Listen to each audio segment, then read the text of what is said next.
Let me formally call it where you're getting ready. State versus Grist, case 241101170.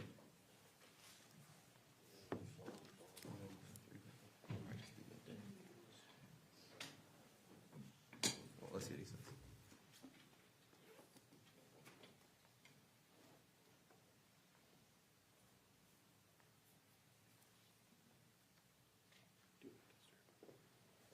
Type slow. Just wondering if he's checking his stock report or Scott. It is, Scott. Your Honor, the issue with Mr. Williams, we're just texting with him right now at his available times. Looks like he's available at 10:30 and midday. I understand you've got 3 short witnesses. Do you want to do them right at midday at noon? Or 10:30? Which one? Let's do the 10:30 break. 10:30 break. That should probably give us our 3 witnesses and finishing up with Ms. Restelli. After Would that. put us about right then. All right, let's plan on about 10:30 then for Mr. Williams. Sorry. Kate Restelli. So, Mr. Brown, so Mr. Mike Brown in the back, so we're not going to call Ms. Restelli till 10:30, so you're welcome to No. stay and go. Probably 9:30. You think? Probably, maybe even quicker than that, honestly. All right, all right. All right, with that in mind, then, let's bring in the jury. Counsel, do you have any of your witnesses in the courtroom? We do have the exclusionary rule in play.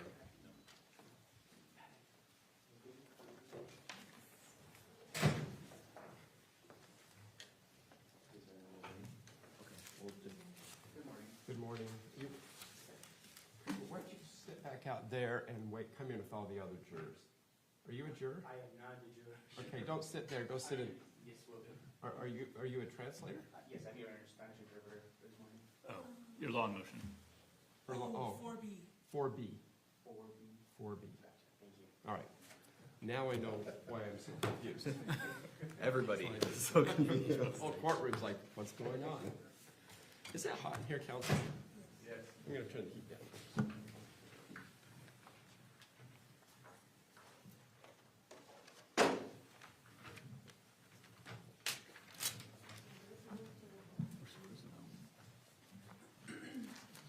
Great question. I think they hit traffic too. Hey, Dan. Yeah. So first witness would be. Sorry. So we have 911 calls 36 and text messages are 37. I expected no, but thank you. Yeah, Tracey and I talked about foundation. All rise for the jury.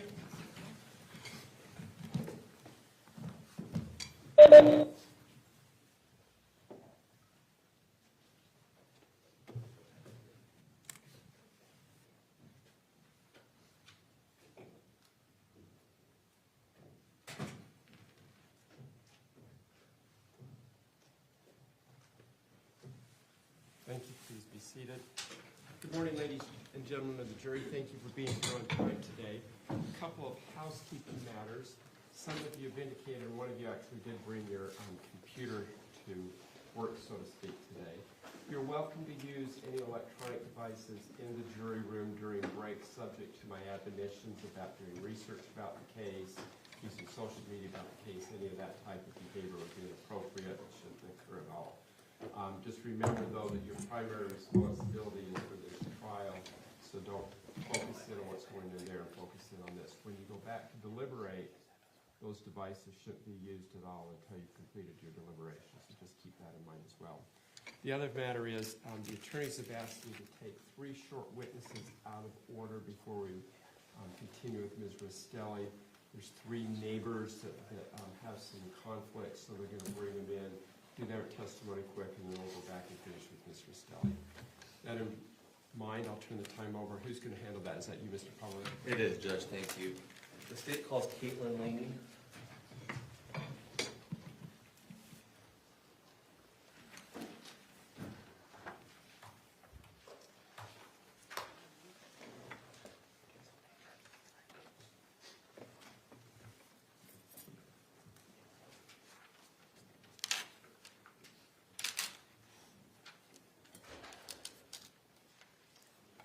Good morning, Ms. Laney. If you come stand in front of me, I'll swear you in. Raise your right hand, right there works. Do you swear or affirm under the laws of the state of Utah on penalty of perjury that the testimony in this matter today will be true and correct, so help you God? Okay, if you can have a seat up there. If you spit out your gun so you don't chew through that, make it difficult to understand you, let it be helpful. I know you've testified before, but just please keep in mind to let the attorneys finish asking the question before you respond. Please give them a direct response.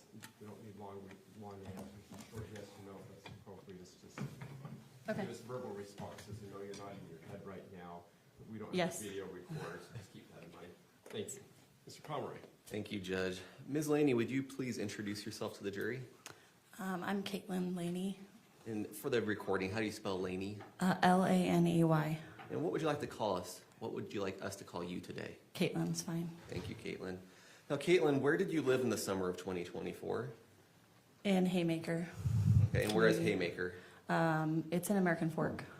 And you say Haymaker, is that the name of a community? Yes. And what type of community was it? It's a townhome community. Okay, was it gated, not gated? It was gated. And did you have a neighbor by the name of Tracey Grist? Yes. Okay. Now, you called these townhomes, and she was your neighbor, but what exactly was the situation? Was it duplex, triplex, detached homes? I think it was a triplex. Okay.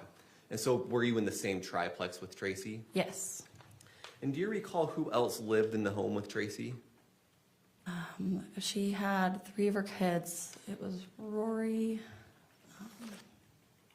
Kevin, and I'm blanking on her other son's name right now. Would Jake or Jacob sound Jake, correct? yes. Okay. Yeah. And Kevin, would that be Kevin Ellis? Yes. Okay. And you yourself, who did you live with? I lived with my husband, Brent, and our 2 kids. Okay. Now, did you speak to Tracey often?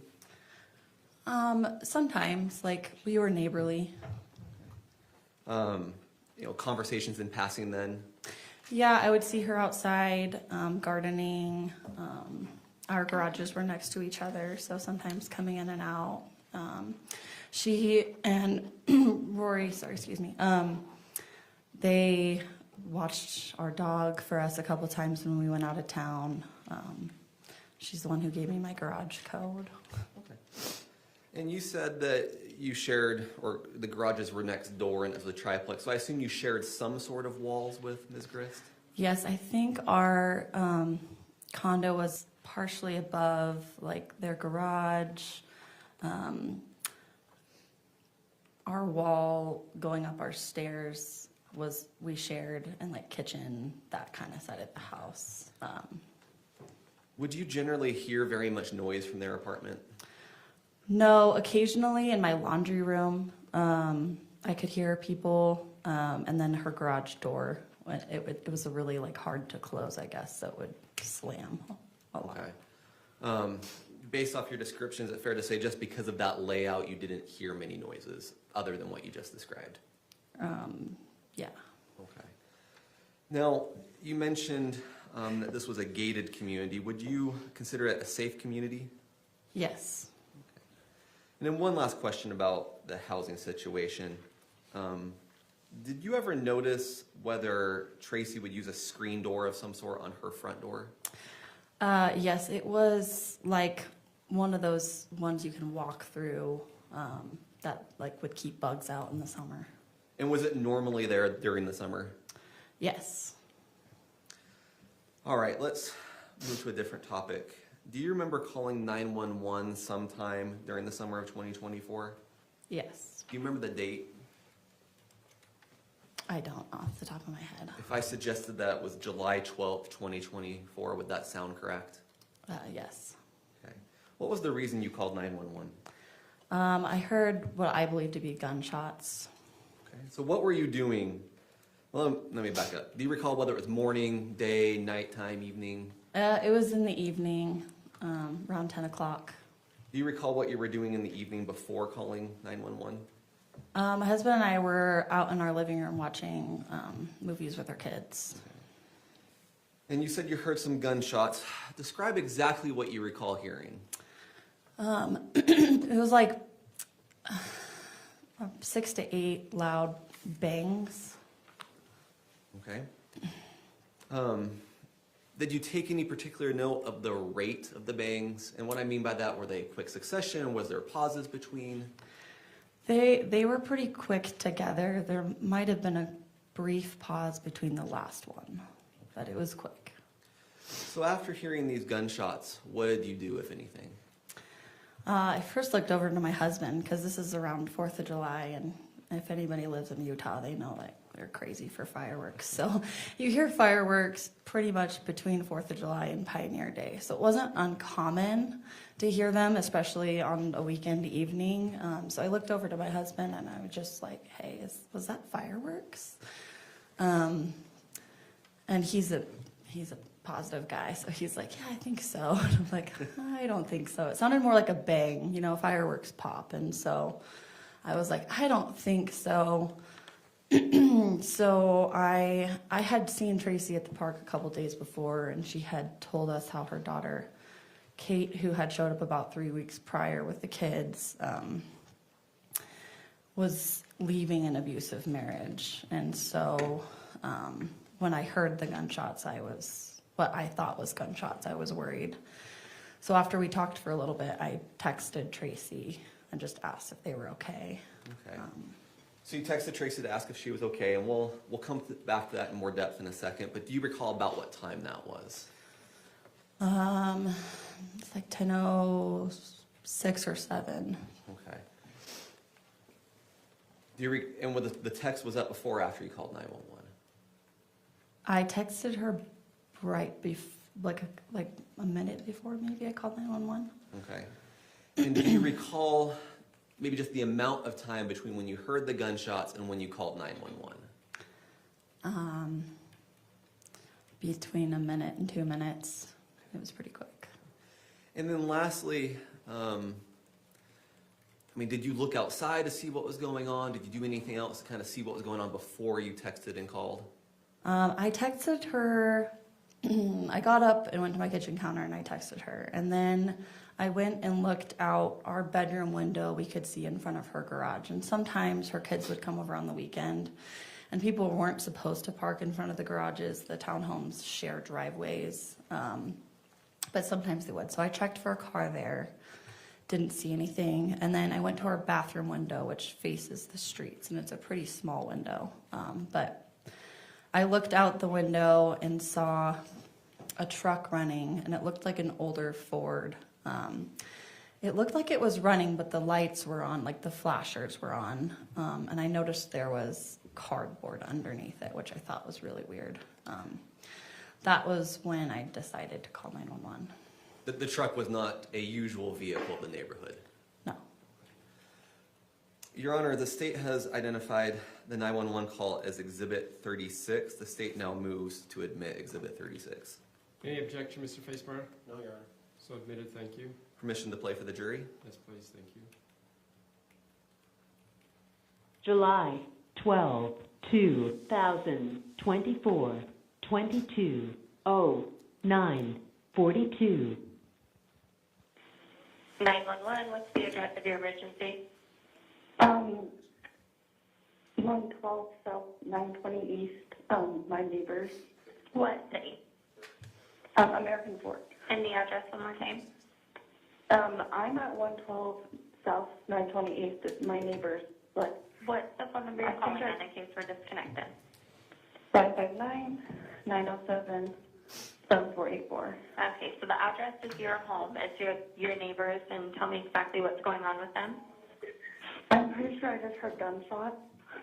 Okay. And there's a car with flashers. I know that her daughter just left her husband in California. Okay. But I tried getting a hold of her and I haven't heard anything. But Okay, and you said it's the neighbor's daughter is going through a divorce, or? she left her husband. Okay. In California? Yeah. Okay. But there's a sketchy truck in front of her house and it sounded like gunshots. Okay, what kind of truck is that? It looks like a Ford. What color? Silver, older, got a lot of rust on it. I can't tell if the plates are California. Okay. Mhm. And then, do you know what direction your neighbor's house is from your house? I think she's 114. Okay. At I'm 114 gonna, South? yes. Okay. And you're gonna what? I'm gonna see if my husband can try calling her, but I don't know. And you still see the truck outside? Are you Yeah, able to see a license plate? I really can't tell. Like, I can see it from my bathroom, Okay. and it's dark outside, so I cannot tell where it's from. And the gunshot, was it one shot? Did you hear multiple? It sounded like, what did it sound like to you? It sounded like I talked to you too. It sounded, I don't know, maybe 6? 6 shots? I think. I don't know. I don't think it was fireworks. Okay.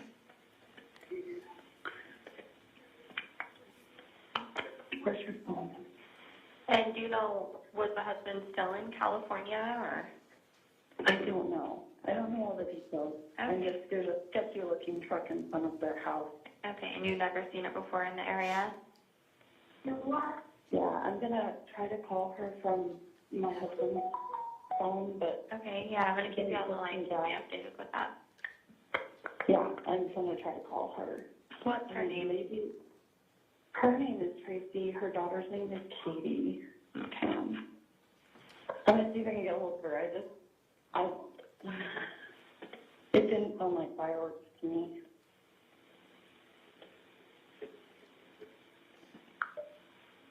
And what's your name? It's Caitlyn. With Laney. a C or a K? With a K. I'm gonna call her right now. Okay, yeah, let me know.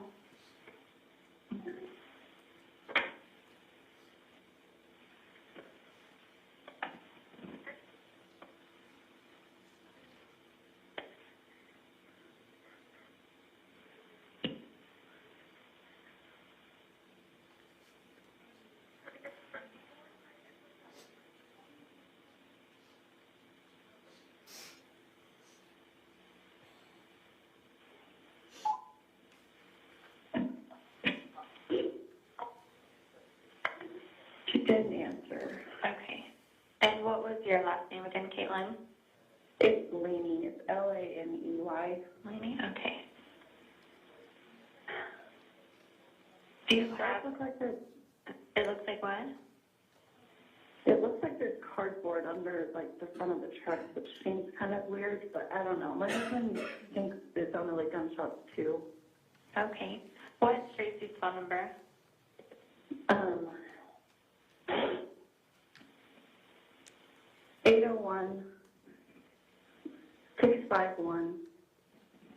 801-651-2695. Okay. And we're getting an officer sent into that area now. If anything changes or escalates at all, just go ahead and give us a call right back. Okay, Caitlyn? Okay, there's a gate code. It's pound 1212, if you want to let the officer know. Pound 1212? Yeah. Okay. All right, we'll get them sent into that area. Okay, thank you. Yeah, thanks. Bye. Okay, thank you. Caitlyn, do you see a binder in front of you? Yes. Could you please turn to tab 37? That's what's been marked as States Exhibit 37.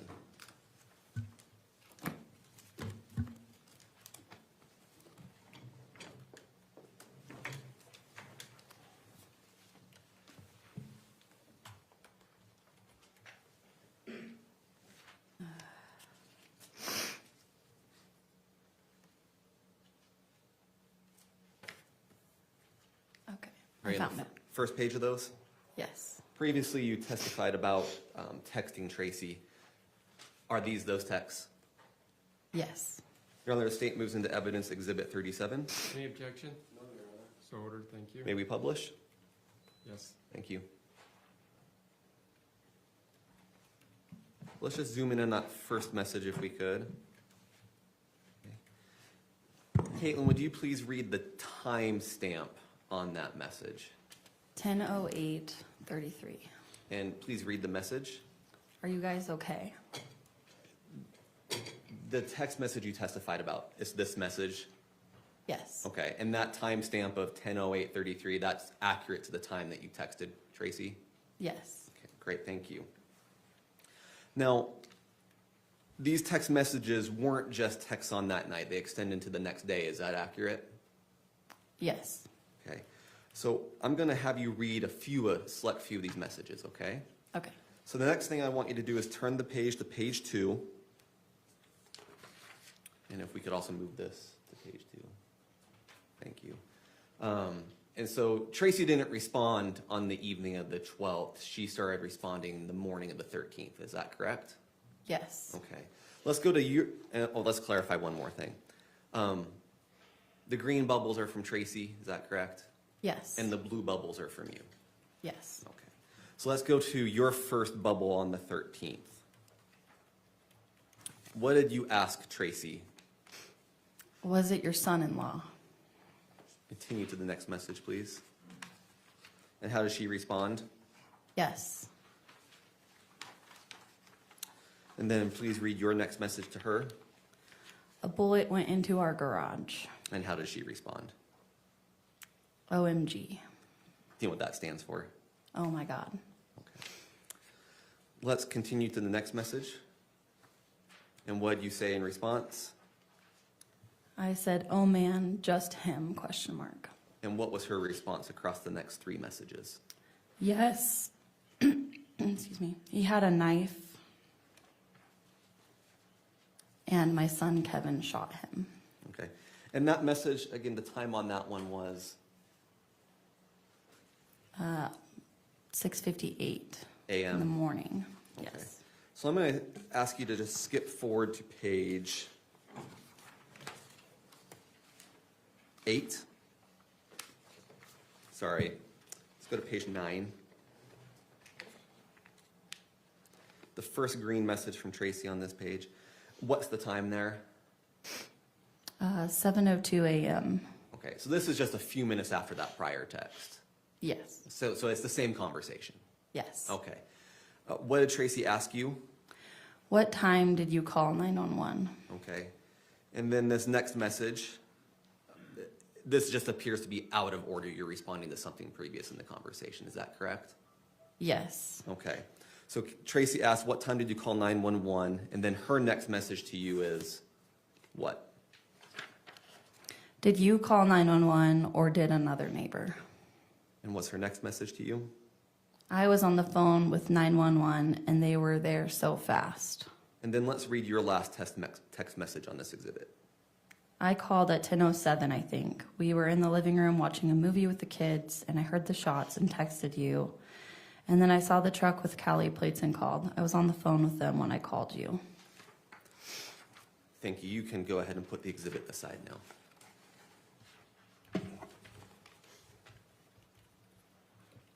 Now, after this, did you ever speak with Tracey Grist about the shooting? Yes. When was it that you spoke with her? Later that afternoon. And was this a phone call, an in-person conversation, or something else? It was in person. Okay. Did she tell you what had happened the previous night? She said that her son-in-law, sorry, I'm blanking on it, Matthew. She said that Matt, she called him Matt, had come into the house with a knife and that he was being erratic and that he wanted to see Kate. And that she had told him that he was upstairs and then he turned the corner to go upstairs and then Kevin shot him. Did Tracey tell you where she was when this all happened? She said she was in the kitchen by the fridge.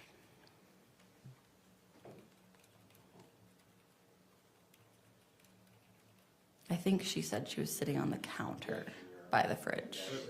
There wasn't a Yeah. question, so. That's fine, but let's just clarify that point, is where I was going next. She was in the kitchen. Did she say specifically where she was in the kitchen? Yes, on the counter by the fridge. Okay. And did she, let's just be a little bit more detailed if you can from your memory. Did she specifically articulate whether Matthew had a knife and when she saw it, if he did? If I remember correctly, she said she saw it when he was in the kitchen. Okay. And did she make any comments about whether Matthew, you said, you just testified that she told you Matthew was acting erratically. Did she give you more detail about that? Not super, like that he just seemed agitated. Okay. Did she make any statements about whether he had come in and was stationary or moving about the house or anything about that? Not directly. I think she just said he had come in through the living room. Okay.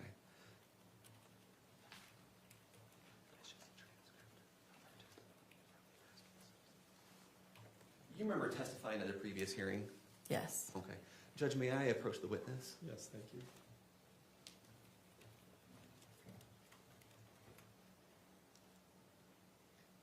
Don't read that out loud. So we have a transcript of one of the prior hearings. That section marked in blue, you can ignore everything else. Just please read that to yourself and not to the jury. Okay?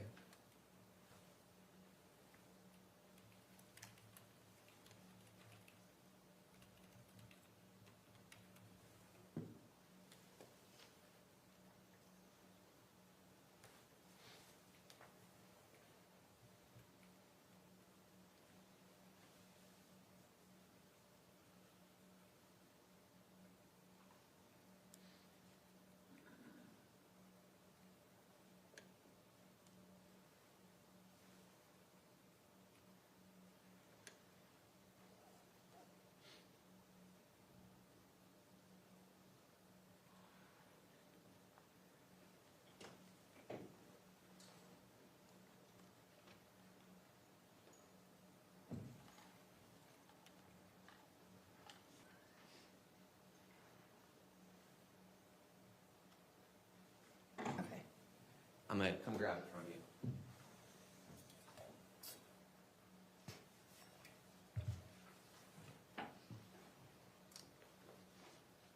Did reading that refresh your memory of other things Tracey may have told you? Yes. Okay. And so that last point that I had asked about, of her descriptions of what Matthew was doing, what do you remember now? But he had walked in through the front door and went through the living room. And did you want me to explain the living room? Maybe that would be helpful to the jury. Okay. What is the layout of that home? Okay, so he walked in through the front door. When you walk into Tracey's door, if you go straight there, you go straight to the kitchen. But there's like a fireplace block just to the right. So if you walk in and go to the right, you're gonna kind of go around this block. There's a dining room, kitchen's here. So front door's here, kitchen's here, living room's here. There's a block in the middle. So from what she told me, he walked in, walked around into the kitchen, saw her in the kitchen, asked her about Kate, and then had to go back around because the stairs are also off to the left. Like you're heading towards the stairs. When you walk in the door, there's an office door, a closet, and then there's the stairs to go upstairs. Okay, thank you. I think that gives a good description of the home. And so you've testified that she stated Matthew had come in, he had come to the kitchen where she was and where she was sitting, and he had a knife, and that she had also told you that Kevin had at some point shot Matthew. Yes. Did she tell you where Kevin got the gun? She said he had gotten it from the garage.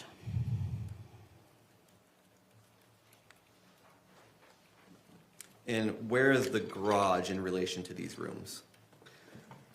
The garage from the front door would, in the living room, if you walk in and towards the kitchen, before you hit the kitchen, there's a hallway. You walk straight down the hallway, and then the garage door would be there. Okay. And did she say whose gun it was? Hers. Okay. And did she say whether she had it stored in any particular way? She had it in a gun, like, case. And did she show you that gun case? Yes. Okay. When she showed it to you, did she have to obtain it from any part of the house? I think she grabbed it from the garage. Okay. Thank you. No further questions. Ross?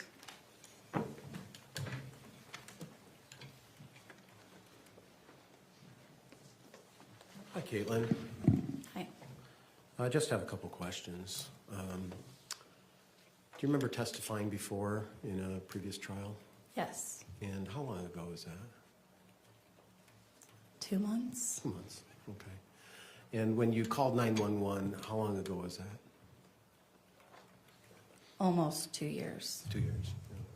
And so you're relying on your memory as best you can, right? Yes. And when you described the home of Tracey, is that because you've been there?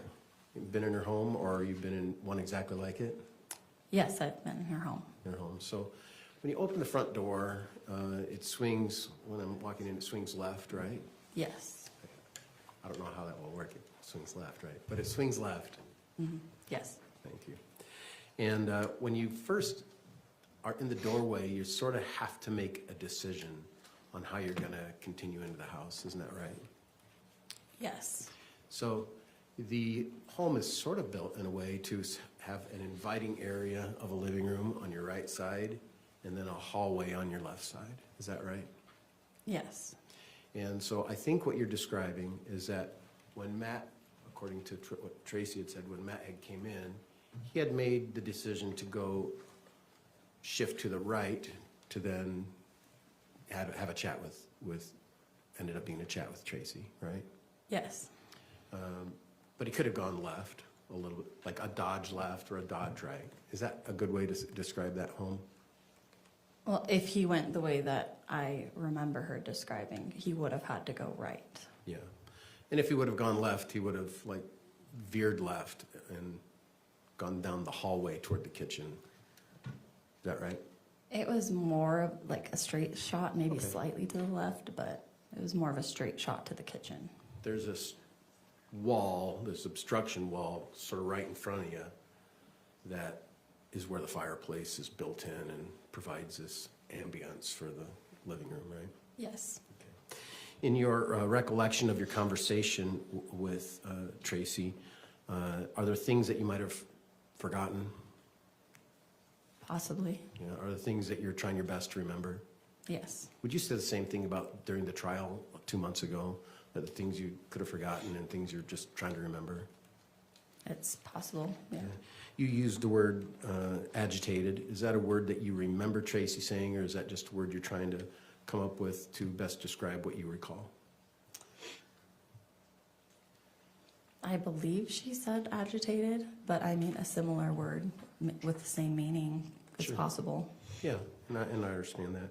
When Tracey and you talked about what happened, were you at her home when you were talking about it? Yes, the next day. Yeah, and she talked about Kevin having a gun, right? Yes. And then she showed you where the gun holder was. Yes. And did she tell you when Kevin got the gun?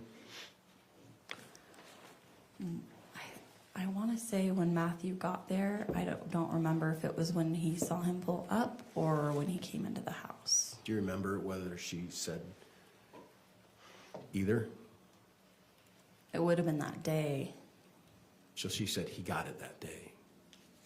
that evening. He said he got it that evening. Do you remember her saying that, or are you just trying your best to understand the story? No, she did say that he went and got the gun after Matthew arrived. I don't remember if it was when he pulled up or if it was when he came into the home. Okay.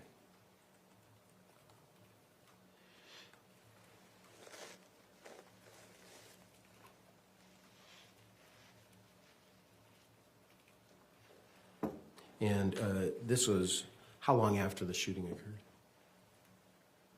This was the next afternoon.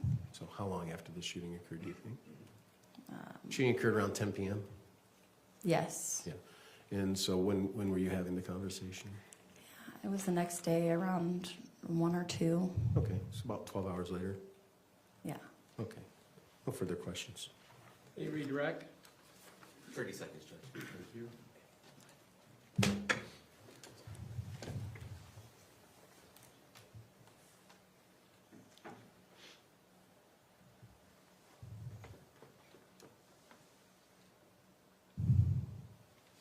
No further questions. Thanks, Judge. Thank you, Ms. Laney. Thank you for coming today. Please call your next witness. State calls Brent Laney. Thank you.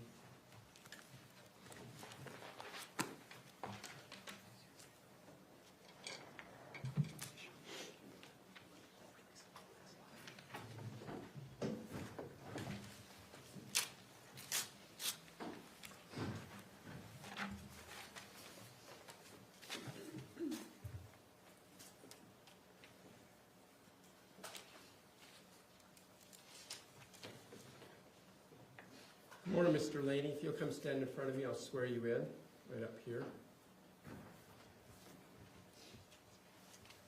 Roughly in front of the easel. That's it. Raise your right hand.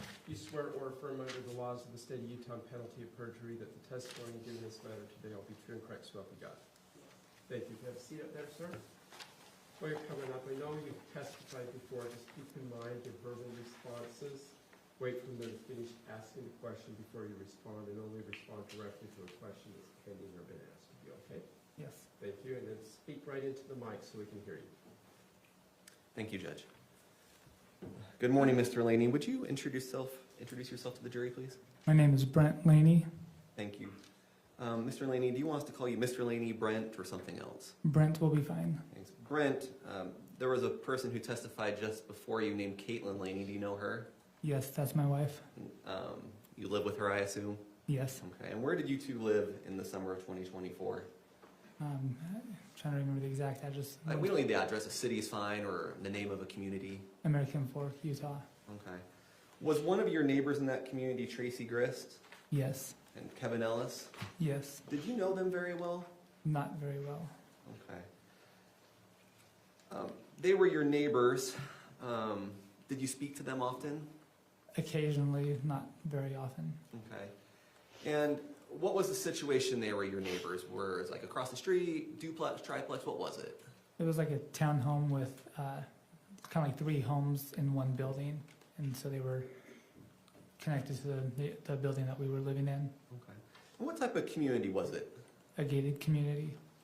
Was it a pretty safe community? In general, it seemed like it was. Do you remember an incident in July 2024 that resulted in Caitlyn calling 911? Yes, I do. Why did she call 911? We heard some noises. Initially, I assumed it might have been fireworks, but it sounded kind of like gunshots also. Okay. How many noises did you hear? I think about 4. Okay. These noises, to your recollection, were they back to back, or was there a delay between them? What do you recall? I remember, I believe it was like 2 or 3 real back to back with a brief pause, and I think another noise pretty quickly after. Okay. And what were you doing when this all happened? We were, my kids were getting sleepy. We were just watching movies with the kids, kind of waiting for them to fall asleep. Okay. Do you recall what movie you were watching? Some sort of Disney movie. I don't know. Not Die Hard with gunshots, right? No, Okay. nothing like that. So the noises were definitely not from inside the home, is that right? Correct. Okay. Do you recall the exact time that you heard the gunshots or the noises? I remember I was around 10:07, something around there. Okay. And lastly, do you recall how much time elapsed between hearing those noises and Caitlyn calling 911? I feel like only a couple minutes. It was pretty quickly after. Thank you. Nothing further, Judge. Cross? Thank you, Mr. Laney. You may step down. Thank you. Judge, can we excuse both the Laneys from their subpoena? Any objection, Mr. Facebar? Thank you. You and your wife are free to go. Thank you. Next. State calls David Krueger. Are you ready?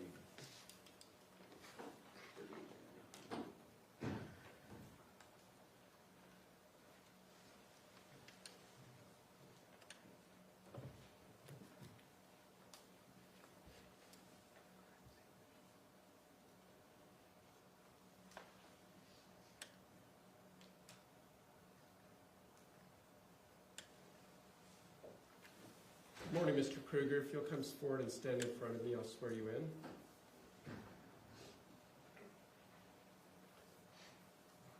That looks just fine. Thank you. Raise your right hand. Do you swear or affirm under the laws of the state of Utah, on penalty of perjury, that the testimony given in this matter today will be true and correct, so help you God?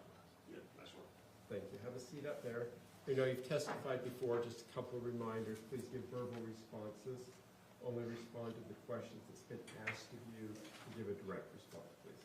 Yes, sir. Thank you. And speaking to the mic as well directly. Mr. Pomeroy. Thank you, Judge. Mr. Krueger, please introduce yourself to the jury. My name is Dave Krueger. I live in American Fork. Great, thank you. Would you prefer that we call you Dave, David, Mr. Krueger? Dave works. Okay, thank you, Dave. Dave, more specifically than American Fork, in the summer of 2024, did you live in American Fork? Yes. Okay. Did you know a Tracey Grist at that time? Yes. How did you know her? She was my cross-the-street neighbor. Okay. And did a Kevin Ellis live in her home with her? Yes. Okay. And you say across the street, could we be a little bit more specific of how that was? Yes, so my home is west-facing. She is directly across the street, so west, and slightly to the south. Okay. If I was standing in your driveway looking towards her house, would that be left or right? It would be left. And then what type of community was this? It's a small gated community. Okay. Was it a nice neighborhood? Yeah, nice neighborhood. Was it a safe neighborhood? Yeah. Okay. Did you have any surveillance cameras on your home? Yes. Was that just kind of a routine thing you did? I mean, you called it a safe neighborhood. Yeah, it was. I take extra precaution just for out of convenience. Okay. What type of cameras were they in the summer of 2024? They were, let's see, ADT Blue. It was the name of the devices, or that was the service. Is that one of those paid services where they come do everything, or is it more of a do-it-yourself setup? Do it yourself. Okay. And these particular cameras, how would they work? Off motion sensor. So anything, they don't work extremely well, but when something, it goes by that sets off the motion, starts recording. Okay. And the cameras that you had on your home at the time, where were they pointed? The one above the garage was pointed just in front of the driveway. Had another one right by the front door that was pointed just in front of the front yard. Those were both pointed to the south towards Tracey's home. At the time, were both of those working? Yes. Okay. Does this system record the time the videos are taken? Yes. Is the reported time on the video accurate? Yes. To your knowledge, does the system record only to the hour, to the minute, to the second? It's to the minute. I don't believe it counts seconds, so just every minute. So it's not going to record the seconds. Okay, so like if we're looking at this clock, it counts down each second. If you're looking at these videos, it flips every minute. Every minute, yeah. Okay, thank you. Do you recall police reaching out in July 2024 to obtain some of your surveillance footage? Yes. Do you recall the date and time for which officers were looking for? I don't recall the exact date or time, no. It was a couple days after. Does the evening of July 12th sound about accurate? Yeah. Okay. And did you provide that footage to the officers? Yes. Would you recognize it if you saw it again? Yep. Okay. Your Honor, the state moves into evidence exhibits 38, 39, and 40. Any objection, Mr. Facebar? No objection. Thank you. Exhibits 38 through 40 are admitted without objection. Thank you both. Please publish 38. Okay, what is this? This is my app that shows security footage. Okay. And specifically, I see a couple different things here. Which is the one that was of interest to the police? The driveway motion detected.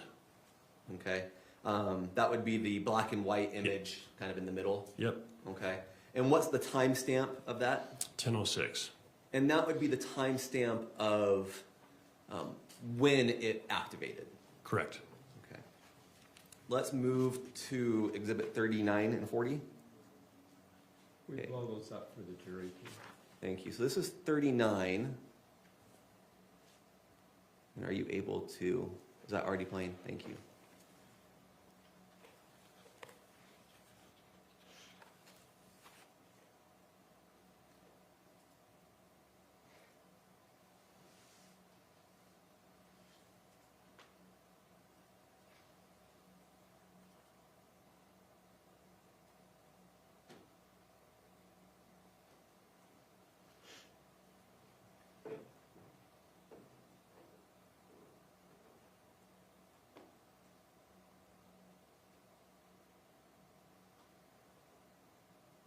Okay. Could you get that up, but then pause it?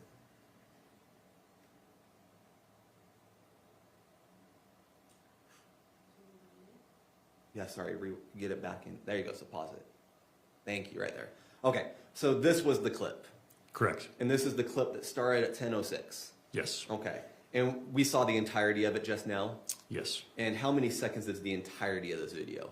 30 seconds. Okay.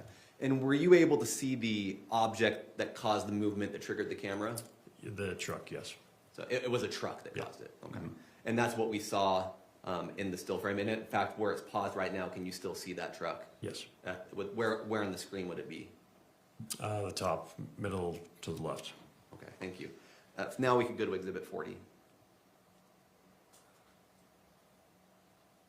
Is this that same video, Yes. just enlarged? Yep. Thank you.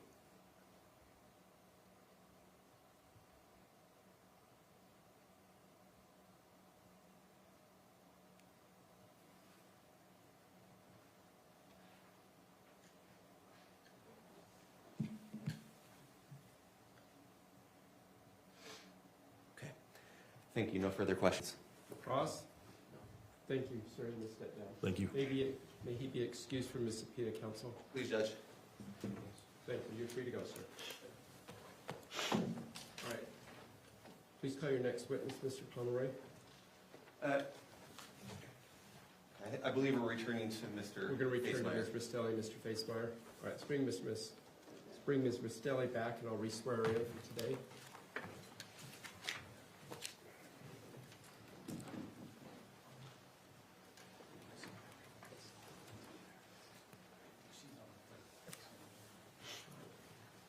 It'll take just a minute. They're bringing her down from another floor, ladies and gentlemen of the jury.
affirm under the laws of the state of Utah, penalty of perjury, that the testimony you give today will be true and correct, so help you God? I do. Thank you. Please have a seat. Mr. Faceman, I'll turn the witness back to you. Thank you, Your Honor. Good morning, Kate. Good morning. Kate, we left yesterday speaking about your brother Kevin, and I wanted to go on to a different train of conversation now about how this case has proceeded. Previously, Kate, I had shown you a picture. Do you recall this picture? I do. And just because we're starting a new day, I'll just ask, what is this picture of? Do you remember? The interview I had with the American Fork Police Department and the state. Right. And do you recall the date of this interview? Vaguely. If I told you it says 6/12/2025, June 12th, does that sound right? Yes, it does. Yeah, okay. Not trying to trick you, but just to give an idea. So on June 12th, you went and met with the prosecutor and the investigating officer, right? I did. Your attorney was there, who's here today, right? Yes, he is. And in preparation for this, we had talked about, you had provided your attorney with a proffer of evidence, right? Yes. And as this proffer of evidence, that's your best recollection of the events leading up to the death of Matt, right? Yes. And in return for that proffer statement that your attorney drafted, you received a offer. Is that right? Yes.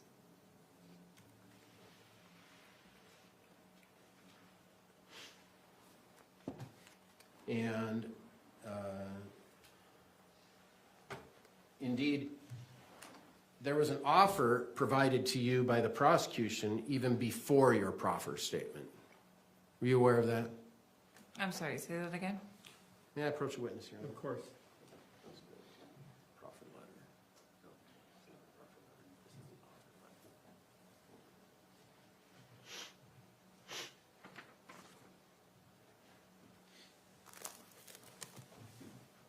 I'm sorry, one moment, Your Honor. Is she handcuffed? I am. Or are we keeping her handcuffed? We did yesterday. She was looking through exhibits. I was handcuffed in the front yesterday, but today it has to be. So she can look at exhibits like we did yesterday. We'll have to bring her downstairs for our policy. We're not allowed to have our weapons on us while we're restraining, so we'd have to go download and then. All right, let's take about a 10-minute break and do that then. All right, we'll be in recess while we get that taken care of. All rise for the jury.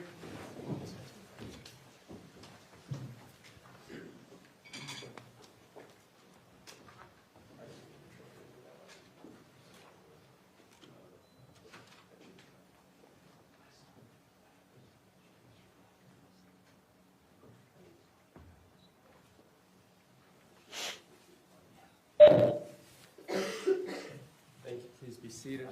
Right. Counsel, before I step out for a minute while we work on this, anything you need to put on the record? No, I didn't mean to embarrass Kate during that. No, I don't think anybody will. I think it's just premise. All right. Just call me when they bring her back and I'll reconvene. We're in recess. Thank you. All rise.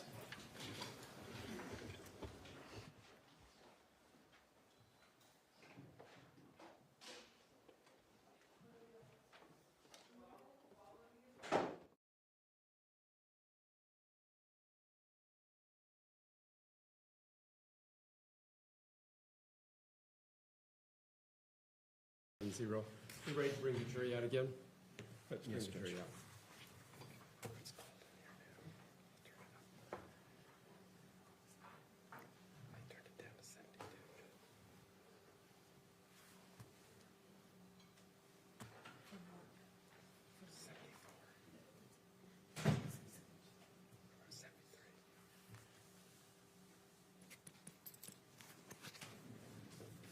Check, check.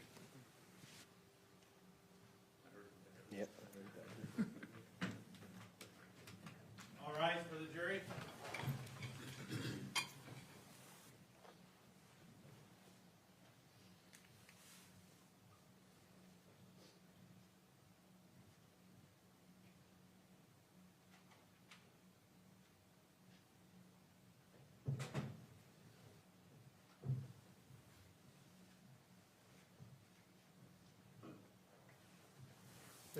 be seated. Mr. Facemeyer, the witness is yours again. Thank you, Your Honor.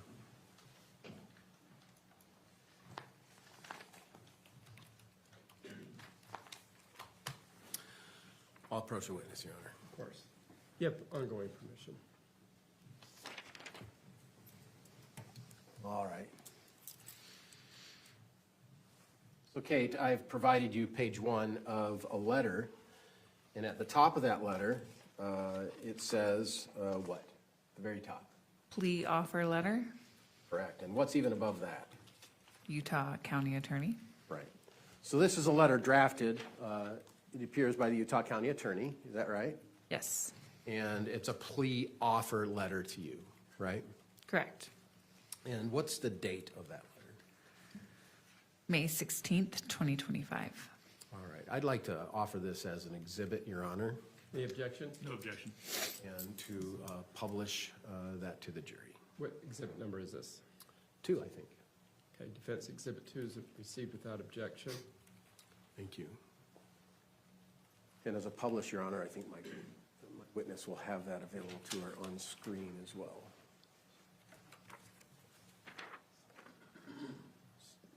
Let's give the Switobig's paralegal just a moment.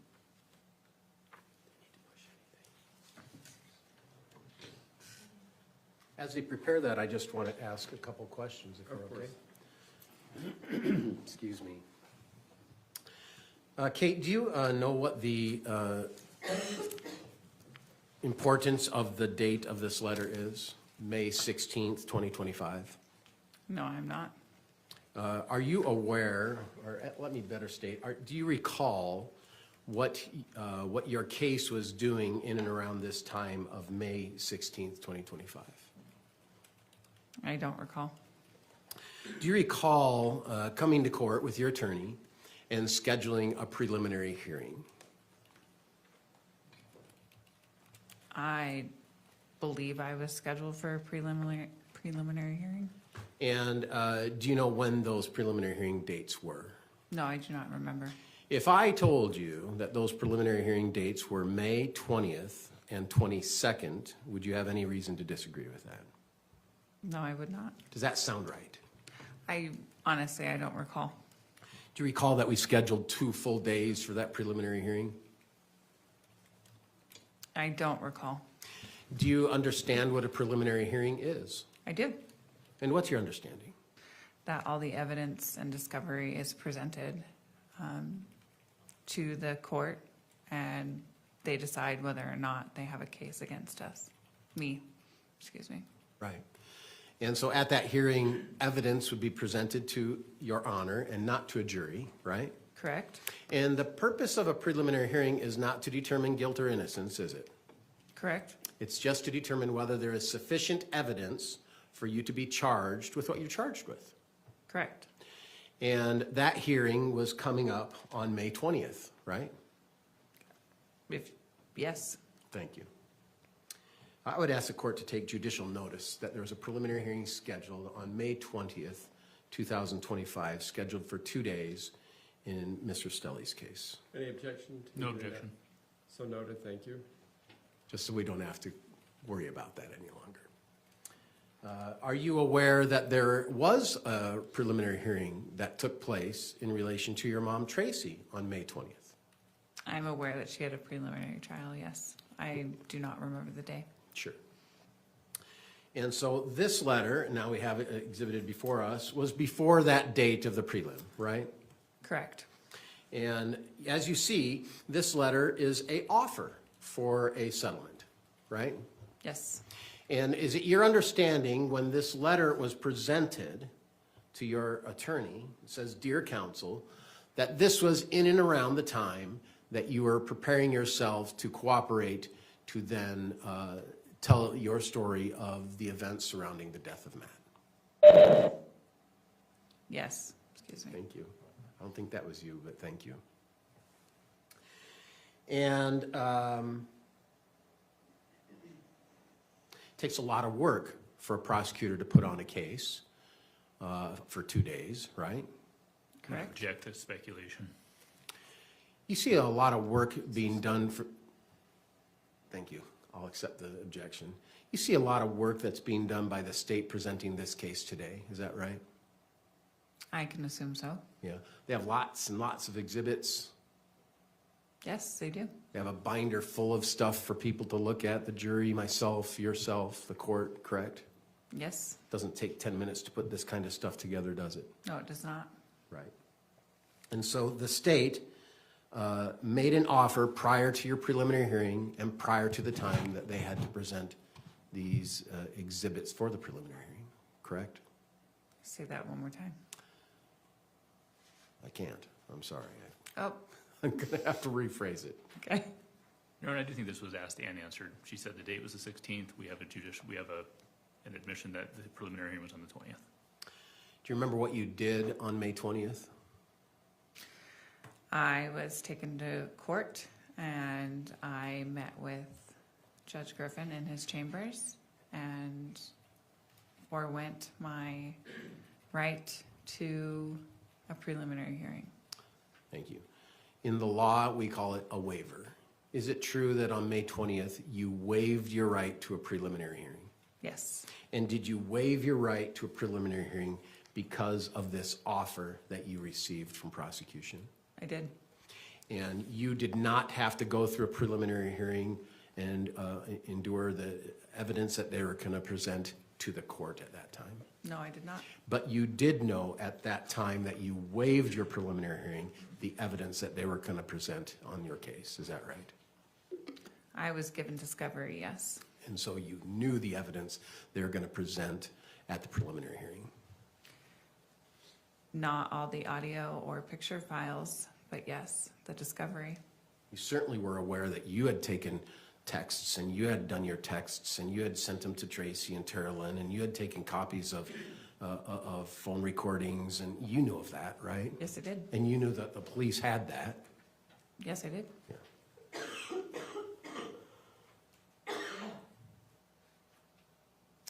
And in this letter, it indicates that you're currently charged with murder, conspiracy to commit murder, obstruction of justice, commission of DV in the presence of a child, counts 4 and 5. A little further down on that page, if we could. And so you were informed that that's where your charges, which you already knew of, correct? Yes. And now the agreement by the state on what the plea offer would be, correct? Yes. Which was murder from a first-degree felony to a second-degree felony, conspiracy to a second-degree felony, which remained, and then felony discharge of a weapon, first-degree felony, right? Correct. And in May, you knew that you were going to have to provide, in the month of May, a statement to law enforcement and the prosecution to preserve this offer. Yes. And you were able to prepare for that, and how did you prepare for that? Did you talk to your attorney? Yes. And you talked to your attorney so much that he came up with a proffer letter, which is Exhibit 1, right? Yes.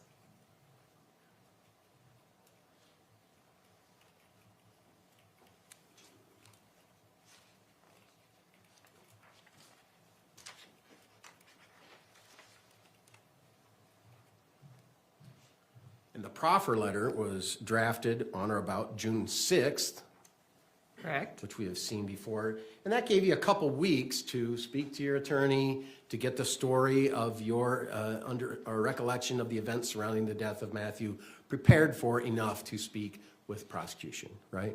Yes. So you had a couple weeks between the plea offer, you had a couple weeks between the offer, and then you had 6 days until your actual interview, right? Yes. And your purpose before May 16th, before your preliminary hearing, you had told your attorney, I want to give the truth. Yes, I did. I want to have justice for my children and for Matt. Yes. And his family and his community and everyone involved. You actually didn't say that at the time. You actually said the truth and justice for Matt and your children, right? That was my main reason, yeah. Okay. And so you had a lot of time to prepare and to recall and to remember all of the events surrounding this. Correct? And during the interview on June 12th, the prosecution asked you questions. Yes, they did. Based on that interview, you ended up entering a plea. I did.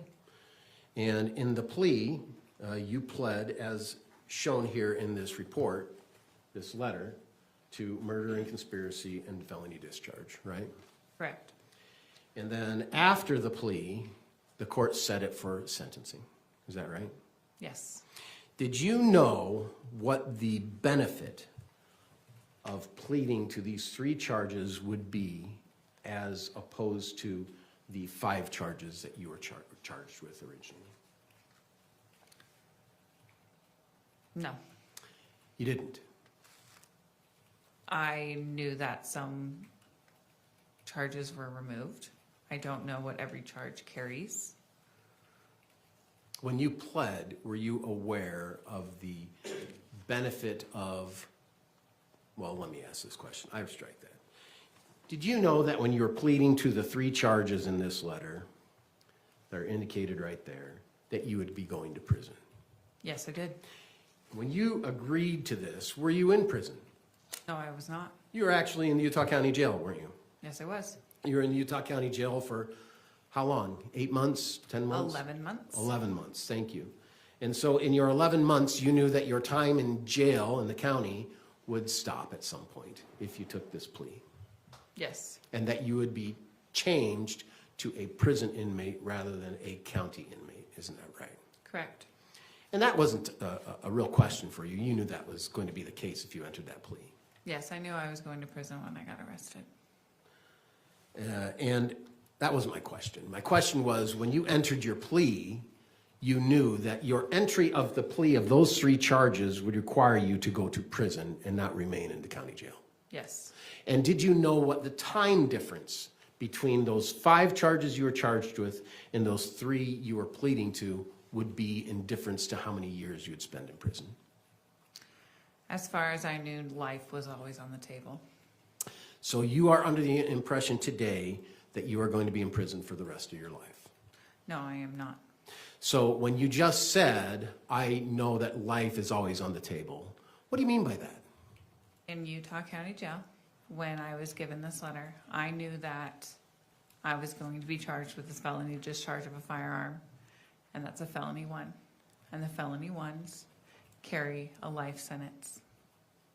It's a 5 to life, right? I am not sure of what the parameters are, but I know it carries a life sentence. It's just life. You'll go to prison for the rest of your life, right? You'll can never assume get out, so. will you? As far as I'm aware, a life sentence is 35 years. Oh, who told you that? Inmate.com. Who? Inmates, other inmates, I've heard that they say a life sentence is 35 years. And that's what your attorney told you too, that you'd spend the rest of your life in prison with this plea, didn't he? He did not tell me I would spend the rest of my life in prison, no. Then why are you saying it now? Because I knew it was on the table. I knew it was an option. Do you remember testifying at the trial previously with Kevin? I do. Do you remember talking about how you knew how many months you actually were going to spend or years you were going to spend based on this plea? That is a guideline. Yes. Do you remember saying that? Yes, it is guideline. I'm sorry. The question is, do you remember telling the jury at that trial how many months and or years you presume you'd be spending in prison? Yes. Okay. Did you tell that jury that you'd be spending life in prison? I don't recall whether I told them that or not. Okay.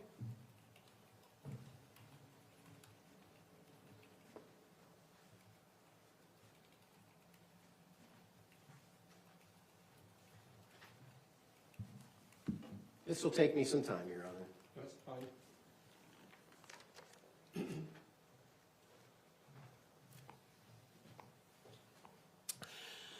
This is a transcript of your testimony at the trial of Kevin Ellis. Do you understand what I'm saying? Yes.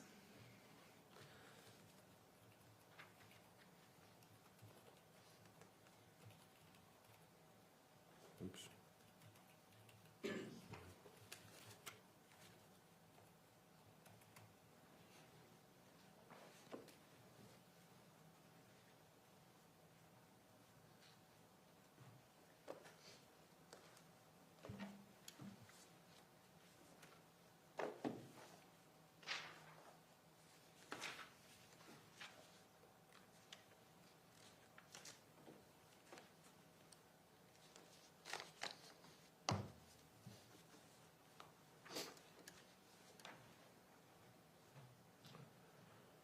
With transcripts at the end, are you aware that the transcriber will put in the words and when they appear in the transcript?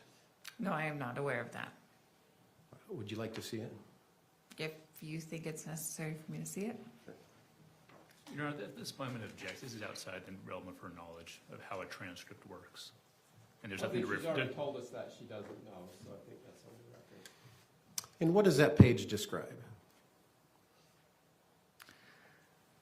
W words and Y words. Right. And so those have numbers next to each word, doesn't it? Yes, it does. What do you think those numbers indicate? You said that it indicates how many times it is said. If I told you that it indicates the page and line of each page in which that word was said, would you have any reason to disagree with that? No, I would not. If I told you that this page under Y has the word years, would you have any reason to disagree with that? I saw that on the page. You did. Okay. So now I'm going to go into the years because we seem to have a lack of memory here.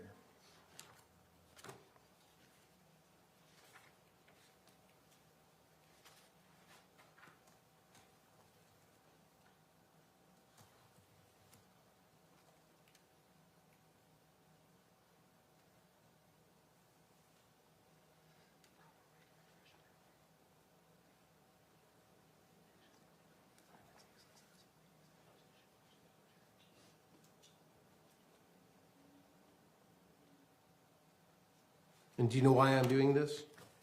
Not a clue. Because No. you said you don't remember telling the jury in the Kevin Ellis case how many years you anticipate staying in prison. You're asserting to this jury that it will be for life. Actually, Your Honor, maybe we approach. Of course.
Kate, I'm going to show you a document. Okay.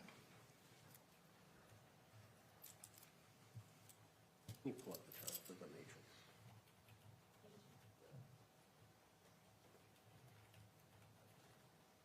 Does that look familiar to you? Yes, it does.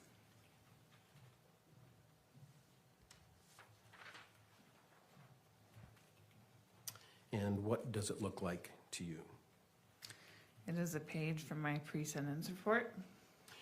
And when you have this page from your pre-sentence report, what is it indicating? It is interesting. It is the criminal homicide matrix. And when you were sentenced, was this matrix used in your sentencing? I believe so. Were you aware at any time before your sentencing that this would be an approximate amount of months and or years that you would spend in prison? Yes. Yes. So you were informed before sentencing that your plea deal would have a matrix that would come out to this amount that's right in front of you, isn't it? Correct. And in that box that you see squared off, I would ask for the court to allow this as exhibit number 3, defense number 3. No objection. Thank you, so noted and admitted. And to publish, Your Honor. We'll publish it.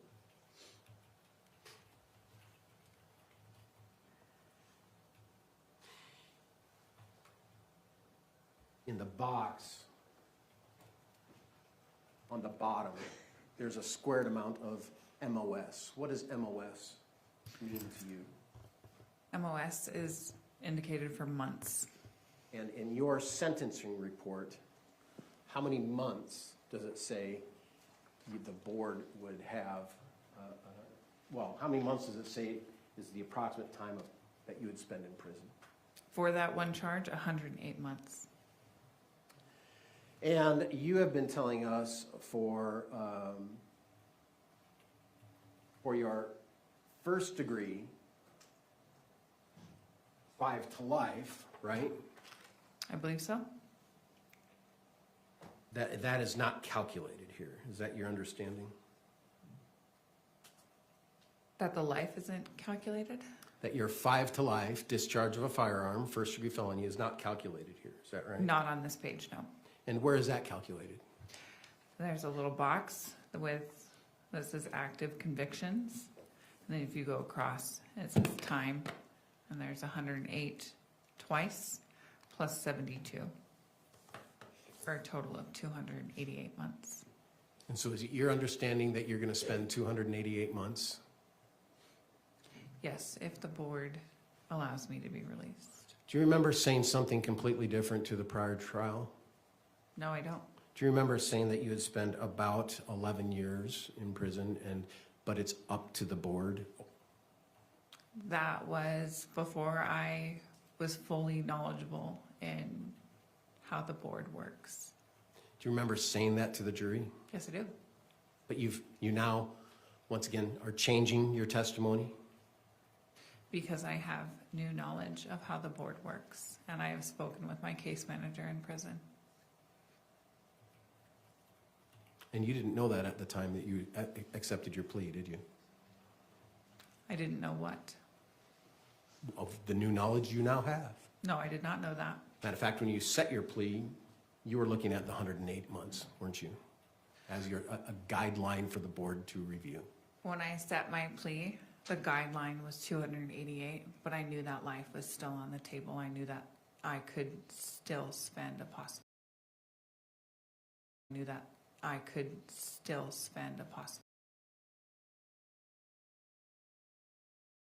possibility of life in prison.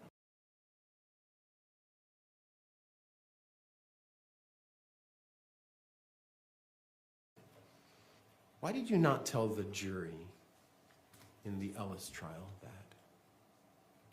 Maybe the question wasn't asked in the way that I understood. I'm not sure.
Judge, I'm gonna ask that we take a break.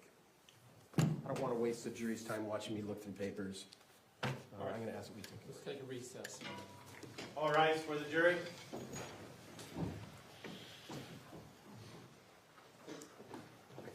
Mr. Tracebar, did you see maybe your papers on the floor? You might Yeah, want I think, thank you, Judge.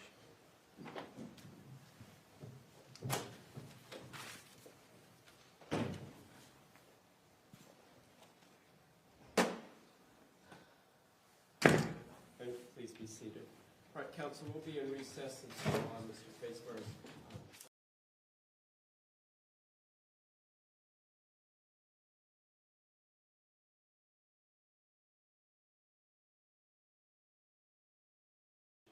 Thank you. Please be seated. Let's go back on the record of the matter of State versus Grist, case number 241101170. Mr. Facemar, are you ready to proceed forward now? I am, Your Honor. All right, let's bring up the jury.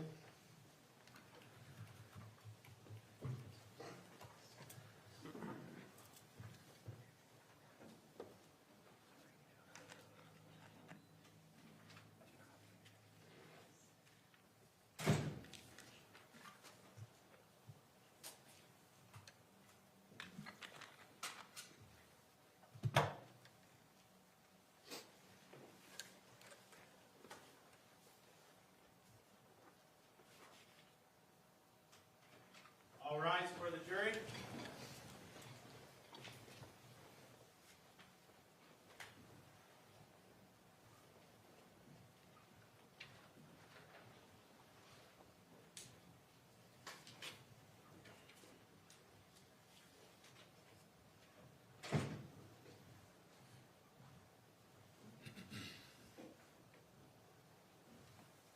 Thank you. Please be seated.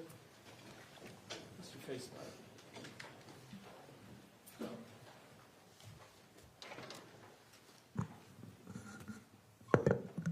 Thank you, Your Honor.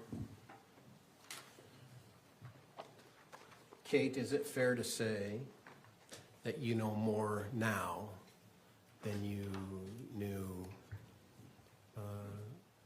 3 months ago about your prison sentence? Yes. When were you sentenced? I don't recall. I don't remember the day. Do you remember the month? September. September. I believe September.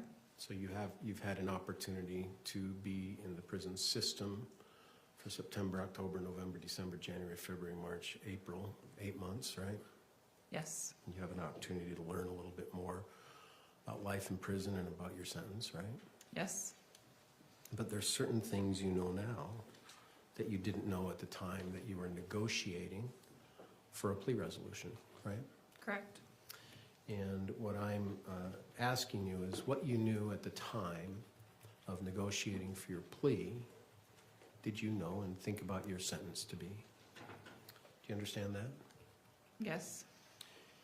And although it might be a little different than what you know now, it is certainly relevant to talk about what you thought at the time of not only the negotiation for your plea, but the actual sentence of your plea on the amount of time you'd be serving. Do you understand that? Yes.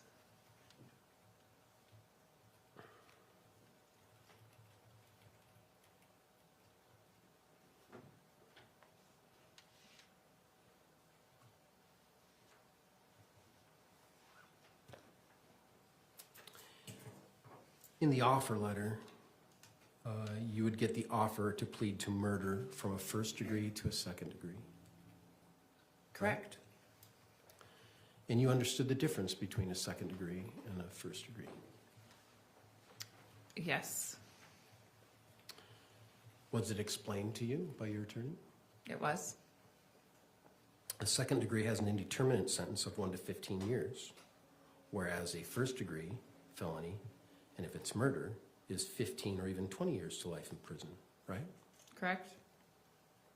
So you moved from a 20 to life to a 1 to 15 in your indeterminate sentence. You knew that was going to be part of the plea bargain that the government gave to the person who lured Matt to his death, right? Yes. And some included that you would plead to some other things, and one of them had to be conspiracy. Yes. They're saying that if you want a deal to get the reduction, then you've got to plead to conspiracy too, right? Correct? Now, the conspiracy, you understand, he ran all this through your lawyer, right? Yes. And he would have provided you good assistance, wouldn't he? Yes.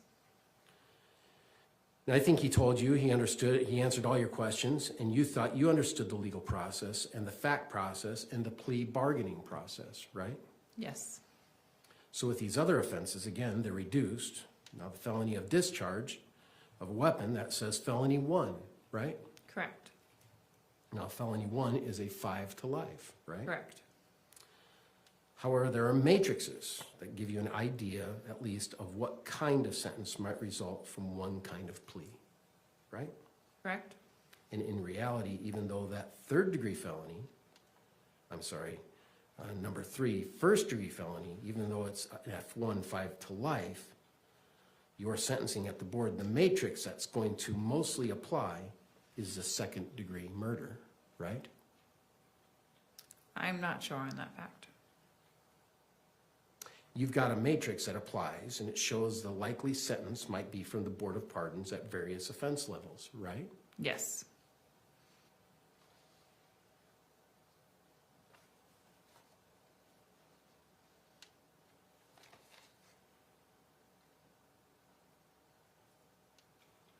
So as we have the matrix before us, you can publish that, please.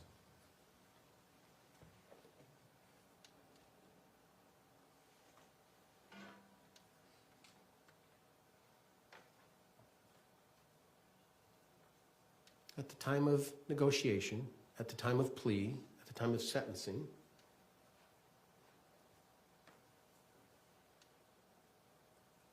after discussing matters with your lawyer, matrix, it's working.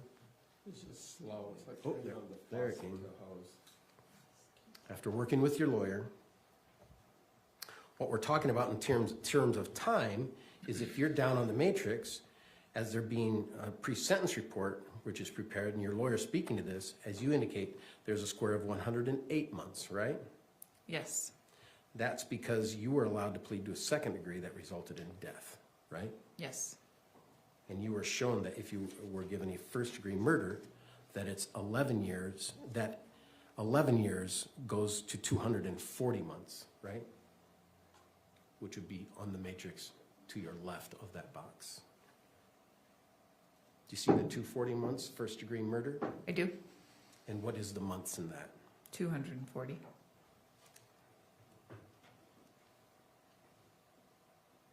So that matrix gives you an idea, and your lawyer talked to you about this, and it gives you an idea of the difference between murder and a second degree felony that you're allowed to plead to. Yes. But there could be a board meeting and a board hearing where the parole board actually varies from one extent to another. Yes. And people can come and talk at those hearings and ask that your sentence be longer than 108 months, right? Yes. And people can come and say that she did a good job testifying. And as a state of Utah, we think she should get some consideration for that, right? It's possible. And they can actually help you out with that for you to get 100 months, for you to get 108 months later. The government can help with that, right? Yes, if they saw fit.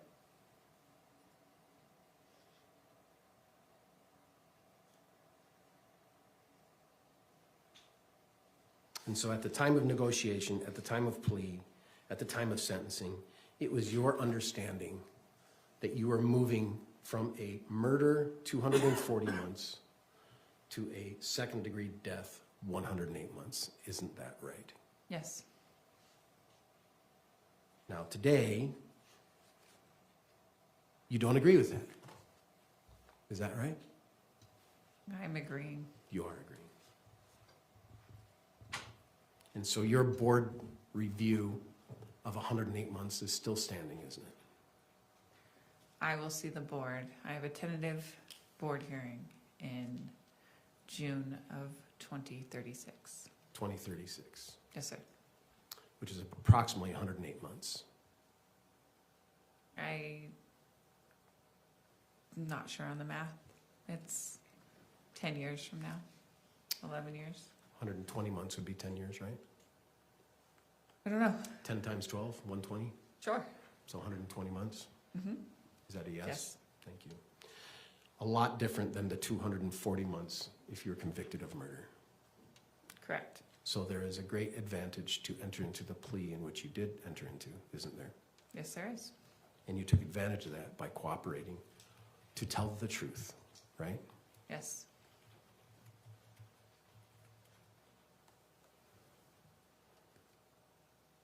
It virtually cut your sentence in half, didn't it?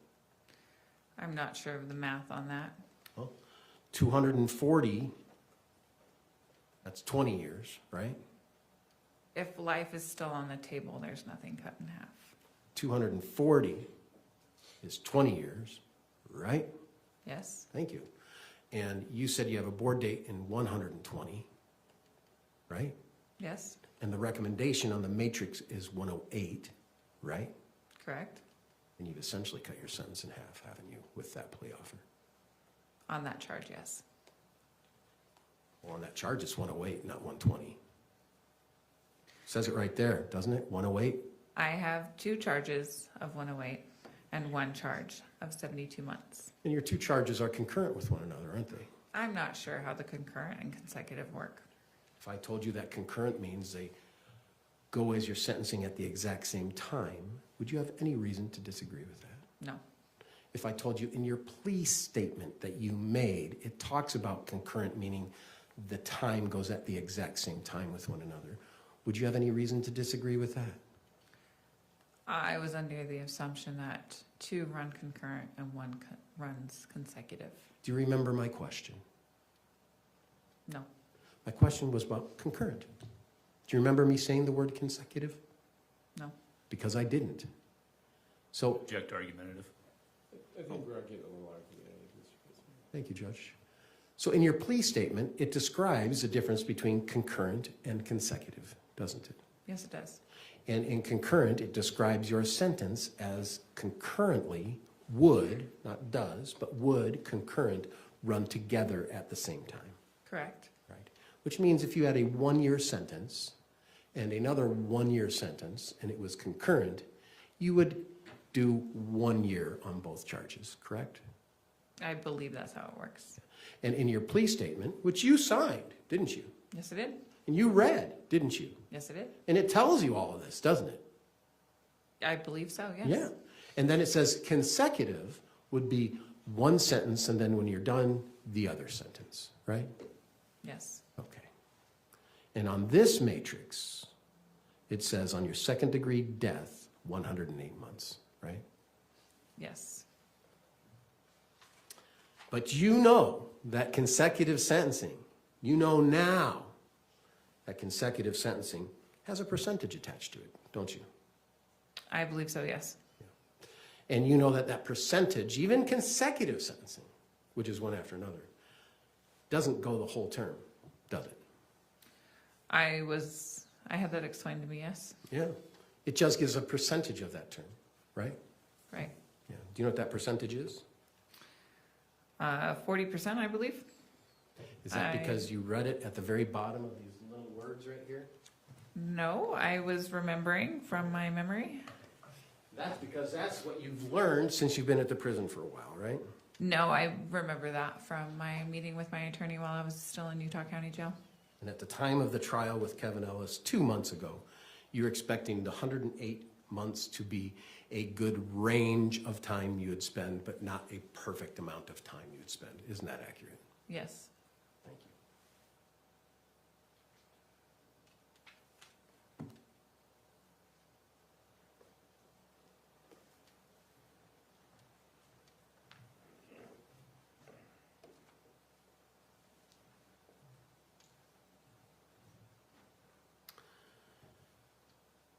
Kate, I want to go back in time a little bit now to June and May of 2025, okay? Okay. I'm sorry. I need to take a drink. I apologize, Your Honor. Oh, take it up there if you want. Let's get smart water, it helps.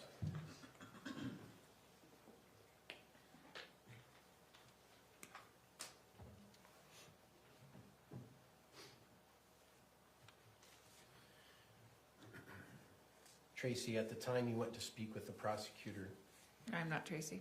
sorry, I apologize. I did not mean that intentionally.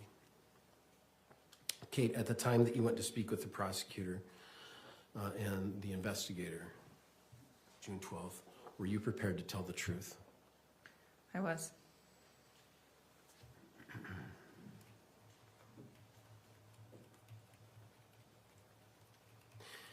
Do you remember how that event occurred?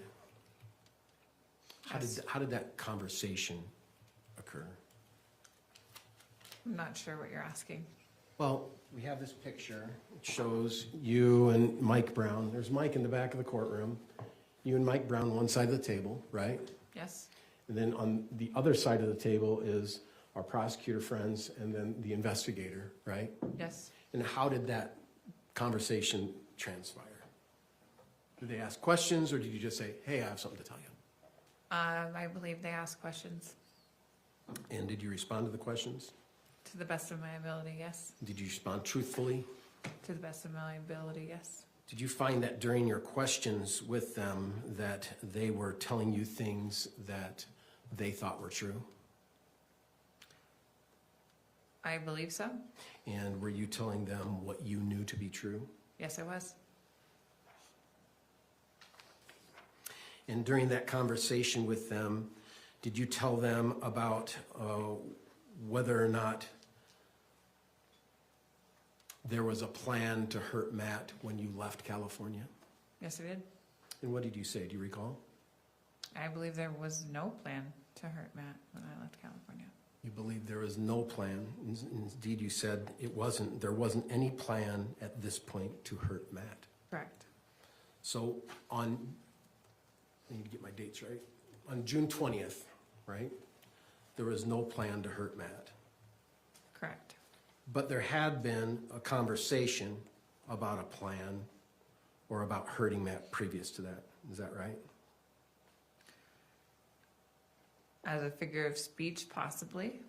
Yes. As a joke.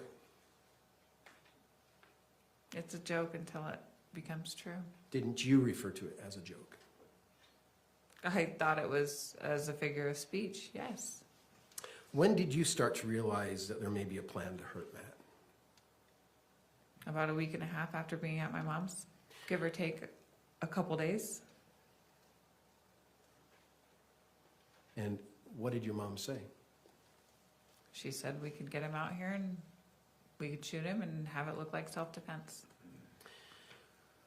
So do you remember in that interview that you actually said, my mom just mentioned ambushing him, like if he came out, like because of the state of Utah laws. I don't remember things like that. It's more, it was in passing. It was like she said it as a joke. If that's what the transcript says, then that's what I said. Were you telling the truth that day? To the best of my ability, yes. Yeah. Did you find that during this interview you started changing your ideas on the events to satisfy the narrative of the investigator? I don't believe I changed my narrative to satisfy the investigator. Then why would you say during this first interview, when this is your first chance to just tell the truth, that you said a week after you came that your mom talked about an ambush, but it was in passing and it was like a joke? Were you lying? No, because, no, I was Is that not the truth? lying.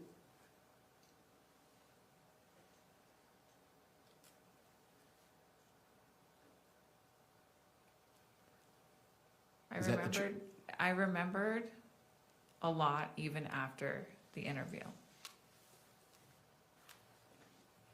So you're saying what you were saying to the prosecution was not the truth that day? To the best of my ability, I was trying to recollect the truth. You said it more than once, that your mom said it in passing as a joke. But like I said, my mom mentioned it in passing as a joke. Are you saying that that's not the case now? It may have started as a joke, but it ultimately became the plan to murder Matt. Well, I didn't ask about what it ultimately became. I asked about when you said she first mentioned it a week after you got there, that she said it in passing as a joke. Yes. And then you doubled down, saying, but like I said, my mom said it in passing as a joke. What I assumed was a joke, yes. Were there any details in that first conversation with your mom, or did she just not have any details? I don't recall. You don't recall any details about hurting of Matt? I'm not sure what you're asking. I asked if you had any details of that first conversation with your mom a week after you got there that you referred to as a joke. Were there any details about how to hurt Matt? What the way to hurt Matt was? I think it was always shooting him. Do you recall if that was the conversation in that first conversation you had with your mom about it? No, I do not recall. Do you recall testifying to the court today, or not today, yesterday, about the knife? Yes, I do. About how your mom showed you the knife? Yes, I do. About how you didn't touch it? Your mom showed it to you. Correct. It was in a glove or something. Yes. In a wicker basket in the laundry room. Yes, it was.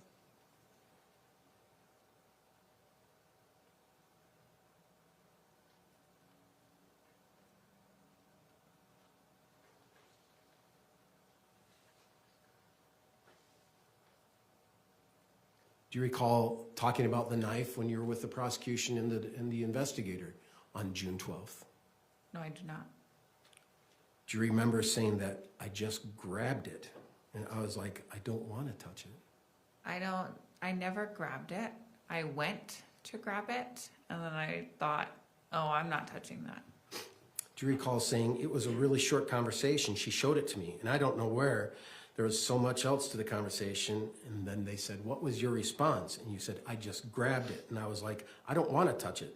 At that point, so here we are, still a week out from coming in. I think so. Do you remember saying that? I don't remember saying that because I know that for a fact that I never grabbed the knife. Then why did you lie to the prosecution and to the detective saying that you grabbed it?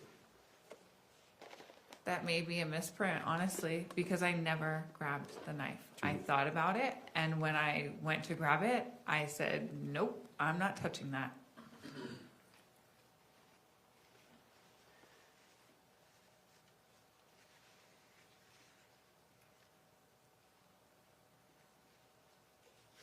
So you had the first time about a week after you got to Utah saying that your mom was going to ambush or hurt Matt or something. You said it was a joke. When was the second time? I don't recall. When was the next time? There was many little conversations about it.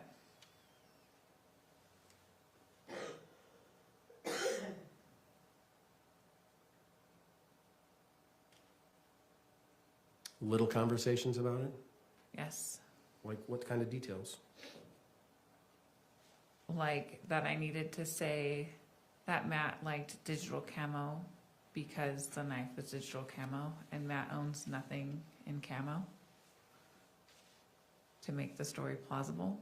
Are you making this up today? No, I am not. When the question was asked, when was the next time that she made a comment to you about hurting or anguishing Matt? Do you remember what you said at that June 12th interview? No, I do not. When he decided to come out to pick me up. So you said at that initial interview, because you were being honest and you wanted to be honest, didn't you? I was doing my best to be as honest as possible. You wanted to be honest, didn't you? Yes. And you were doing all you could to be honest with the detective, right? Yes. And they asked, when was this next time that she made a comment about it? And you said the day he was coming out. And do you remember what day that was?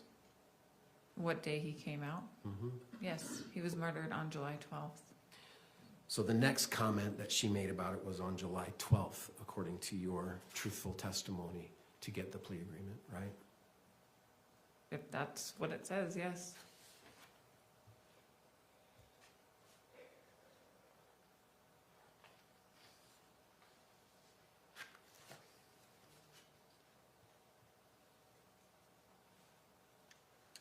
And on that day,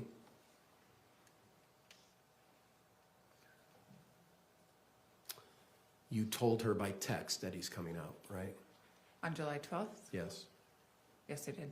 You texted, he's coming to California, he's coming to Utah. I believe so. Yes. We have that as an exhibit, right?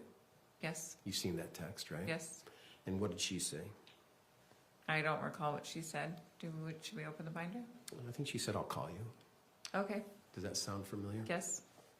Do you remember when you were asked about that with the detective in your interview? No, I do not.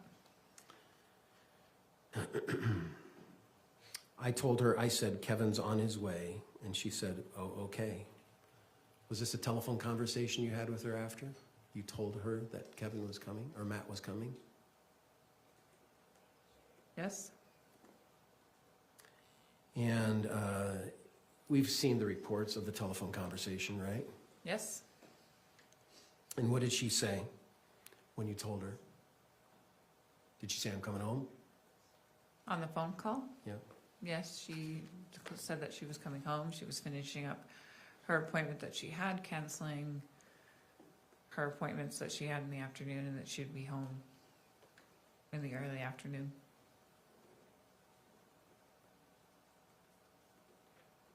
And then you said she seemed ready to do it. She did.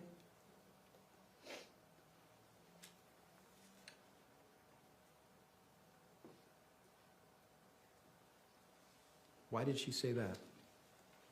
That she seemed ready to murder Matt? Oh, yeah, why did you say she seemed ready to do it?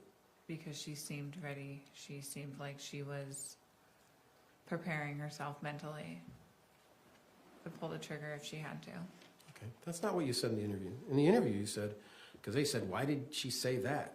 You said, because she was prepping the house. She was putting blankets on the couch. So you talked about a telephone conversation you had with her, and then you automatically revert to many hours later where she's prepping the house. And so you said she seemed ready to do it. She did. So why did you say she seemed ready to do it at the telephone conversation? I don't recall what was said in the telephone conversation. Isn't it true that Per word. Isn't it true that at this point in your conversation with the detective that they were getting frustrated with your lack of insight to this case? I cannot speak on how they were feeling. Didn't you hear them say their frustration with you about lack of insight and being honest during this interview? I don't recall them voicing their frustration, no.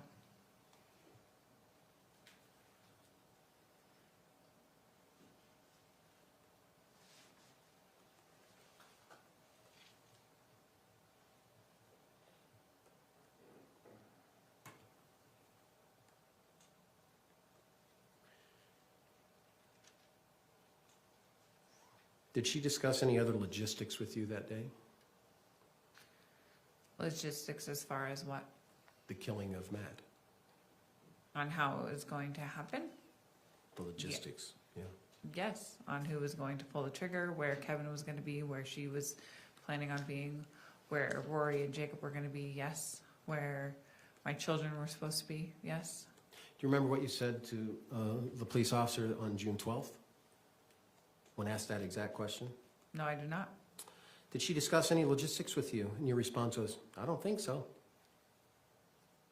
Remember saying that? If that's what it says, then that's what I said. There wasn't really much like how it was going to happen. Do you remember saying that?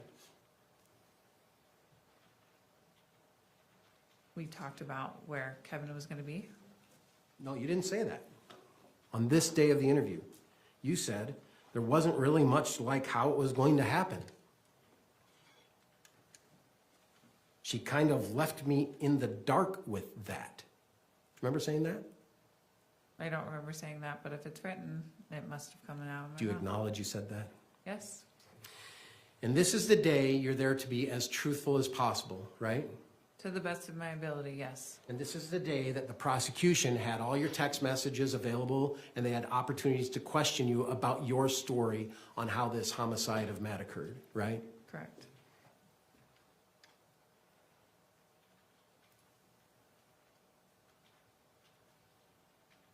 And then right after you said, she left me in the dark.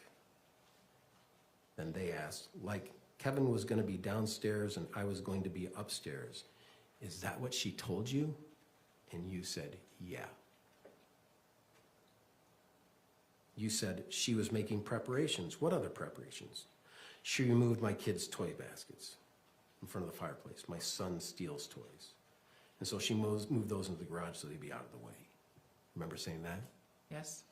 But she didn't talk to you about what was actually going to happen in relation to his homicide, did she?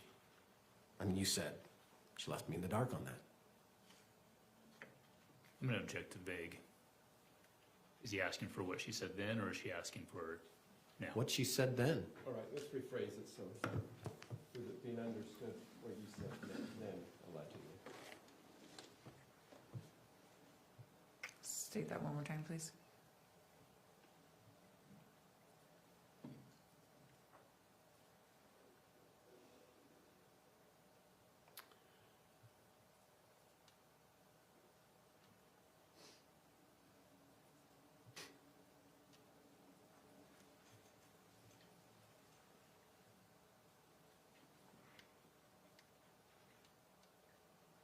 Do you recall on various occasions talking to Matt on his way to Utah? I do. And do you recall what you were talking about when he what to do when he arrived? I do. Do you recall asking him multiple times if he was going to come inside? I do. Why did you ask him that? Make sure that he came inside. Do you remember what you said to the detective or prosecution when you were asked that question? No, I do not. Because I wanted to have a conversation with him. Is that the detective the night of? Yeah. Do you recall having asking him multiple times if he's going to come inside? Yes, I do. Why did you ask him that? Because I wanted to have a conversation with him. Isn't it true that the first idea of luring Matt to the house through these conversations and these text messages and all of these things came from the detective and prosecution, and that you never had an idea of your luring until they presented that narrative to you?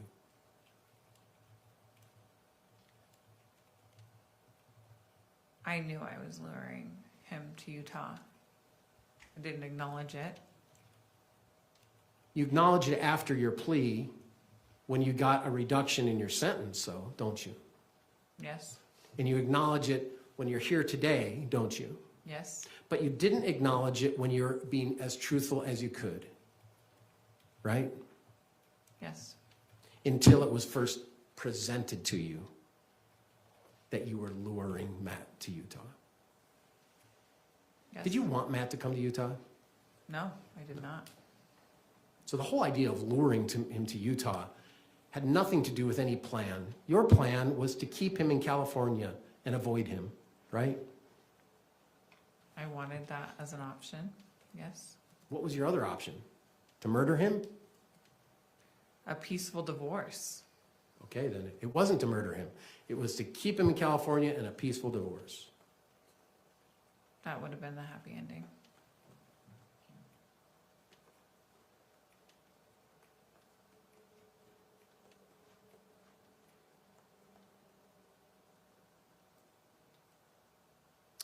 What did you think was going to happen when Matt finally said, I'm driving the truck, the 250?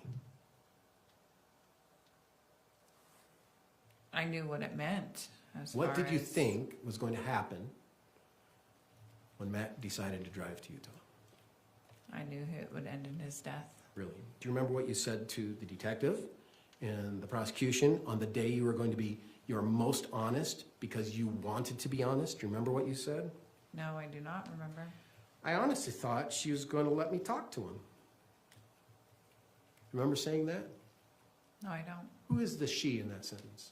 Tracy. Yeah, you thought that Tracy was going to let you talk to him, right?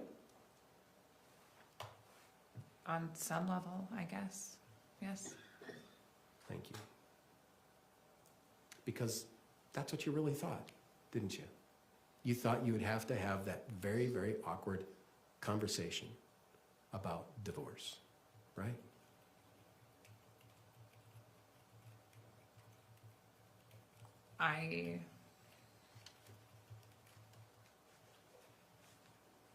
She told me not to come downstairs. She I'm told asking, me. I'm asking what you thought.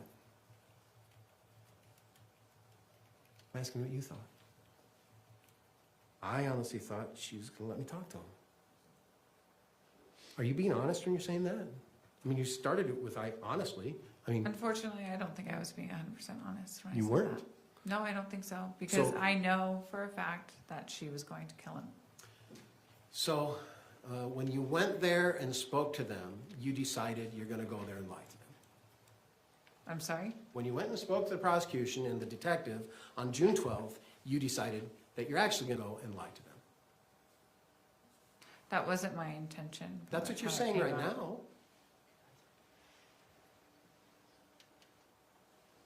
Isn't that what you're saying right now? Yes, that wasn't my intention, but it's how it came out. I honestly thought she's going to let me talk to him. And then they said, what do you mean? I didn't think that she would ambush him like that. Is that a lie? Were you lying on June 12th on that one too? Honestly, I didn't think that she was going to ultimately kill him. I didn't Thank think that you. she would actually pull the trigger. I asked her not to do it that day, and she told me she was going to do it anyway. Do you remember my question? Nope. Okay, I'll rephrase I'll restate my question. Was that a lie? I didn't think that she would ambush him like that. Was that a lie? Yes. So you actually went to the state and to the detective to lie. It wasn't my original intention. It's how it came out. And maybe I was being stupid and trying to protect my mother and my brother Protect them from what? from life in prison. Why? You're going there to testify and to provide them the information of their involvement in the murder. So how are you going there to protect them if your purpose was the opposite? That doesn't make sense, does it? No, it doesn't. You're Then right. why are you saying that? Why am I saying what? That you went there to protect Kevin and your mom. Because on some level, they are still my family. And as the time has progressed, I have learned things about my mother. Okay. So let's get back to the question. Why did you go to the prosecutor, to the detective, through your lawyer, through the proffers, to protect your mom and your brother when your purpose was to go there to tell them that you conspired to murder Matt? Because I wasn't thinking. Okay.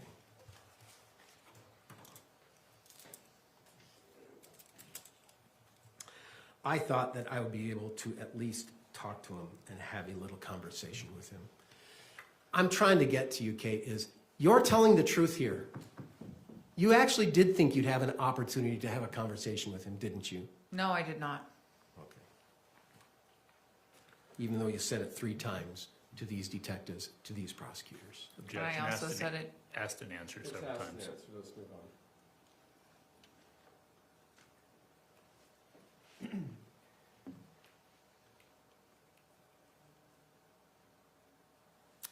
However, you had talked to your mom earlier or later that day and asked to not go through with it, didn't you? I did. You said that. Told her you didn't want to do it, right? Yes. So when you told her you didn't want to do it, you thought you'd be able to have at least a chance to talk to him, have a conversation when you told her, I don't want to do it, right? I didn't think that I would be able to talk to Matt. Not in person anyway. Do you remember the question? I mean, I know you want to always answer the way you want to Objection, answer. argumentative. I think it's argumentative. Then I'd ask that she be instructed to answer the questions and not to give her narrative of whatever she wants to narrate about. Ms. Restelli, you need to ask the question that's asked you, not the question you want to answer. Yes, Your Honor.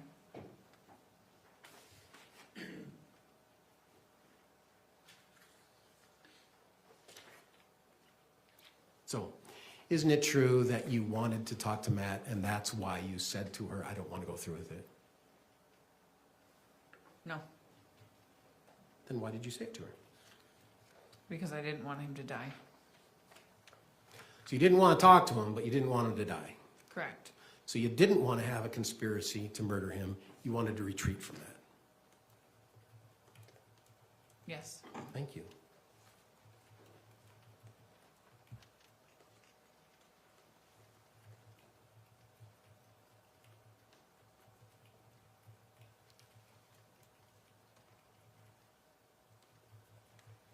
At 9:17, you texted your mom, right? AM or PM? AM. July 12th, 9:17, right? Yes. And then she said, I'll call you, right? Yes. And then at 10:45, so it's like an hour and a half passed away, right? Okay. Do you remember that conversation? Yes, I do. And what did she say? I'd have to open the binder. No, the telephone conversation. She said she was coming home early. She was canceling her appointments and that she'd be home. Do you remember saying, she said, don't worry, we'll handle it, just don't worry about it? Sounds plausible. Sounds like something she would say, yes. Is it something you said, she said? Yes. Yeah. And did you indicate you were troubled and upset because you didn't want him to come out? I believe so, yes. And right at that point is when the prosecution and the detectives were just sort of fed up with your lack of accountability, weren't they? Object to speculation. Sustained. Argumentative as well. And right at that point, they said, I'm going to object to hearsay if he's going to quote something we said at this point. didn't they say to you, we need you to be truthful? I believe so. Why did they say that, do you think? For that exact reason. They What- needed me to be truthful. Well, you had just spent 11 pages on talking to them. Why are they now saying you need to be truthful? I don't know. Well, maybe it's because you said that I Objection, only Your Honor. had... I'm sorry, didn't hear you, Mr. Red. Objection, he's testifying. Yeah. He's speculating as to what her reason is for her answer. Yeah, it's sustained. Thank you. Do you think they asked you to be truthful because they weren't believing your story? Quite possibly. They weren't believing that you said, she said it as a joke? I'm not sure what they were not believing. Do you think it's because you said, she said, don't worry about it, it will be okay? I don't know. Do you think it's because you said, honestly, I wanted to talk to Matt and I didn't want it to happen? I don't know. Do you think that they said that because they had a conspiracy charge and they wanted you to confirm the conspiracy charge? More than likely. Yes. And so you started changing your story at that point, didn't you? I'm not sure. Including today, changing your statement. Being more truthful, yes. And including the day of the Kevin Ellis trial, when the last thing you said on one day was, really didn't talk to Kevin. And then the very next day you said, oh, I had a full conversation in the lawn right after sushi. Right? Is that a question? Yes. Yes.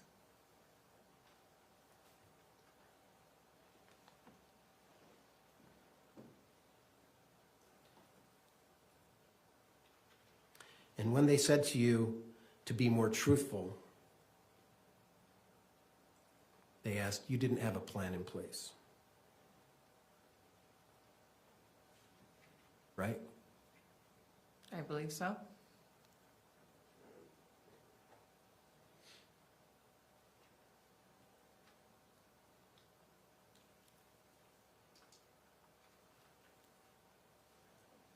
They said, but you had to do something with the plan for him to come out. And you said, right? Do you remember saying that? Not off the top of my head, but if that's what's in the transcript. So is- you knew that to be correct. And do you know what you said to that? No, I do not. You said yes. And they wanted, I want to hear it. And you said yes. Their narrative for you to comply with. Correct? Yes. Yes.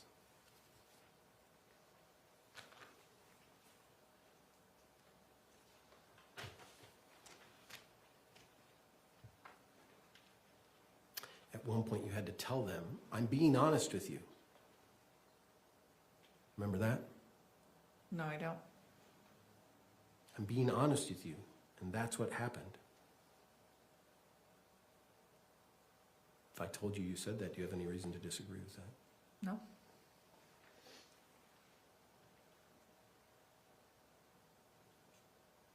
And then they said, you keep saying I didn't want him to die.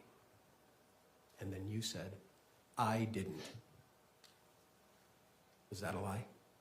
No, because I didn't want him to die.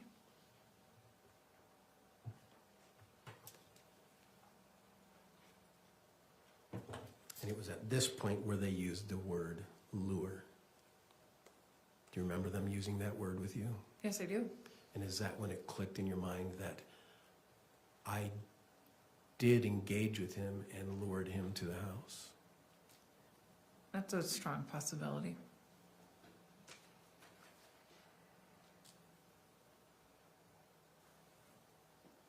Do you remember them asking you then, what is your role in this murder of Matt? I don't recall that, but I'm sure it was asked. The very end of your interview. And then you offered getting him to come out. Yes. And when did you and your co-conspirators decide that was your role? When she first offered the ambush? More than likely. That's not true, is it?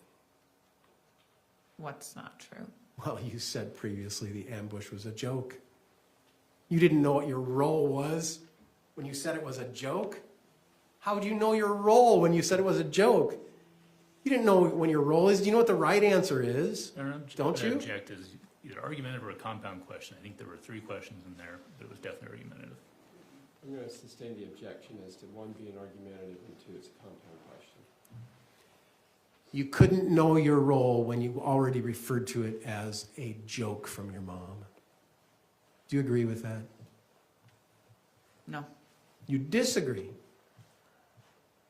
So you did know your role when it was a joke from your mom. Yes. You knew your role a week after you got to Utah when your mom joked about the ambush because your role was to get Matt out, right? That would have been my role, yes. Yes. Because she sure couldn't get him out there. No. And you did everything you could in those next 2 weeks to get him out, didn't you? You hired him a car, didn't you? No. You bought him an airplane ticket, didn't you? No. You had his friend's neighbor's sister drive him out for you, didn't you? No. Then how would you know your role? When did you know that he was coming to Utah? On the 12th? Exactly. You didn't know your role when she first made the joke about an ambush, because the only time you knew of that potential role would have been the 12th, right? No. So you did know that you were going to lure him to Utah before the 12th. In the context of a joke, yes, I would have to lure him out. So when did you know your role? I'm not sure.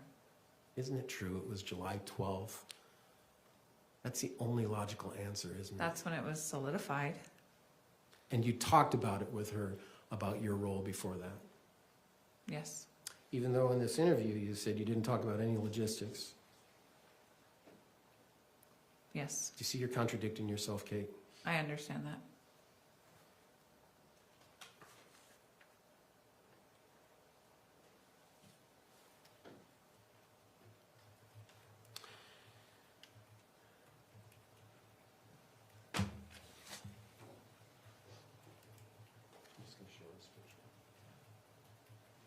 Here's a second picture.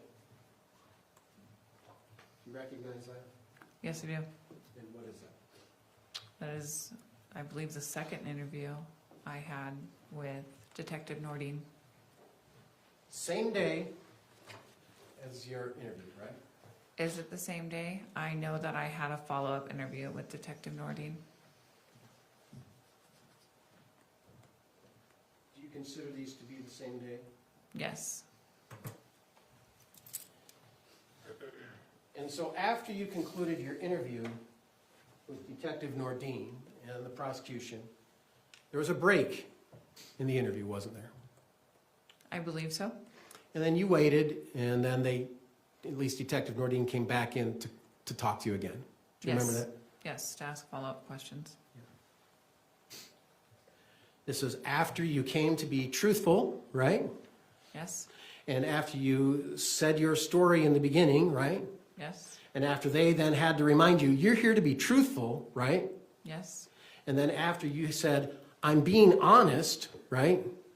yes, And then you came back for your second batch of conversations.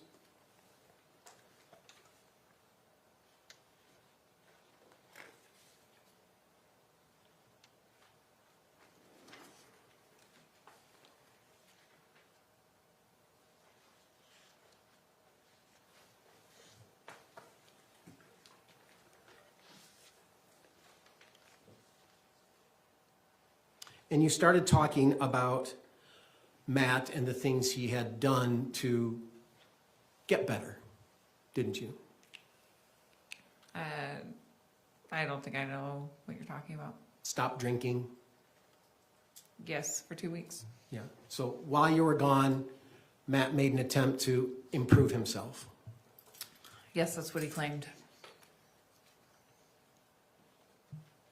You just can't say yes, can you? Nope. Why? I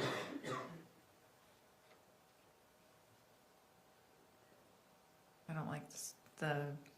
Being honest? I do like being honest. Why don't you just say yes? Why is it hard? Because I feel like you're not telling the whole truth. Just reading your words, Kate. Do you believe that? Yes. Thank you. And isn't it true when you came back after your round of interview and came back with the detective, you said like at this point it was solidified that he was going to be murdered, and they asked what time? Do you remember when that time was? No, I do not. You said 2:10.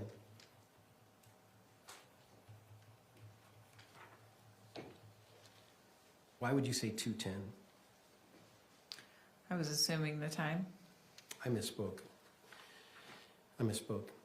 You said, like at this point, it was not solidified that he was going to be murdered. Do you remember saying that? No, I do not. And what time was that? And you said 2:10. Do you know what 2:10 was referring to? No, I do not. It's referring to July 12th, wasn't it? If that's what it says. Well, do you have any reason to disagree with it? Did you say, I was super happy I'd stopped drinking? I was hopeful, yes. Did you say, I was super happy that he stopped drinking? Yes. Thank you. And were you being honest about that? Yes.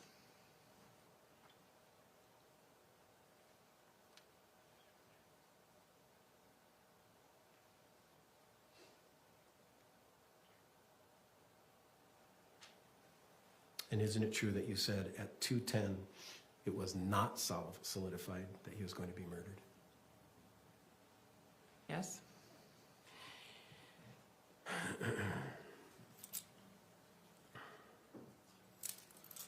And then a little bit later, you talked to the detective about the hotel money that your mom offered. I'm sorry? You talked to the detective about the hotel money your mom offered. Oh. Do you remember that? Yes. And your mom offered to let Matt stay at the house, right? She told Is me. that a yes? She told me to tell him yes. Yeah, okay. So your mom offered that, right? Yes. Thank you. Your mom also offered, instead of staying at the house, that she could provide a couple $100 for hotel if needed, right? Yes. Your mom also indicated she knew he had driven 10 plus hours, right? Yes. And that if you're leaving right away, there might be a hotel maybe in St. George that she would provide for, right? Yes. Your mom knew that he was coming for a long drive, right? Yes.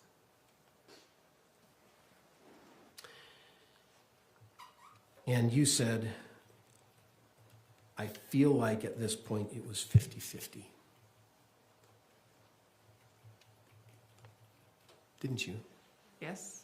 So even after the texts about the hotel, after the texts about staying at the night at the house, at that point you're being honest and you still felt like it was 50-50 whether or not he was going to be murdered, right? Yes. That means there really isn't an agreement at this point, is there? It was still 50-50. To my understanding, yes. Which is quite different than your story earlier in your testimony, that it was always the plan, that it was going to happen, that it's for sure going to happen, but the day you're going to be truthful, until you started getting questioned about your truthfulness and had to come up with an idea of your luring, did you start changing your story to the narrative of the detective? Isn't that true? Yes.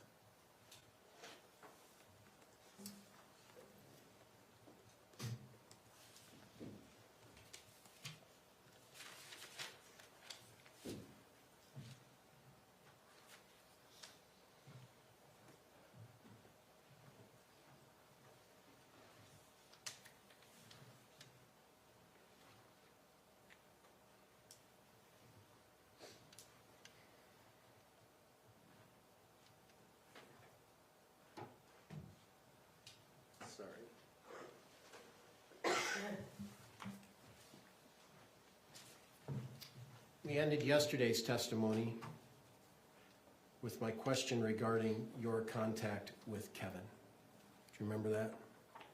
Yes. Excuse me. And the last question, virtually, asked in your testimony,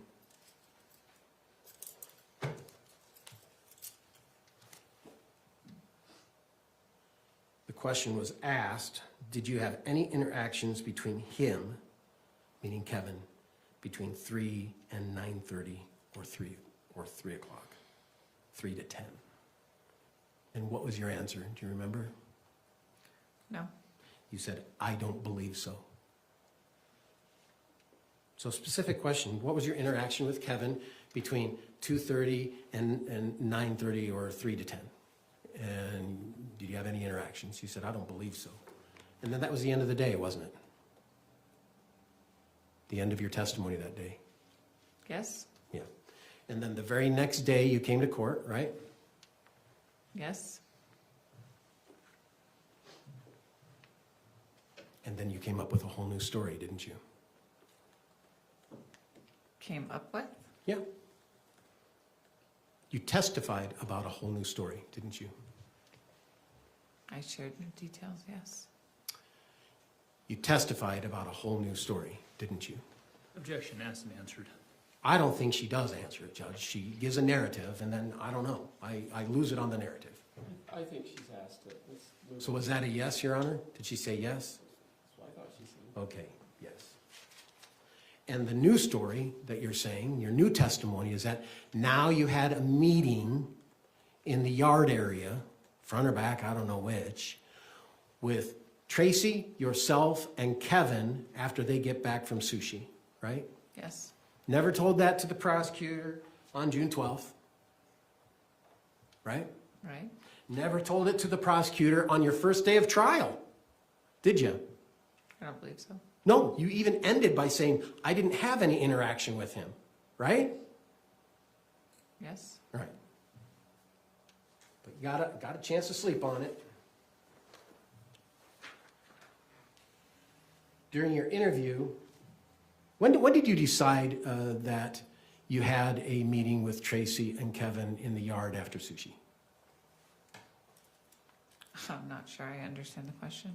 When did you decide you had a meeting with Tracey, Kevin, and you after sushi on July 12th, 2024, the day Matt was murdered? When did I decide? I'm not sure I understand why you're using that question or using that word. You didn't decide to tell people of it during your interview on June 12th, right? I'm gonna object as vague. If it's, when did you decide to tell, or when did you decide? I think you changed your question. Let's rephrase it so we know what you're asking.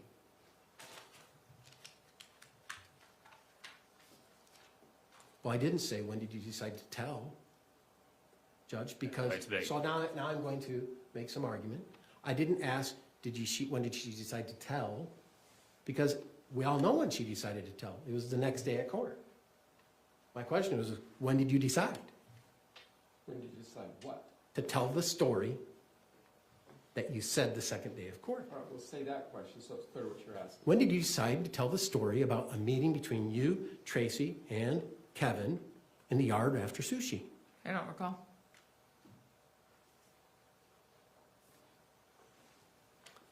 But you would acknowledge your time and interaction with Kevin was minimal, right? Yes.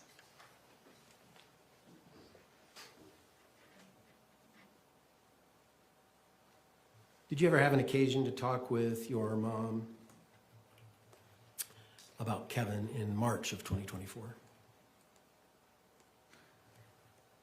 I believe there was text messages about Kevin's mental state. And was there a conversation about Kevin being one to kill Matt? Yes. Was that done jokingly? I don't believe so. So you think in March, before Matt even came to Utah, before you even left to go to Utah, before you found out about you're not doing Las Vegas, and right after Disney, you think it was serious? Yes, I do. Even though you said it was a joke on June 12th. Did I say that the March one was a joke?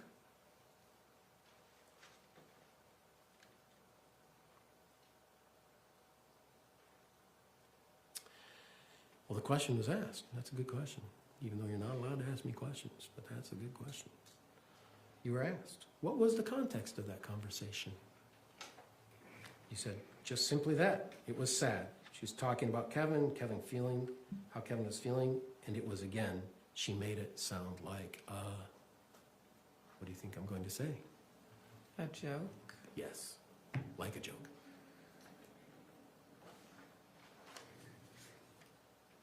And then, a few seconds later, she's like, well, Kevin's sad, and he'll take care of it if you need him to take care of it. As a joke, right? I mean, it's time to be honest, so. What she was thinking was probably a joke, but I knew that she was serious, and I know that I shared that information with Tara Lynn, and we both thought it was very sad. You can't talk for Tara Lynn, Your Honor, and I ask that she not talk for someone else. She can only talk for herself. Let's hear say. Only talk about you, please. Thank you. I know when I spoke with Tara Lynn that I thought it was very sad. And you considered it a joke. I don't think it was a joke. Okay. At that time, you were sending texts like, I hate Matt, right? Yes, I can't stand having kids with him, right? I believe I hate the fact that I have kids with him. Right. Yes.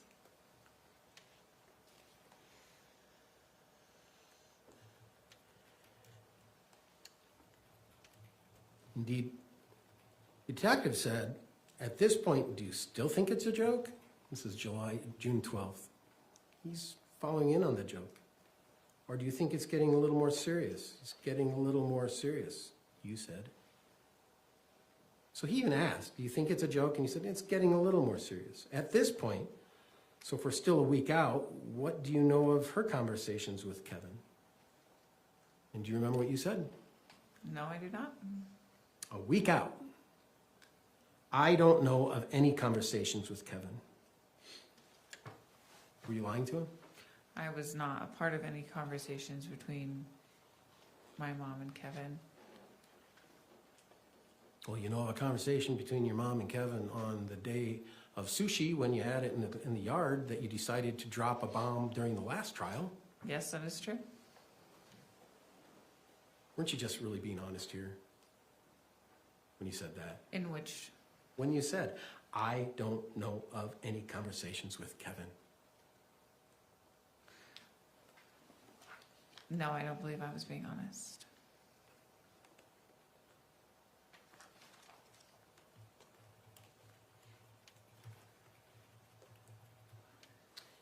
Your testimony yesterday, you talked about Kevin being downstairs watching video on the couch when all the prep for the murder was to take place, right? I don't believe that's what I stated. What did you state? That he was downstairs on the couch watching movies when Matt was said to arrive, not during the prep of the house. Do you remember being asked, did Kevin watch Mom make any of the preparations? No, I don't remember that question. And do you remember what your response was? Nope. I don't believe so. I think he was Sorry, still, I'm just gonna ask for clarification on I'm sorry? when that question was being asked. June 12th, the day she was before the prosecution and the detective, to be honest. Remember that conversation? No. You remember that day and that conversation with them, right? Not the I specific remember one. having that conversation, yes. Yes. And you said, I don't believe so. I think he was still upstairs in his room. Did you see Kevin that day? Do you remember what your response was? My response was no. Your response was, in passing. Not in the front yard having a conversation about the murder. On the day you're there to be most honest, on the day you're clinching your plea. You know, I'm gonna Is that object a to, question? I'm gonna have to Yes. strike that. And that was the day in which you were clinching your plea, wasn't it? I'm not sure I understand your question. You were there for the interview based on the information you provided the prosecution to clinch your responsibilities related to your plea, to provide them a statement of the truth. Yes. And you said, I saw him in passing. Correct? Yes.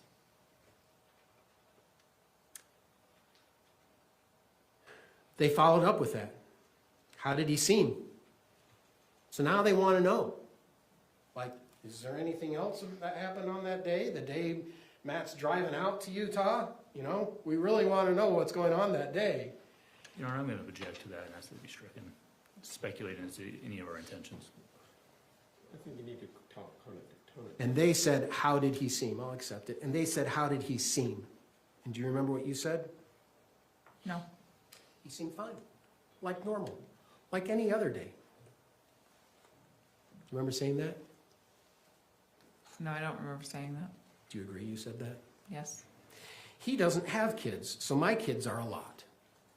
Yes, I remember saying that. And so he just keeps to himself and just avoids me and my rambunctious kiddos. Yes. And then they said, what was his demeanor? Was it different after sushi? So they really get on the line here, don't they? Yes. They want to know about after sushi, don't they? Yes. Do you know why that's important? No. Well, would you acknowledge that this would be your first opportunity to have a face-to-face with your co-conspirator murderers once you find out Matt's on his way? Right? My first opportunity? To be face-to-face with your co-conspirators. Yes. Because Mom's at work, isn't she? When you found out Matt was coming from California. Yes. Yeah. And so they asked. And then do you remember what your response was when they said, after sushi? No. You said, no, I don't think so. His demeanor wasn't different. Did you see him after sushi? Maybe. Isn't it true you said maybe? If that's what's written, yes. He seemed fine. Isn't that true? Yes. Mayor, may we approach briefly? He seemed happy. Certainly.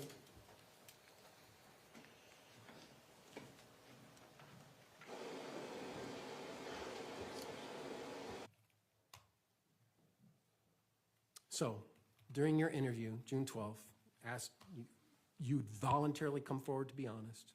They asked you about after the sushi between Mom and Kevin, and they said, did you see him? And your response was, maybe. Is that accurate?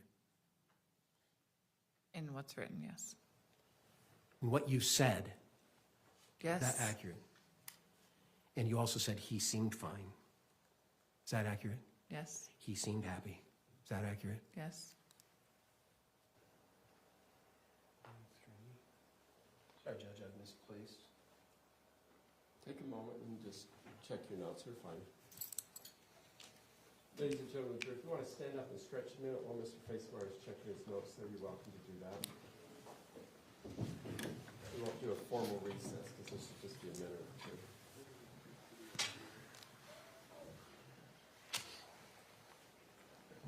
I didn't say counsel. You should stand up.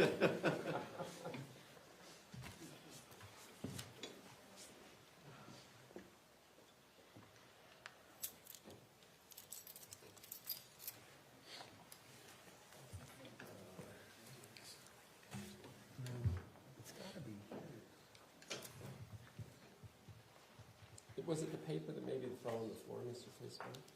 Well, I actually just had it, and somehow I'm confused it by underneath my pictures. I found it, I'm sorry. That's all right. A lot of moving pieces, you understand. There it is.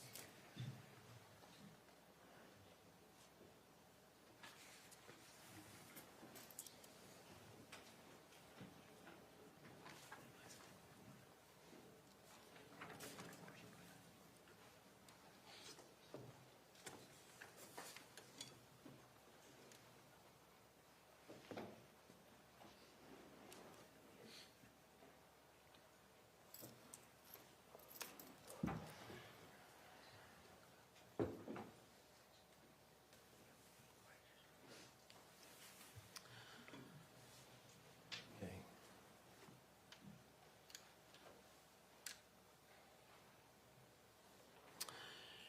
And then further, there was a lot of questions that the detectives and the prosecution had about Kevin, right?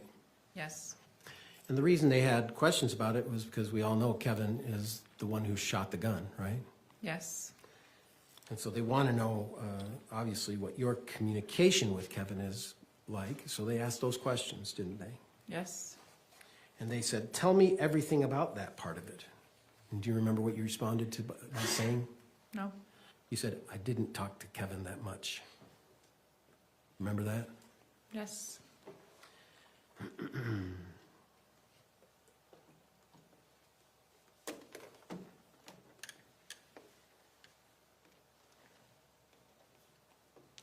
And they asked, so anything else that was said about that? And you responded, the conversation between my mom, between Tracey and Kevin, I really don't have much knowledge of. Correct. Is it? Yes. Well, you certainly had knowledge about some alleged meeting in the yard where Kevin agreed and you had a conversation about it. Between the three of us. Yeah.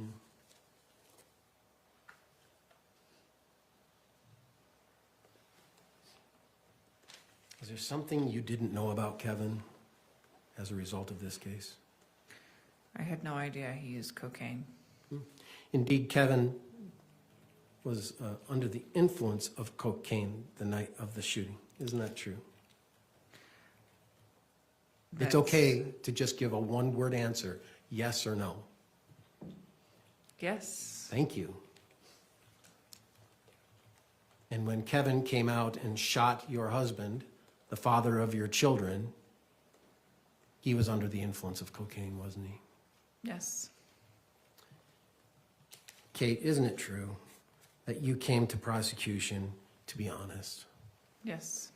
Isn't it true that you were going to present to them your honest statements of what you knew best? Yes.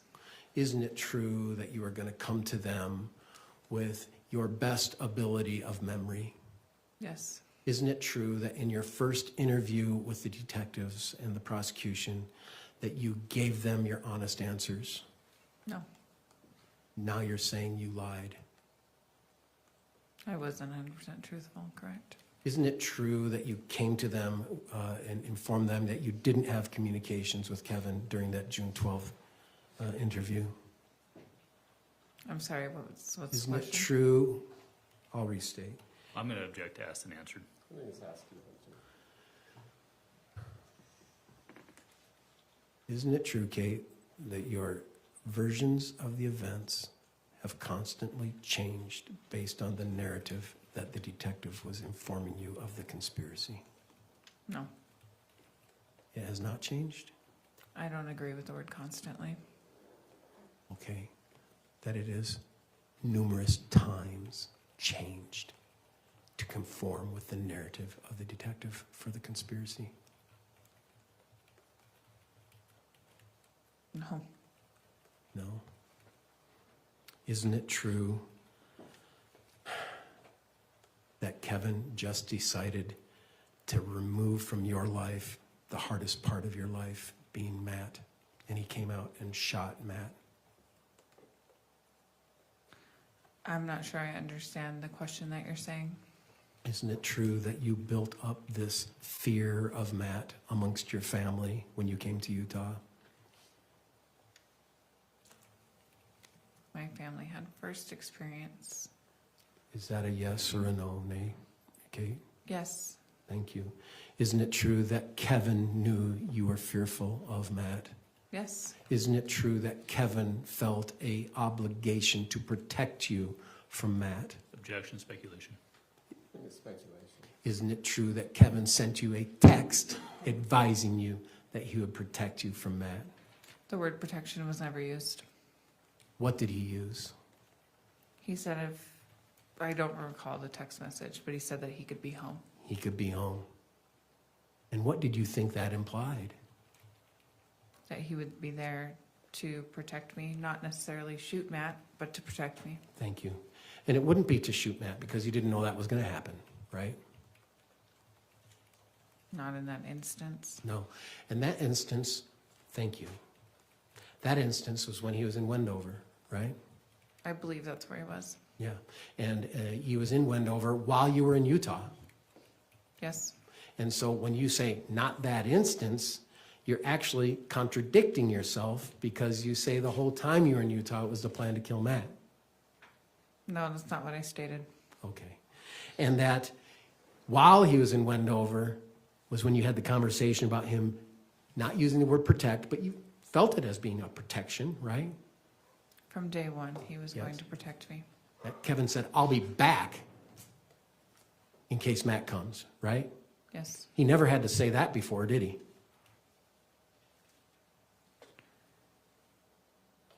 You can say no if that's the truth. On the very first night I got there, Kevin told me that he would sleep on the couch. Because So, Judge, I would ask that you strike this because she is not answering the question. This is non-responsive. You need to ask the question, answer the question that's asked you. So re-ask the question, please, Mr. Casey. Your understanding of that text was that Kevin was going to be a protection for you when Matt came to the house. Yes. And isn't it true that when he was in Wendover, Matt was not coming back at that time? Correct. So your inclination or your statement that him shooting Matt is just not an accurate statement, is it? I'm not sure I understand your question. I think it's a poorly phrased question. I'll retract. When Kevin was in Wendover, you were texting with Kevin, and we've seen the texts in this trial, correct? Yes. And part of those texts was he offered to bring you weed, didn't he? I asked him to bring me weed, yes. So that's a yes. He didn't offer to bring me weed. I asked him to get it. Okay. Because at that time you're still smoking daily? Yes. Didn't have your trailer though, did you? Nope. So you're just still a daily smoker? Yes. So much so that at one point Kevin had to send you a text saying, hey, I smell it, right? In the house. Yes. Yeah. And isn't it a fact that Kevin was there to be your protector because of the fear of Matt that you presented to your family? Yes. You presented it to Tara Lynn. Is that accurate? Yes. You presented it to Tracey. Yes. Physical fear, right? Yes. And you presented it to Kevin. Yes. And based on that fear is why Kevin shot and killed Matt. Is that right? No. Oh. He didn't do that based on your fear of Matt? No, he did that on the basis of getting rid of him. On the basis of what? Getting rid of him. Okay. Because a divorce would just be too hard. I guess. Is that your answer? Yes. One moment, Your Honor.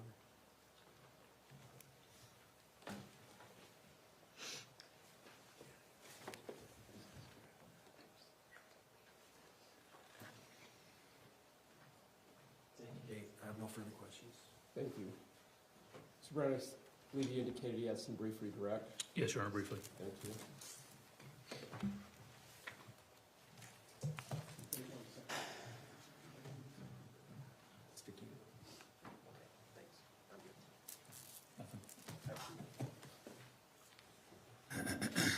Okay, you were just talking with the defense attorney about your marijuana usage. Right? Yes. You testified yesterday that the marijuana usage caused you memory issues. Is that correct? Yes. And did marijuana cause you to make up memories? I don't know. Or just make things fuzzy? It makes things fuzzy. It doesn't create memories in your mind, does it? No. You were also just asked just a second ago, divorce would have been too hard, right? Yes. And you were asked extensively yesterday by Mr. Facemeyer about Tracey's several divorces and how those seemed fine, right? Remember that line of questioning? Yes. You talked to a divorce attorney. Yes, I did. It wasn't just Google, as you were asked. Google wasn't your lawyer, was he? No. You talked to a lawyer. Yes, I did. And you told the lawyer about your financial situation, right? I did. About your DV conviction, right? Yes, I did. About all the concerns that existed, right? Yes. And how'd you walk away from that consultation feeling? Defeated. Was divorce an option? In my head, no. The recording of that call, you sent that to your mother, didn't you? I did.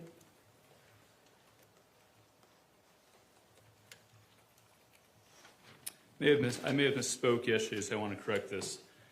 The recordings of you and Matt on the phone, did you record this with your phone or with your iPad? With my iPad. Okay, while you were on the phone with them? Yes. Okay, so those recordings would have come from the iPad? Yes. Okay, thank you for clarifying that. The defense asked you a question kind of towards the end that your story has changed several times to conform to the narrative of the detective. I want to break that up. Has your story changed over time? Yes, it has. Has it changed to conform to the narrative of the detective? I don't believe so. Why has it changed? Because I've remembered things differently and I want to be more truthful.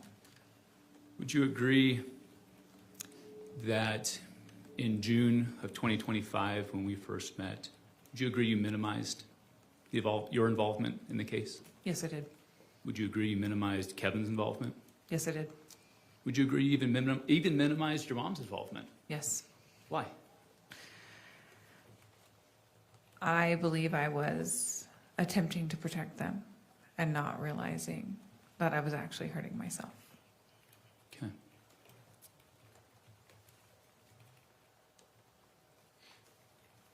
Would you agree that even up through the first day of Kevin's trial, you minimized Kevin's involvement?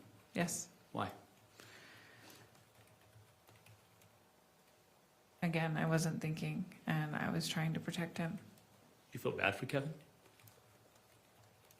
Yes. Why? Because he put his life on the line to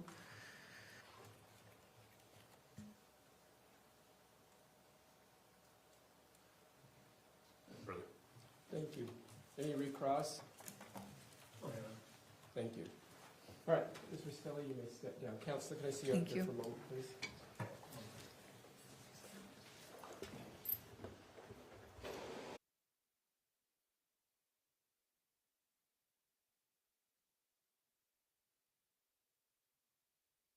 Ladies and gentlemen of the jury, we're going to take our lunch break. Well,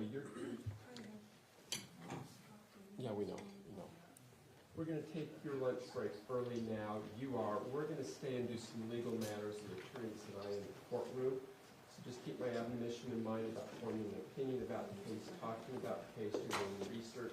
Just be back in time so that we can start hopefully about 1:30 then. That in mind? All rise for the jury.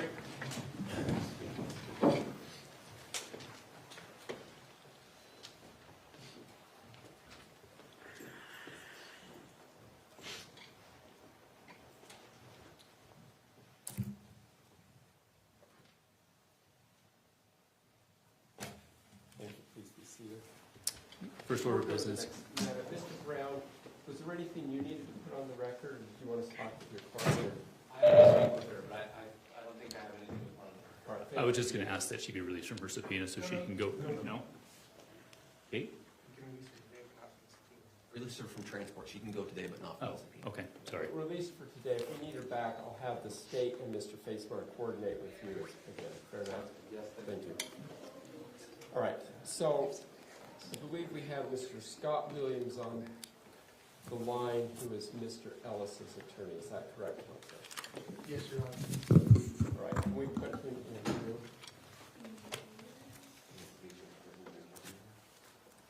Yes.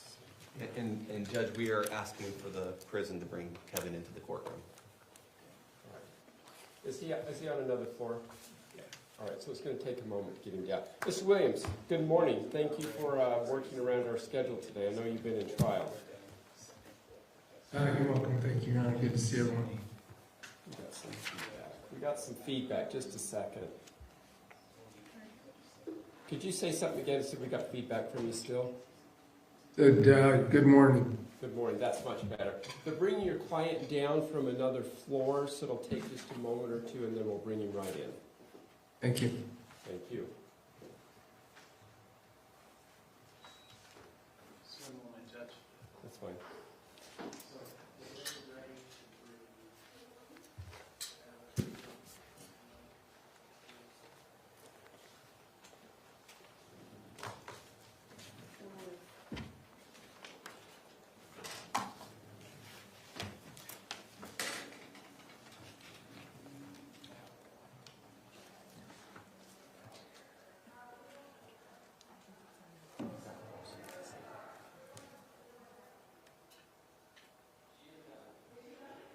It's going to take a moment because we can't have them cross paths.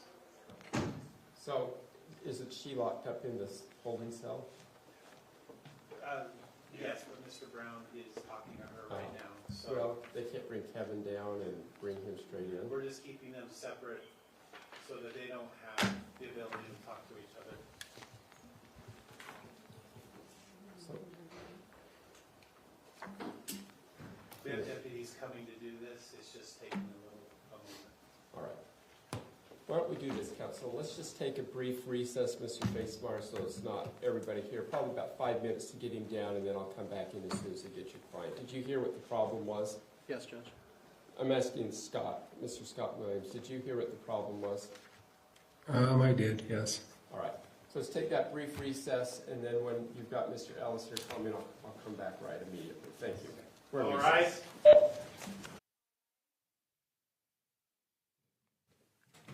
Thank you. Please be seated. Let's go back to the record matter of State versus Tracey Grist. This is 241101170. Mr. Ellis, I'm going to have them put you over in the jury box there.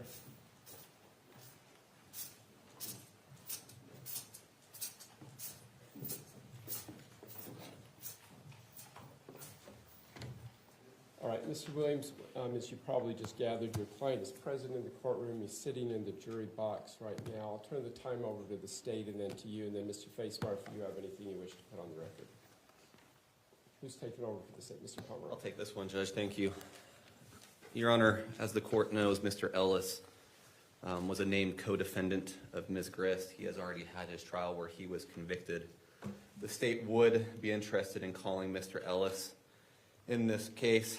However, we have been informed by Mr. Williams' attorney that Mr. Ellis will assert his Fifth Amendment privilege and to not testify in this case. We previously discussed in motion work, specifically citing Mangrum and Benson on Utah Evidence Rule 804, that a valid claim of privilege by a privilege holder or a representative on his or her behalf is sufficient to establish unavailability. So the main reason we are here today, Judge, is I believe we can have Mr. Williams assert the privilege on Mr. Ellis's behalf. He can make whatever proffer he wishes to make about that. I do suggest that we have the benefit of the record here and the court then just simply ask Mr. Ellis if that's accurate, that he intends to assert the privilege Mr. Williams will assert on his behalf. Mr. Williams. That's correct, Your Honor. I've informed Mr. Ellis of his rights. He is currently perfected a notice of appeal. In his particular case, I believe he clearly has a Fifth Amendment right that he can assert.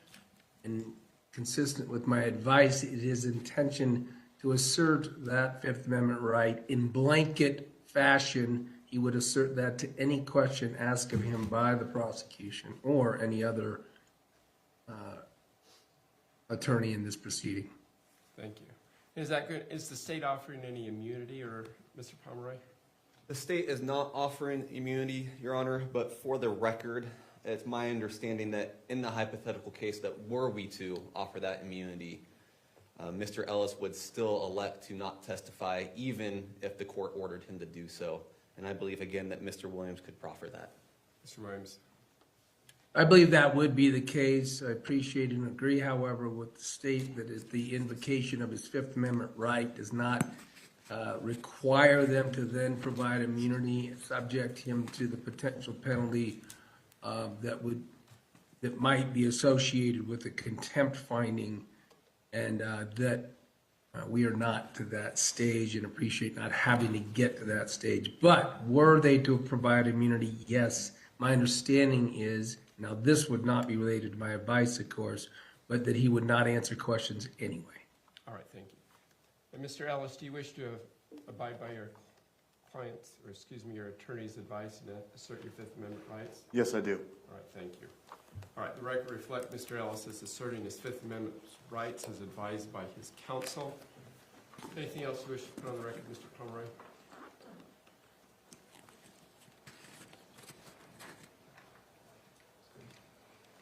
We're good for now, Judge. Thank you. All right, Mr. Facemer, anything on behalf of the defense you wish to put on the record? Nothing, Judge. All right, thank you. All right, thank you, gentlemen. Thank you. All right, anything else we should discuss before we recess for lunch today? Can I approach? Can I be excused? Yes, I'm sorry. Thank you, Mr. Williams. Have a good day. Thank you. Yes, counsel, come forward.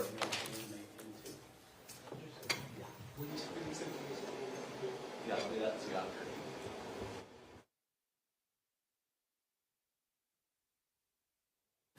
All right, Mr. Pomeroy. Thank you, Your Honor. As the court knows, we previously filed a motion to admit certain evidence subject to Rule 804 for when a witness is unavailable. We're asking the court now, based off of the invocation of privilege, to find that Mr. Ellis has asserted his Fifth Amendment privilege, and Mr. Ellis is now an unavailable witness pursuant to that rule and its exceptions. Thank you. Mr. Facemer, anything from the defense? Nothing, Your Honor. It's been briefed and discussed and anticipated how it would go as how it's gone. All right, thank you. All right, so as the court in a minute had discussed with the parties in chambers on the first day of trial, with us moving to this point today, I will find that the defendant is an unavailable witness based upon his exercising of his Fifth Amendment rights in totality. I think there's a few cases that allow us to move forward with the proposed testimony or the recording that we're going to use that I've referenced. And also getting to that point is U.S. versus Small 605 F3D 765, and then Salt Lake City versus Rocky Chad Williams, that's 2005 Utah Act 493, discussing the use of these out-of-court statements that were made by Mr. Ellis.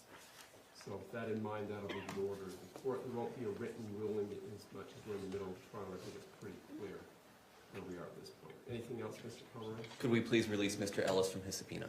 Any objection, Mr. Facebar? No objection. All right, so Mr. Ellis will be released from his subpoena as well. Anything else we need to put on the record before we take our lunch break, gentlemen? No, Judge. All right, Mr. Facebar, anything else from you for the record? I'm sorry. Anything else you need to put on the record before we No, take Your our Honor, lunch thank break? I'm good. All right, the doors will be open about 1:15. I'll see everybody back just before then with the goal of starting at 1:30. We're in recess. All right.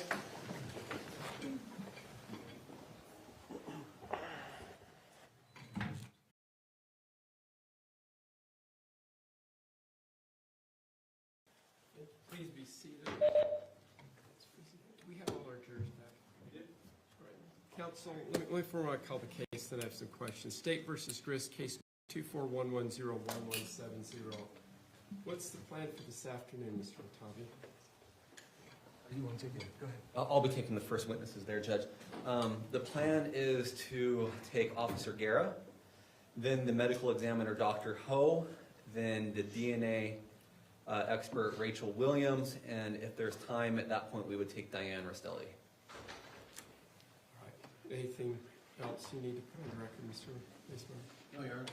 If I may put on the record, Your Honor, only that the court remembers the issue of the autopsy photos. We're using the same photos as Mr. Ellis's trial. We've already reviewed those with Mr. Facemeyer. All right. Any objections? No, Your Honor. All right. Thank you. I appreciate that. All right, let's bring the jury in then.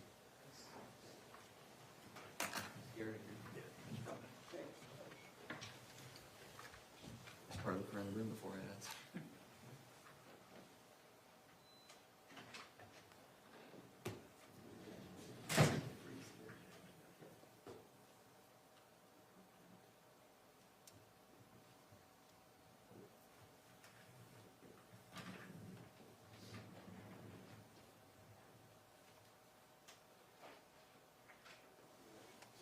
All rise for the jury.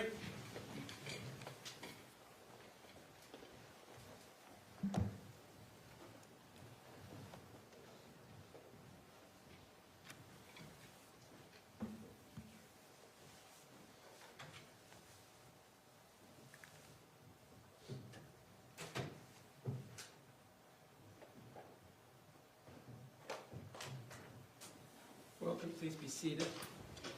Ladies and gentlemen of the jury, I hope you had a pleasant lunch. We're going to jump right back into it. Mr. Pomeroy, I'll let you lead off with your next witness. Thank you, Judge. The state calls Officer Garrett. Officer Garrett, if you come forward, please.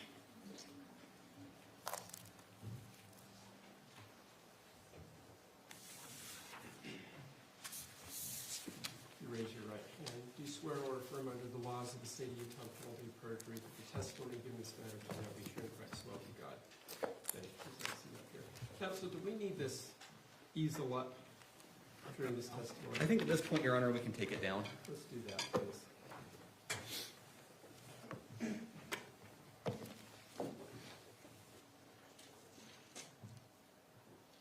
Excuse me, Judge. Were you needing this piece of paper, or was counsel needing this? Mr. Facebar, I believe that's his exhibit. Thank you. Please grab that.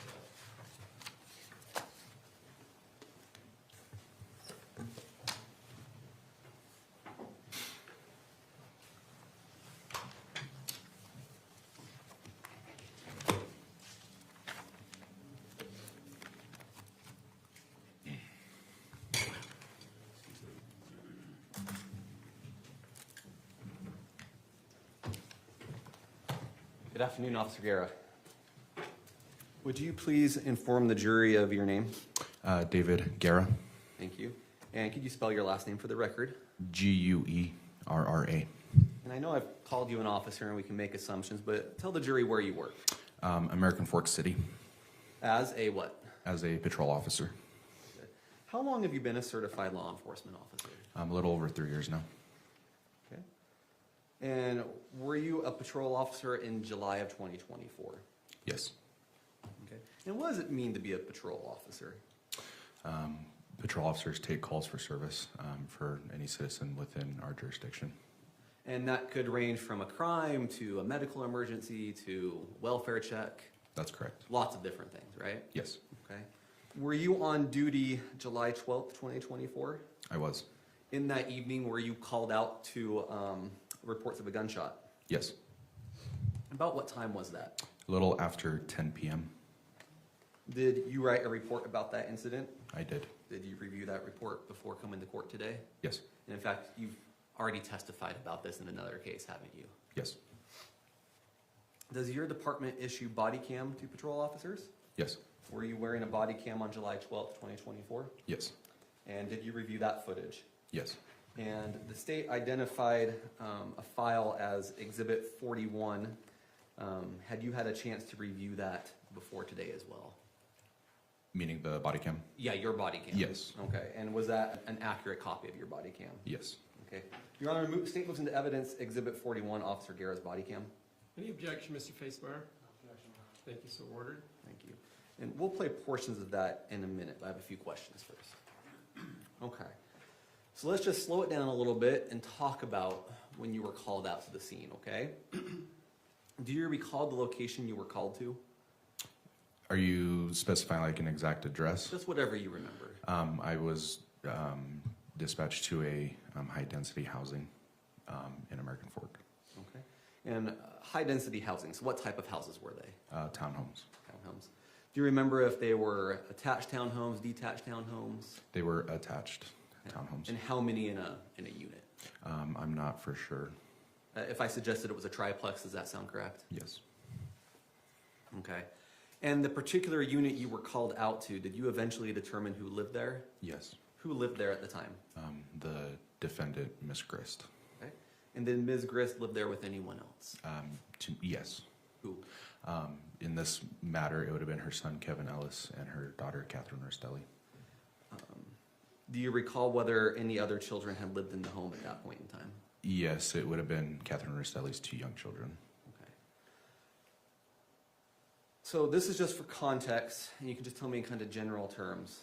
What was the information you had when you responded? What was in your mind? I mean, the initial call was that a neighbor who shares the same wall, or the walls are connected with the complainant, stated that they believed that they heard multiple gunshots coming from Miss Grist's townhome. Okay. Do you recall the name of the neighbor who called in? Her name was Caitlyn, I believe. And do you know where Caitlyn lived in relation to Ms. Grist? Just adjacent, right next door. Was that one of the adjoining 3 in the triplex? Yes. Okay. Now, when you got there, were you the only officer, or did other officers arrive with you? I had 2 other officers arrive at the same time as me. And who was that? Officer Neal and Officer Laycock. Okay. When you arrived, let me back up. Apologize. Do you remember whether you were told about whether there was a suspicious truck in front of the home? Yes, the complainant stated that she stated there was, quote, a sketchy truck outside in front of Miss Grist's home. Okay. And did you look for that truck when you arrived? Yes. And was it there? It was. Did you make any observations about the truck? I noticed that the hazards were on and that there was a piece of cardboard underneath it. Okay. Would you please publish to the jury the first clip of his body cam?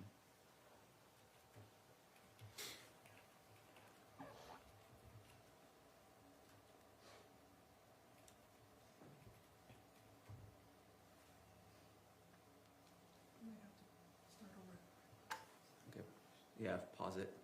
I'll tell you when to start over. So we're gonna have to start it over because the screen didn't quite get it. But before we do that, do you see a date and time stamp in the top right corner? I do. Are those accurate dates and times for the body cam that your department issues? Yes. Okay. If we could start it over so the jury can see the whole thing.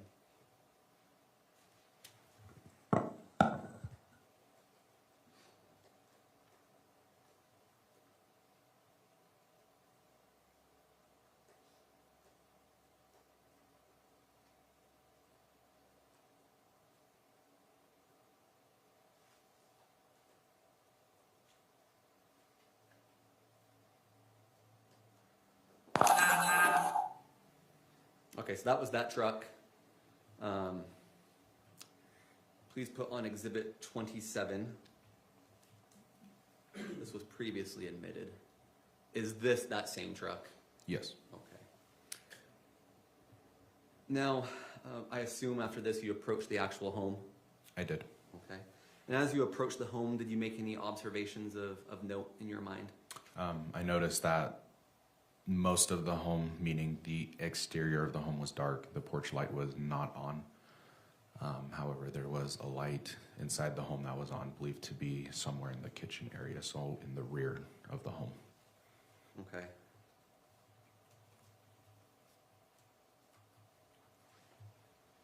Please put on exhibit 42. You'll probably want to pause it until the jury screen has it. Did you say 42? I apologize. Yes. Actually, 42 is a still image, so if you just put 42 on. Okay. This is a still image of your body cam. Is this what the house looked like when you first arrived there? Yes, it is. I apologize. The porch light was actually on at this time. That's perfectly fine. So from the exterior, their porch light was on.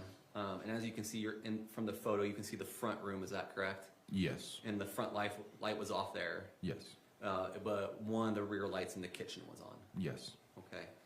Now, I'm jumping ahead slightly, but after whatever was done that we'll get to in a second was done, did officers document the scenes through photographs? Yes. Okay.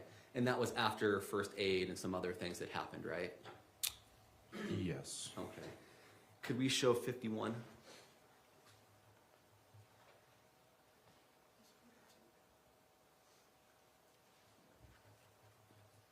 Okay. Do you recognize this one? I have not seen this photo until today. Okay. But is this a photo of that residence? Yes. Okay. But it is slightly different than how the residence was when you first approached. That's correct. But other than the lighting and a few of those issues, it is the same residence. That's correct. Okay. Your Honor, the state moves into evidence exhibits 42 and 51. Any objection? Submitted, thank you.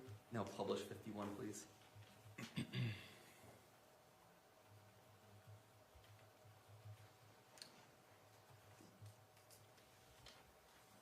Okay.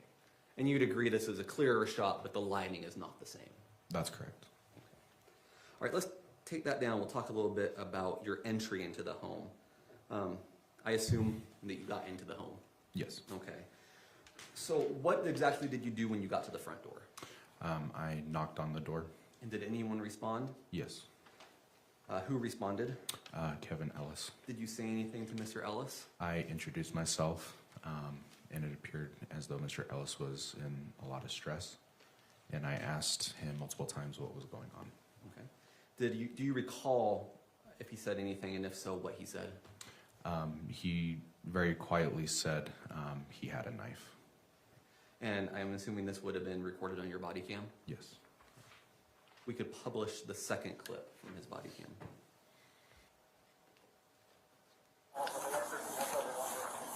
The RP's on 112.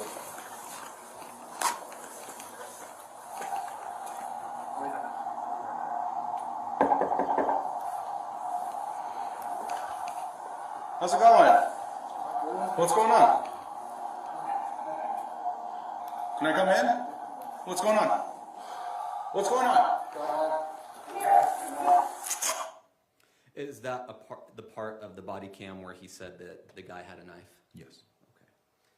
Okay. You obviously, at the end of this clip, entered the home. And there's a body, so please take that down. Okay. The end of that ended with you entering the home, correct? Correct. Okay. When you entered the home, did you make any observations? I noticed the victim face down on the floor. Okay. Did you make any other observations at this exact point? I noticed that in the right hand of Mr. Restelli that there was a pocket knife. Okay. Is Mr. Restelli the name of the man whose body you saw? Yes. Okay. Do you remember his full name?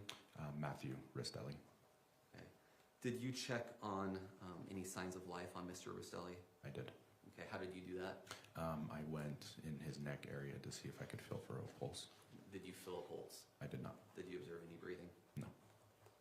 Please play clip 3 from the body cam. Where is she? What's going on? He came into the house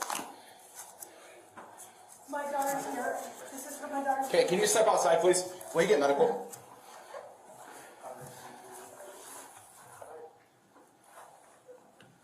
Ma'am, go outside. Go outside, please.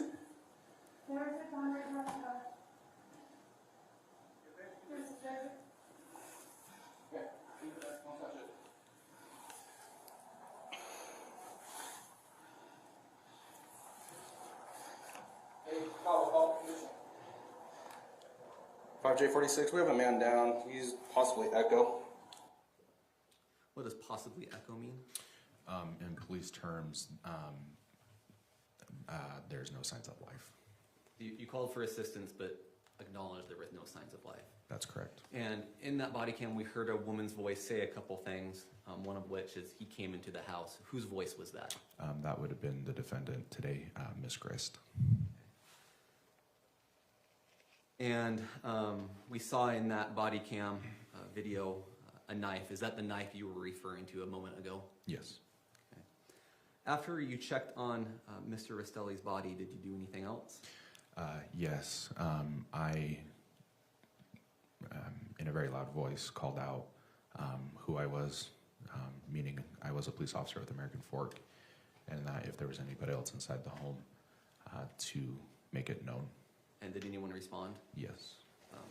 Did you eventually learn who it was that was responding to you? Yes. Who was it? That would have been Kathryn Restelli. Okay. Did she obey your commands? Yes. Did she say anything of note at that point? As she reached the landing, she immediately broke down in tears. I asked her if there was anybody else on the second level of the home, and she stated that her 2 children were. Okay. Were those 2 children eventually found upstairs in the home? Yes. Was she escorted out of the home at that point? Yes. Okay. After Ms. Restelli, I guess we have some overlapping names. So to clarify, Kathryn Restelli, after she was escorted out of the home, do you recall checking Mr. Restelli's pulse a second time? Yes. Okay. Play clip 4, please.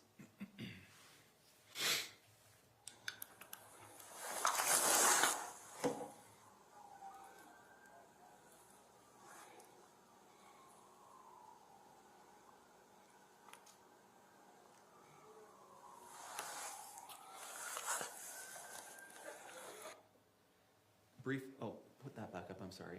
Briefly pause it about halfway through. Okay, right there. Very quickly here. There's a knife in Mr. Restelli's hand, correct? Yes.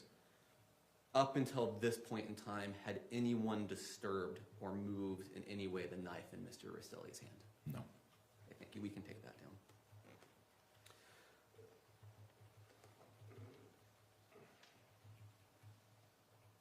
After Mr. Ellis and Ms. Grist and Ms. Restelli were removed from the home, were you asked to do anything else? I was asked to start CPR on Mr. Restelli. And to administer CPR, did you have to move his body? Yes. Did you have to move the knife in his hand? Yes. Was that you who removed it? Yes. Where did you place it? I placed it on a kitchen counter that was behind me. How long did you administer first aid to Mr. Restelli? Less than 2 minutes. Okay. And to clarify, you were the first person to start that process. That's correct. Did it appear to you that anyone had attempted to administer first aid to Mr. Restelli prior to you? No. Why not? Just with my experience, I have performed CPR in multiple individuals, meaning being the first person to administer CPR. And when you first start CPR, you will hear some bones crack in the sternum, and that is what I heard. And as you continue to do CPR, the chest gets, per se, flatter. But again, I heard the cracking of the ribs and the sternum, and then as I was continuing my chest compressions on Mr. Restelli, I felt as though I was getting lower into his chest, and yeah. Please play clip 5. Compressions? Yes, compressions.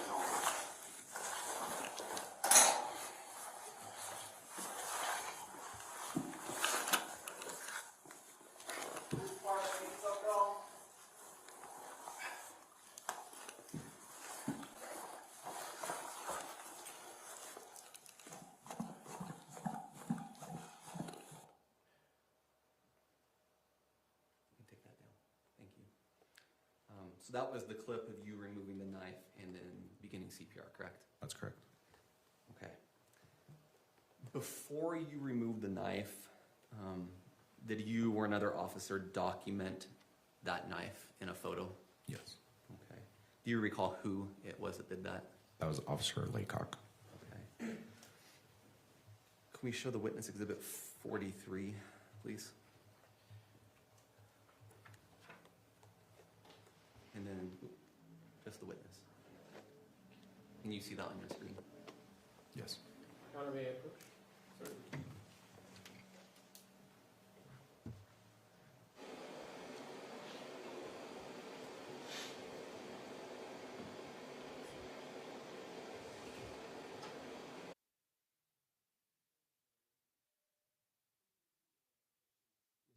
Mr. Pomeroy, I think that got cut off.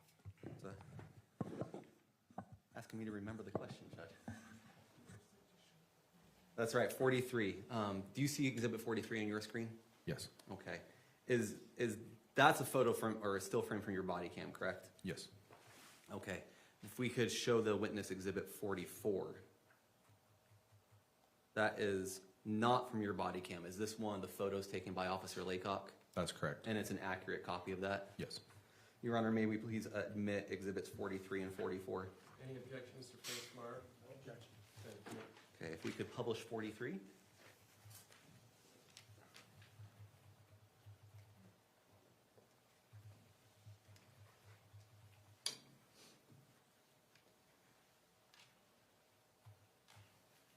Okay, it's on.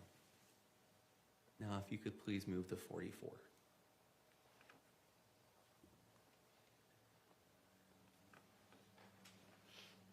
Now, we previously admitted exhibit 22.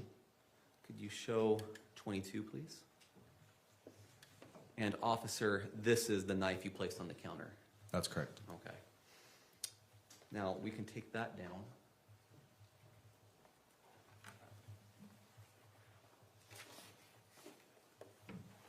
May I approach the witness? Of course. Thank you, Judge.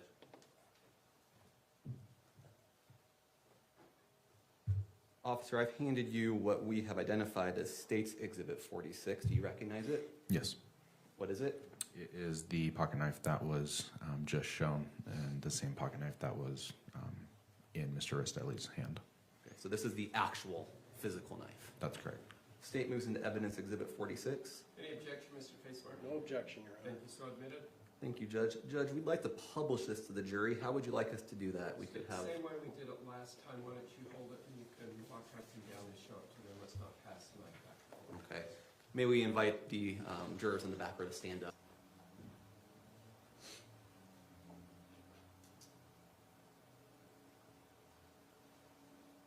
Your Honor, could we invite any juror that wants to see it a little bit more to raise their hand, and I'll walk by again. Does anybody need to see it closer? If so, please raise your hand. All right, thank you. Please be seated.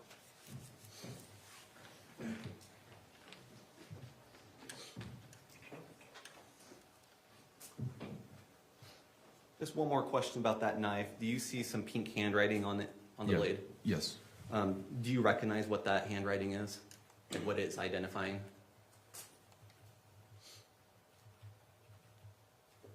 In all honesty, I do not. That's fine, but other than that pink writing, is it in the same condition as it was on that night? Yes. Could we please put exhibits 43 and 44 back on the screen?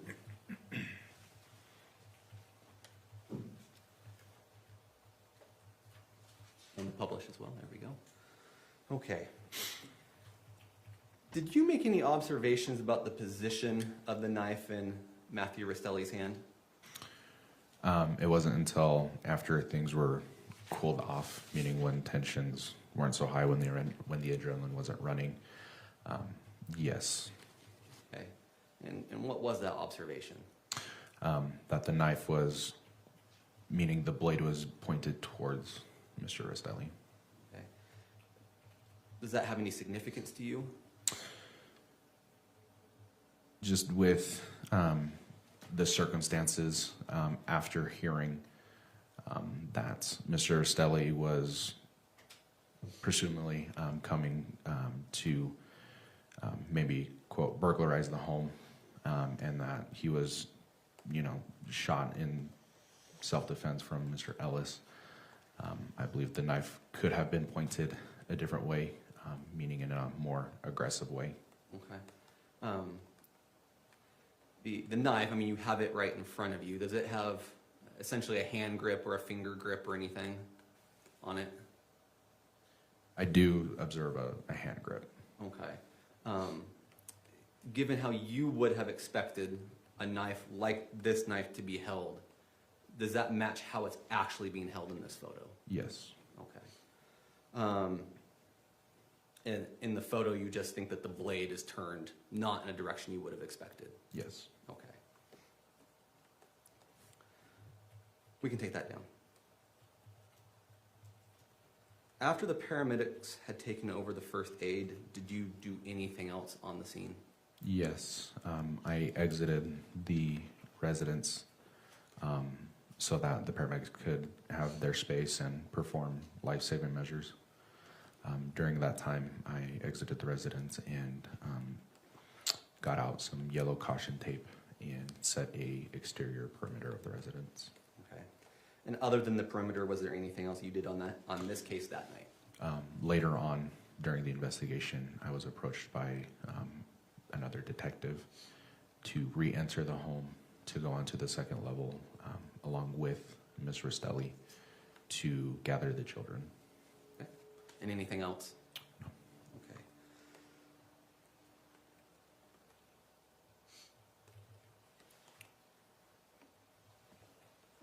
And we previously discussed that the scene was documented in photos, correct? Yes. Okay. And you would recognize those if we showed them to you? Yes. Okay. And you could describe some of them if we showed them to you? Yes. Okay. Your Honors, I move to admit Exhibits 41, 42, 43, 44, 45, and those were all accepted. Just to make this easier, I'm now moving to admit in a batch Exhibits 47 and then Exhibits 51 through 85. Any objection to that? Your Honor, those were discussed prior to them being introduced, and we have stipulated to such. Thank you, Mr. Facemeyer. So ordered. Thank you both. Please publish 47. Okay. Wait a moment. No, you go ahead. We're waiting for the screen to show it. Okay, there it goes. What is this an image of? This is the common area or the living room of Ms. Grist's home. Okay. And specifically, it's from your body cam? Yes. And this is as you were leaving the home after completing your CPR responsibility? Yes. Okay. Show 51, please.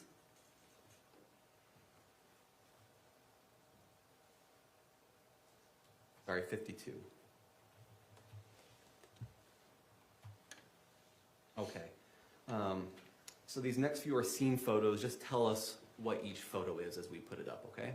So what is Exhibit 52 showing? It's just a different angle of the common area living room of Ms. Grist's home. Specifically, is it the angle from the front door? Yes. Okay. 56, please. And this photo? It's a very similar still shot from my body cam. This is pointing to the front door. Okay. This would be the angle, say, from that dining area towards the front door? Yes. Okay. 55, please. Okay, and this one, what is it showing? Again, a different angle pointing into that little hallway that I initially walked into. Okay, and you can barely see some feet in the photo. Is that Mr. Restelli? Yes. Okay, 57, please. And what part of the home is this a photo of? The kitchen and dining area. We can take that down.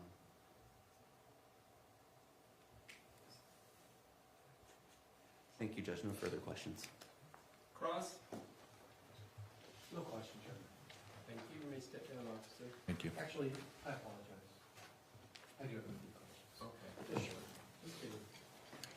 I apologize, officer. You're okay. Judge, is it okay if we give this back to counsel? Yeah, Mr. Pomeroy, would you come get the knife, please?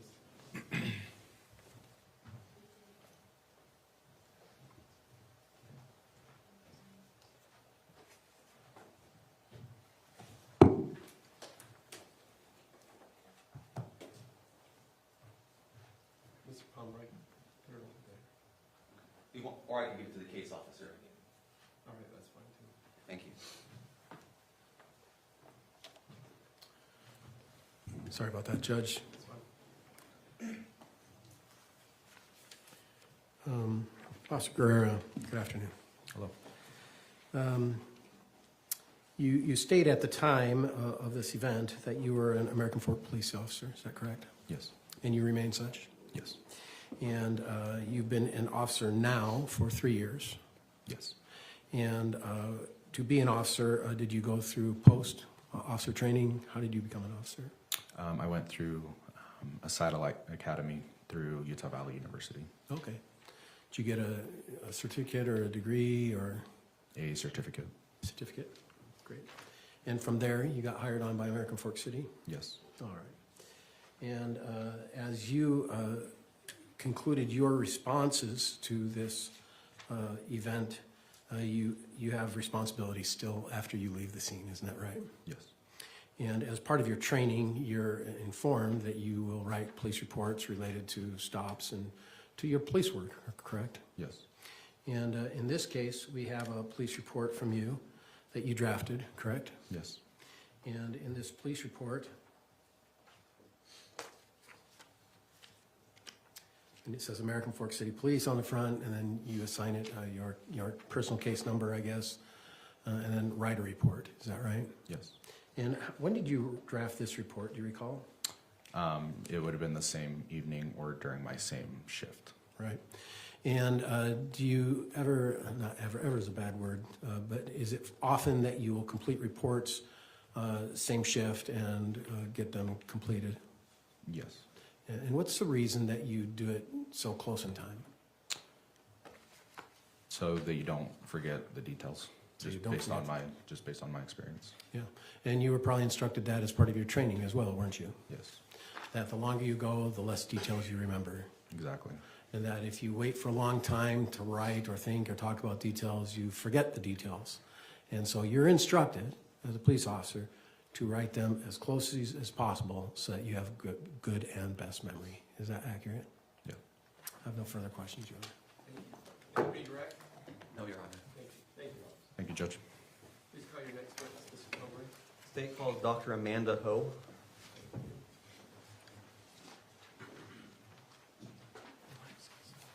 And could we please excuse Officer Garrett from his subpoena? Can you be excused? Yes, sir. Thank you, sir. You're doing a good job.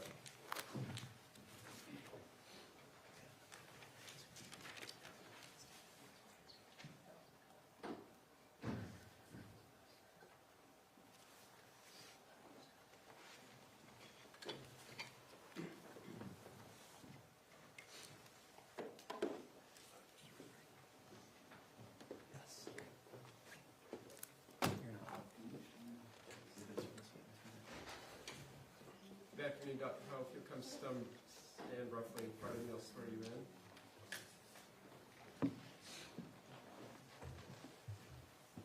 You swear or affirm under the laws of the state of Utah, penalty of perjury, that the testimony in this matter today will be true and correct, so help you God. Thank you. Please have a seat up here. I know you've testified before in front of me. It's just keep my prior admonitions in place. Should be water for you as well. Good afternoon, Doctor. Hello. How are you? Good. Your drive down fine? I'd like you to take a moment to introduce yourself to the jury. Tell them your name, where you work, so on. Yes, my name is Dr. Amanda Ho. I'm a medical examiner at the State of Utah Office of the Medical Examiner in Taylorsville, Utah. You. For the audio record, just please spell your last name. Yes, my last name is spelled simply H-O. And you're a medical examiner. Is your official job title assistant medical examiner? Yes. What degrees do you hold? I hold a Bachelor of Arts degree and a medical doctor degree. And where are those degrees from? My bachelor's degree is from Rice University in Houston, Texas, and my medical degree is from the University of Texas Southwestern in Dallas. Okay. After medical school, did you receive specialized training related to pathology? Yes, so after medical school, I did a pathology residency training program here at the University of Utah and ARUP Labs. After completing my general anatomic and clinical pathology residency program, I completed a 1-year subspecialty fellowship training program in forensic pathology, specifically at University of Texas Southwestern in Dallas. In pathology, and then you mentioned anatomic pathology, and then you mentioned forensic pathology. Yes. Could you define each of those terms for the jury? Yes, so an anatomic and clinical pathology residency training program would qualify me to be a hospital pathologist. That is someone who is examining specimens at a hospital, making diagnoses, and running a hospital laboratory or a medical laboratory. And did these trainings, these residencies, include training in autopsies and how to perform a post-mortem examination? Yes, so the general anatomic pathology residency. In general, the trajectories of wounds A and B are right to left and back to front. The trajectory of the bullet creating entrance C is left to right.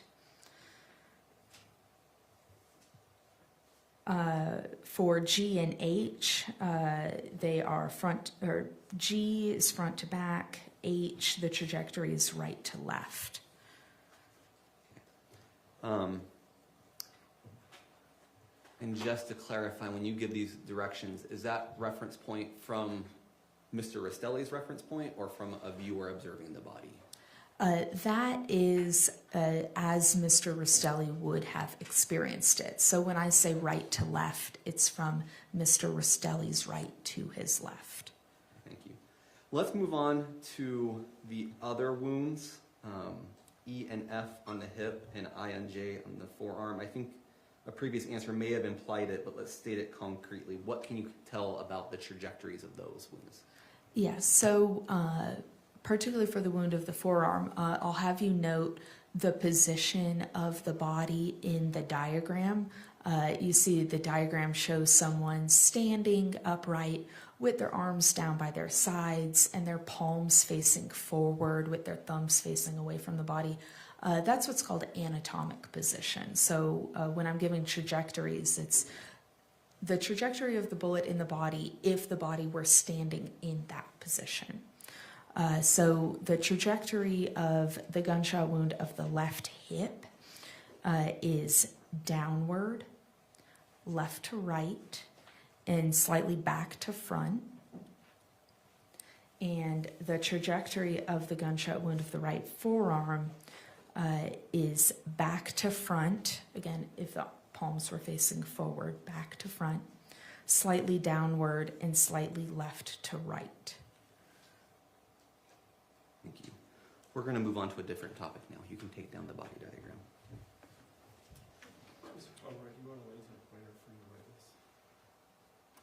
That probably would have been helpful, Judge, but I think we're past that point. You got other pictures coming up. Thank you, Judge.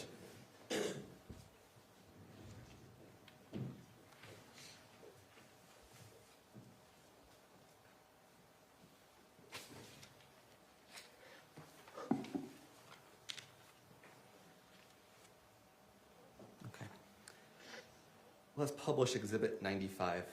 I'd like to talk for a moment about the wrist or forearm injury you observed. Okay. Is this a photo of that injury? Yes. What's the blue object that we see? The blue object is a flexible rod that we use as part of the postmortem exam to match up entrance and exit wounds and to demonstrate the path of an injury through the body. Okay. So basically it helps indicate some of the characteristics about the wound. Correct. And we have an entrance and exit wound here related to the points that you pointed out before, which letters, which is the entrance, which is the exit on this photo. From reference, and I'm asking you in this photo to do our reference point looking at the photo, not Mr. Restelli's reference point. Correct. So you can see that the rod is passing through an injury on the back of the forearm. That's the side of the forearm closest to the back of the hand. And it's also passing through an injury that's on the side of the forearm closest to the palm of the hand. So the wound on the back of the forearm, that's the left of the forearm as you're looking at the picture, is the entrance wound. And the wound closest to the palm of the hand is the exit wound. Thank you. Move to exhibits 96 and 97, the side-by-side. We have both exhibits on the screen at the same time. Is this that same injury? Yes. Okay, just from a different vantage point? Yes. And so this would still be Mr. Restelli's right forearm? Wrist. How did this wound affect Mr. Restelli's skin? So it perforated the skin as the bullet was passing through. How did it affect any tissue in the arm? It perforated muscle and subcutaneous tissue within the arm. How did the wound affect any bones that are in? The ulna was fractured. That's bone.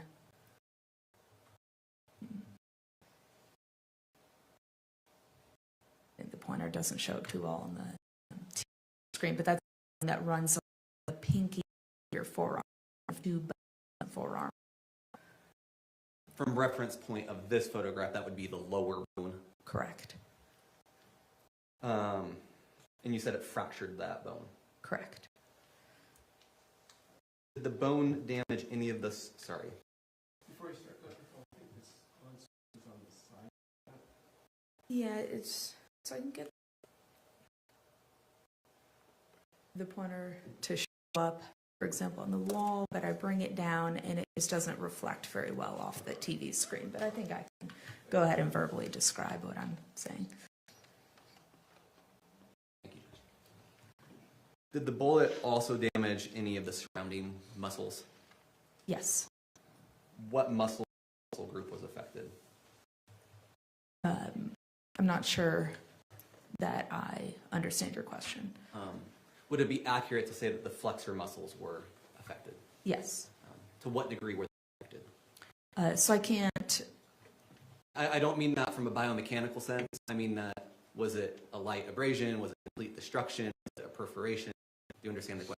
So in general, muscles in this portion of the forearm have been to varying degrees perforated, lacerated. That means torn. Contused means bruised. So contusion's a bruise, a laceration is torn, a perforation, that might be like punching a hole in a piece of paper.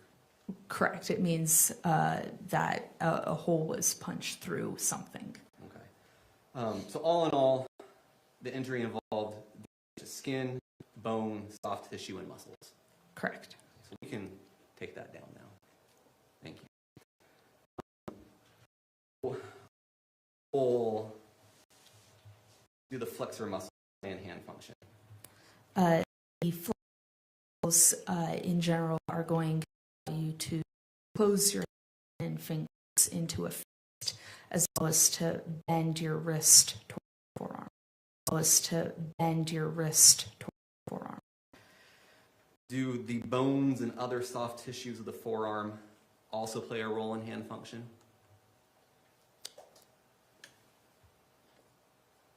The bones play a role in that the muscles attach to the bone. That's their attachment point to work off of. So,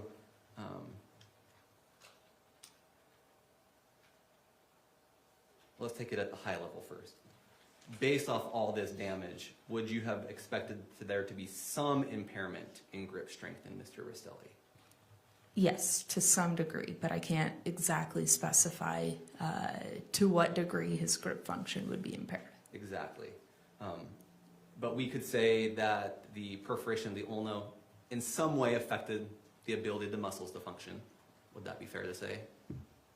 We don't know the degree, but it would have affected to some degree. The fracture of the bone may or may not have had an effect. Okay. And then how about the perforation and laceration of the muscles? Yes, that would have had some effect. Okay.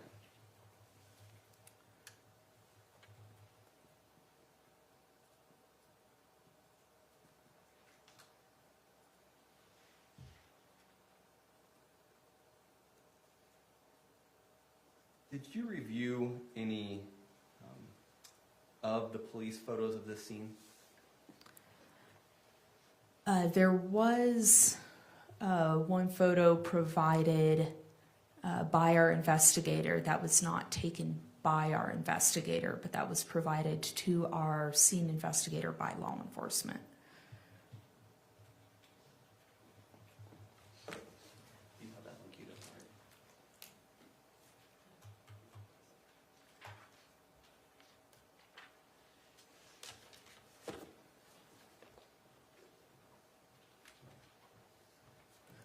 Is this that photo? Yes.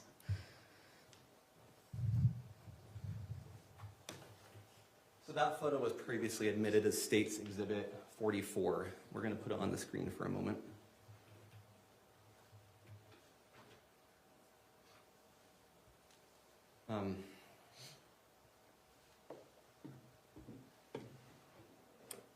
There we go. And this was identified as Mr. Restelli's body at the scene. Yes. And you can clearly see a knife in that hand. Yes. Is that the same arm that sustained that injury? Yes. Okay. And I just want to clarify a couple points. Autopsies can't determine when that object was placed in the hand. Correct. It can't tell if Mr. Restelli himself picked it up or someone placed it. Correct. It can't tell whether he had it in his hand before or after his death. Correct. But it can tell you that his grip strength or his ability to hold the knife would have been affected to some unknown degree. Yes. Okay, we can take that down now.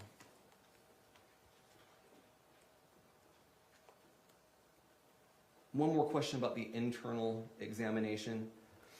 Did you observe any natural disease that would have contributed to Mr. Restelli's death? There was no significant natural disease that would have caused or contributed to his death, no. Was toxicology performed as part of this? Yes. Were there any substances detected in Mr. Restelli's body? Yes. What was detected? So detected was caffeine as well as delta-9 tetrahydrocannabinol, which is the active or psychoactive ingredient in marijuana. Okay. That sometimes is referred to as delta-9 THC. Yes. How long does delta-9 THC remain detectable in the body? It varies according to how heavy or frequent a user of THC someone is.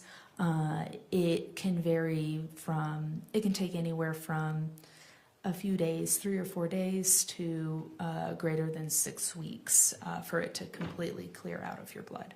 Okay, that sounds like a very kind of wide detection window. Yes. And you couldn't say where in the window he may have used. Correct. Or even what state he used it in. Correct. Okay.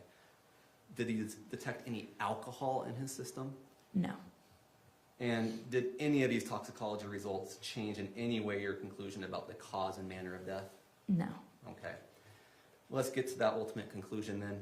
Based on your autopsy, your training, your experience, were you able to determine the cause and manner of Mr. Restelli's death? Yes. What was the cause of his death? The cause of his death was multiple gunshot wounds. What was the manner of his death? The manner of death was homicide. Thank you. No further questions, Judge. Cross?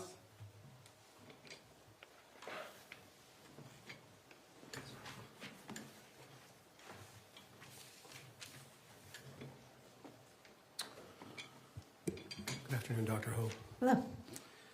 Dr. Ho, you stated that on your examination of Mr. Restelli's body, you located tetrahydrocannabinol. Is that right? Yes. More commonly called marijuana, right? Yes, it could be natural or synthetic. You've heard other words for THC, haven't you? Yes. Pot, weed, Yes. right? And so when they're talking about THC, we're talking about that substance what people use to have a hallucinogen experience, right? Correct. And did you do a nanogram testing of the tetrahydrocannabinol in this body? Yeah, the toxicology laboratory did quantify it. Thank you. Yes. And on the alcohol, you said that there is no alcohol in the body, is that right? Correct. Now, you explained that THC can be in the body for an extended period of time, right? Yes. Up to 6 weeks, I think you said. Yes. How about alcohol? What's the dissipation level of alcohol in a human body? It depends on what level of alcohol is in the blood. An example, if my blood tested positive for alcohol at a 0.20, that's 20% alcohol, that would have a longer time to completely dissipate out of the body than a 0.10. Is that right? Yes. Is that what you meant by your answer? Yes. So do you know what the dissipation level of alcohol is in a body, a percentage per hour, per 2 hours, per 6 hours, or anything like that? Not off the top of my head, no. Okay, no further questions. Thank you, Judge. Thank you. May this witness speaks, any redirect first, Mr. Palmer? No need, Judge. Thank you. And she can be excused. Any objection to excusing Dr. Hall, Mr. Vice-President? No objection. Thank you, Dr. Lee. Here you go. Thank you. Next, Mr. Pomeroy.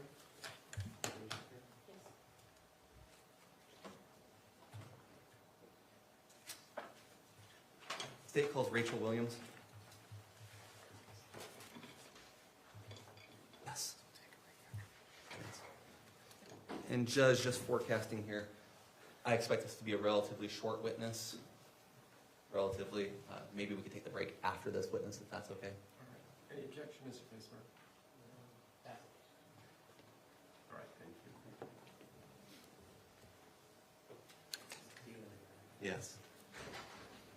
Good afternoon, Ms. Williams. If you come stand in front of me, I'll swear you in briefly.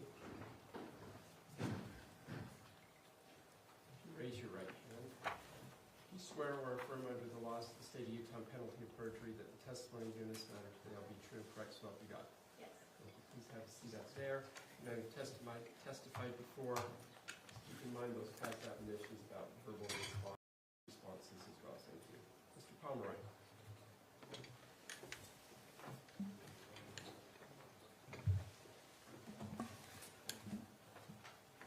Thank you, Judge. Maybe this will make it go a little bit quicker. This witness produced 2 reports, Exhibits 98 and 99. I'd like to move to admit them now. I don't think there will be objection. No objection. Right, Exhibits 98 and 99 are admitted without objection. Thank you. Thank you. Ms. Williams, thank you for being here. Would you please introduce yourself to the jury? Tell them your name, where you work. Yes, so I'm Rachel Williams. I'm a forensic scientist at the Utah Bureau of Forensic Services, which is also known as the State Crime Lab. Thank you very much. What would you like us to call you today? Ms. Williams, Rachel? You can just call me Rachel. Okay, sounds great. Thank you, Rachel. So you stated you worked at the Utah State Crime Lab, is that correct? Yes. As a forensic scientist? Yes. Is that the official job title? It's called Forensic Scientist 2. Okay. What degrees do you have? So I have a bachelor's degree in biochemistry. And did that coursework include education related to DNA analysis? Yes. And then after you received your degree, did you receive specialized training to perform your job? Yes. Can you just give a brief description to the jury of what that training is? Yes, so I've attended multiple different forensic conferences, and then also I received on-the-job training So I went through a in-depth training program that had required readings and presentations, written and oral examinations. I had to practice analyzing mock samples that were similar to casework samples. And then at the end of everything, I had to complete like a final test to show that I learned the skills necessary to do those disciplines. And do you receive ongoing training as well? Yes. Are there ongoing proficiency tests as well? Yes, so the DNA analysts, we have to take 2 proficiency tests per year. And how long have you been working as a forensic scientist? So I've worked there since September 2019, so about 6.5 years. What are your day-to-day job duties? So I am trained to do sample prep, so that's getting samples ready to be processed through the lab. I'm also trained to do DNA laboratory work, so that's taking the sample, running it through the lab to generate a DNA profile. And then I'm also trained in DNA profile interpretation, so that's where we are taking reference samples from the individuals and comparing those to evidence samples to make comparisons and calculate statistics. And is the state lab accredited? Yes. And what does that mean to be accredited? So accreditation means that the laboratory is meeting certain international and national standards, and accreditation provides confidence that the laboratory is producing quality results. Great. So you work with DNA, essentially? Yes. Okay. And you had lots of education to get to the point where you're at? Yes. And DNA and statistical analysis sometimes includes some complex topics? Yes. Okay. So 2 things just to preface off these questions is first, I'd invite you to treat me like I'm 5 years old, right? Explain it in very simple concepts for us, if you could. 2, in the same way, it's okay to correct me. If I ask you a question that's dumb or wrong or just not the right words, just tell me I'm not asking the right question, okay? Okay. Is that fair? Yes. All right, so let's just start off. Explain what DNA is to the jury. Yes, so DNA stands for deoxyribonucleic acid. DNA is found inside your body, and you get half from your mother and half from your father. And your DNA profile is unique to you. And your body uses your DNA to determine how you look and how your body functions. It's kind of like the blueprint for your body, right? Yes. And where in the body is DNA found? So DNA is found inside of cells. So cells are like the building blocks that make up your body. And that's this. Can DNA testing be used to compare DNA taken from an object to DNA taken from a person? Yes. Okay. So if I wanted to take DNA from an object for comparison purposes, how would I do that? So typically the object can be submitted to the laboratory and we can swab that item. So we use, it's kind of like a Q-tip where it's a cotton swab. And then we'll rub that along the item to collect any potential DNA. And then from there, that swab will be run through the lab and we'll generate a DNA profile from that. And I hope this isn't too dumb, but obviously when you swab an item, the DNA comes from where you swab, not from a place you didn't swab. Yes. So if you swabbed, for example, the front of an item and not the back, you'd be getting any DNA that was on the front of the item. Yes. But nothing from the back. Yes. Okay. So how is a DNA sample typically collected from a person? So we have either a blood standard or a buccal standard that we'll use. So a blood standard is they'll draw the individual's blood and then they'll typically spot it on like a filter card, and then we'll take a cutting of that filter paper. And then a buccal standard is a swab taken from the inside of that individual's mouth. So assume for a moment we've gotten some standards that we want to compare. Briefly explain how that DNA testing is performed at that point. Yes, so the sample, we will cut part of that swab and put it into a tube. And then that tube, we will add chemicals to it that break cells open and release the DNA. Then we'll add some other chemicals that will clean the sample and get rid of any cellular debris and leave just the DNA behind. Once we have that DNA isolated, we'll do a step called quantitation, and the quantitation step will measure how much DNA, if any DNA is present. From there, we will do a step called amplification, and that's where we're creating millions of copies of that DNA and to get it to a detectable level. And then our last step is the separation and detection step. So that step separates the DNA fragments by their size, and it goes through an instrument where it gets detected, and then at the end we get a graph that is the DNA profile. Okay. So the 4 steps were an extraction, breaking open the cells, getting the DNA, the quantitation, the measurement, the amplification, you're copying the DNA, and the separation and detective step, and that end result is a DNA profile. Yes. That graph that you referred to. Yes. Okay. Can you tell us a little bit more what that means? What exactly is a DNA profile? What's the significance of that graph? So on the graph, it has like an X and a Y axis, and then there will be different tall, skinny peaks that are detected. And so those peaks will be indicating which DNA was found. And so the DNA profile as a whole will have multiple different peaks at all of the different locations that we were testing. And then we can analyze that profile and see which DNA was detected, and see if it was a mixture, meaning it's DNA from multiple individuals, or if it's just a single source profile, meaning that there's only one individual's DNA detected. Maybe to put that in simple terms, it sounds like a DNA profile is a visual representation of the DNA on an object. Yes. And you mentioned something about objects that may have DNA from one person or more than one person. No, Your Honor, that's just an attorney. Thank you. Sorry for the interruption there. We had that brief comment from you about potentially one person or multiple persons. So if you have an object that has DNA on it, but the DNA comes from more than one person, what's the outcome of these steps? Is it multiple profiles? Is it one profile that represents all the people? What do you get? So that one particular swab will just have that one profile associated with it. So within that one profile, we're seeing multiple different peaks that indicate the DNA, and that would be a representation of all the people's DNA that contributed to that DNA mixture. Is there a word to describe that type of profile? So we call those mixtures.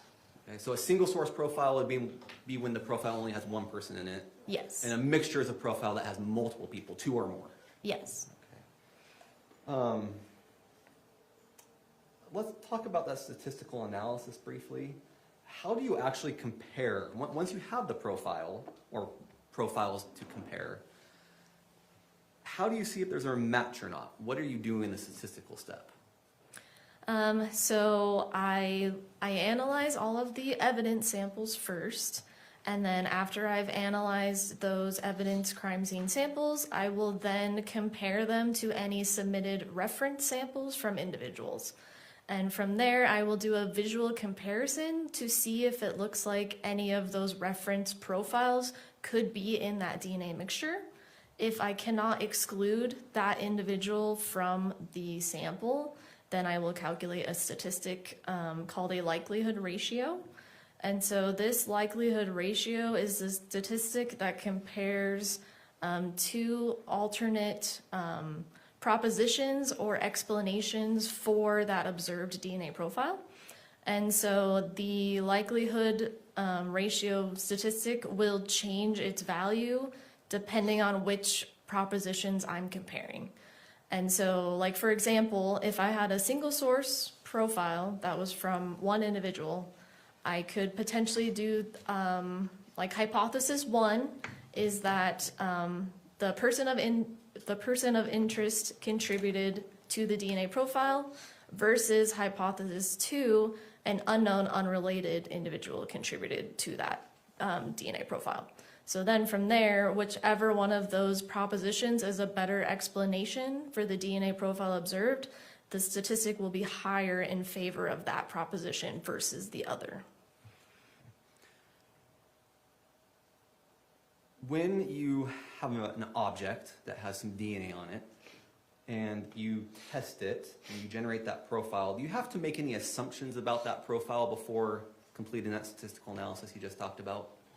Yes, so based on how that DNA profile works, based on how the DNA profile looks, I'm going to make my best assumption as to the number of individuals in that DNA mixture. So I look at the profile as a whole, and based on how many different peaks were detected in that profile, I'll make my best assumption as to if it's a 2-person mixture, 3-person mixture, 4-person mixture, or a single source, meaning it comes from one person. Okay. And once you make that assumption and make a comparison, you describe the likelihood ratio, which is just the chances it's one proposition versus another. Yes. And the stronger the proposition is, the more likely it is that proposition 1 is that over proposition 2. Yes. And to clarify, a likelihood ratio doesn't tell the jury the probability a specific person handled an object, right? Yes. Okay. And it doesn't tell the jury when DNA was deposited. Yes. And it doesn't tell the jury how it was deposited.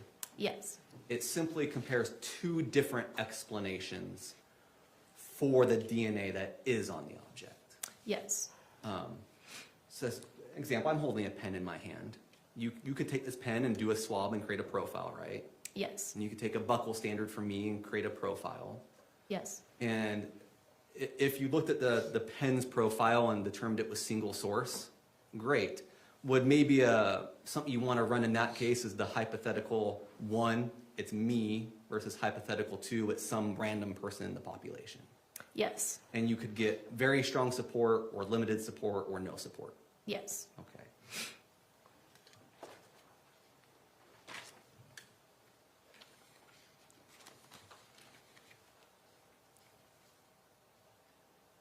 Can you put diagram 1 up? For your reference, this is just an enlarged version of page 6 of Exhibit 98, which is your first report. Okay, do you recognize what this is when it comes up on the screen? Yes. Okay, what is this? So this is a verbal scale that can be used to help provide an explanation as to the weight of that likelihood ratio statistic. So based on the number of the likelihood ratio statistic, it can fall into the different categories, and those categories help explain the weight of that statistic. Okay. And at each level, there's a word, a verbal qualifier that goes with it. Yes. Okay, so for example, if the likelihood ratio was 100,000, the verbal qualifier would be strong support. Yes. And if the ratio exceeded 1 million, there'd be very strong support. Yes. And I don't see other verbal qualifiers. You don't have a very, very, very strong support. Yes. But that being said, the bigger the number, the stronger the support. Yes. Okay. All right, we can take that down. Thank you. Lastly, before we turn to the test you did perform, does your lab have procedures to prevent contamination during DNA testing? Yes. Does that include the use of positive and negative controls? Yes. Okay. And those controls help verify the instrument and testing worked properly? Yes. And was that all followed in this case? Yes. And did you observe any indication of contamination at any point in the process? No. Now let's turn to the work you performed in this case. Thank you. Were you asked, what objects were you asked to test for DNA analysis?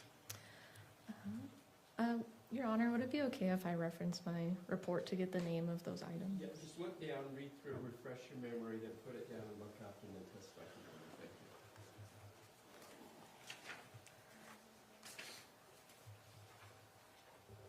Thank you. Would you like me to read all of the items or just the question samples? Let me ask it this way. How many objects were submitted for testing? 6? 6, okay. Was one of them a gun? Yes. Was one of them a knife? Yes. Were the other 4 samples taken from 4 separate people? Yes. Who were those 4 people?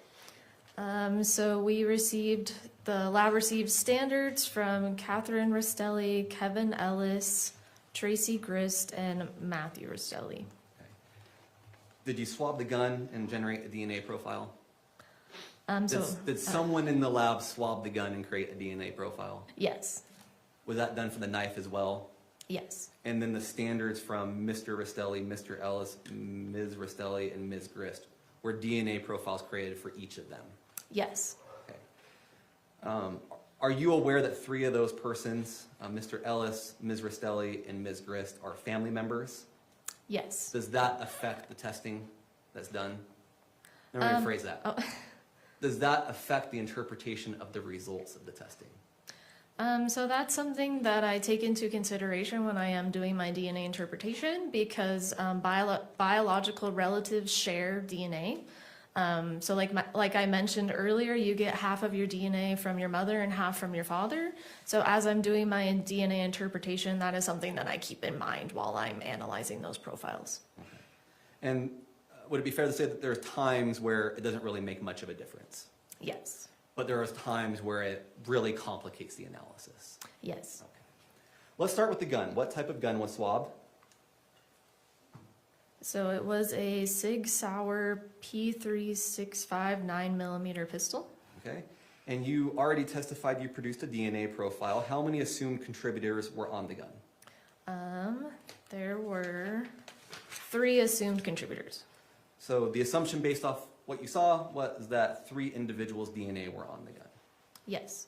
And did you compare the DNA profiles of those 4 individuals to the profile found on the gun? Yes. Did you make any conclusions after running that comparison? Yes, so I calculated likelihood ratio statistics based on those comparisons. Okay. Please put up Exhibit 98, page 3, and it's this part right now.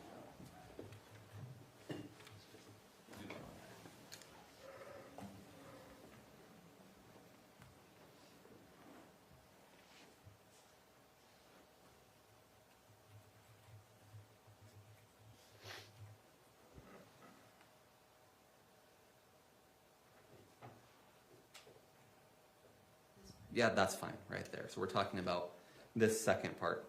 And we already talked about what very strong support for inclusion means in your lab, and moderate support, and limited support, and exclusion, right? Yes. Okay, so what was the likelihood ratio calculated for Mr. Ellis?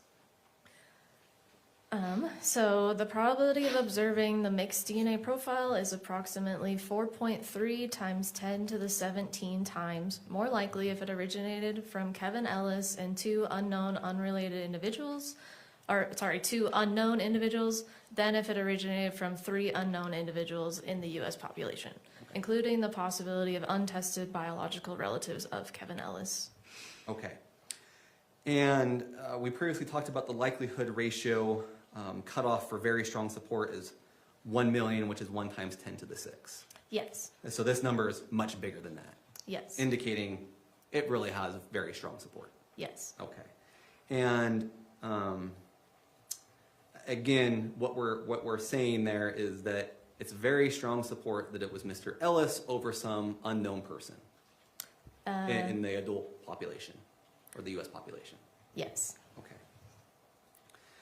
What was the conclusion regarding Ms. Restelli? So there was moderate support for exclusion for Kathryn Restelli. Okay. Inclusion means on it, exclusion means not on it. I don't know if I can for sure say like they're on it, but like the statistic is providing support that they could be a contributor to that mixture. Okay. What would be a plain English word for inclusion and exclusion in this case? Exclusion is referring to like their DNA did not appear to be in that mixture, versus inclusion means those DNA variants looked like they could be in the mixture. Okay, so stating that differently then, very strong support that Mr. Ellis's DNA was in the mixture, but moderate support that Ms. Restelli's DNA was not in the mixture. Yes. Okay. And then for Ms. Grist, what was the conclusion? It was limited support for exclusion for Tracey Grist. Okay. And then the conclusion for Mr. Restelli. It was exclusion for Matthew Restelli. Okay. And it doesn't say very strong support for exclusion. It says exclusion. What's the interpretation there? So when it says just exclusion and it doesn't have a support for that, that means I didn't calculate a likelihood ratio statistic for that, because when I did my visual comparison, where I compared the reference samples to the evidence samples, it visually did not look like that individual's DNA was in the mixture. So I just did a flat out exclusion and didn't calculate a statistic for that. Okay. We can take that down. Let's turn to the knife that you tested, or that was tested. What type of knife was swabbed?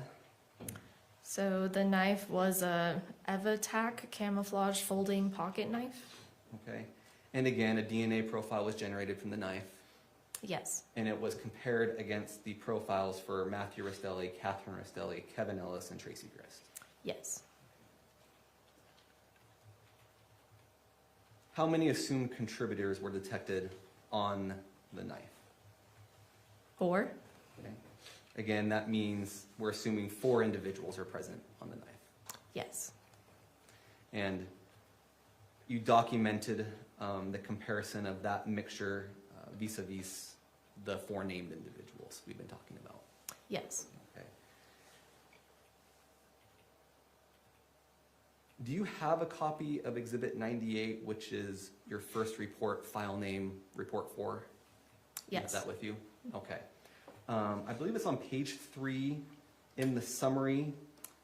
Was there a conclusion about the likelihood of all 4 individuals being present in that DNA mixture together? And by all 4, I mean these 4. You're referring to the summary section? Yes. Okay. Yeah. Yes, so the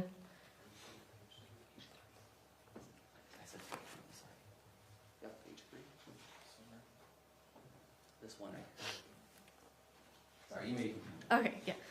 So it says the DNA analysis provides support that Matthew Restelli, Kathryn Restelli, Kevin Ellis, and Stacey Grist are possible contributors to the DNA mixture obtained from the swabs from. Oh.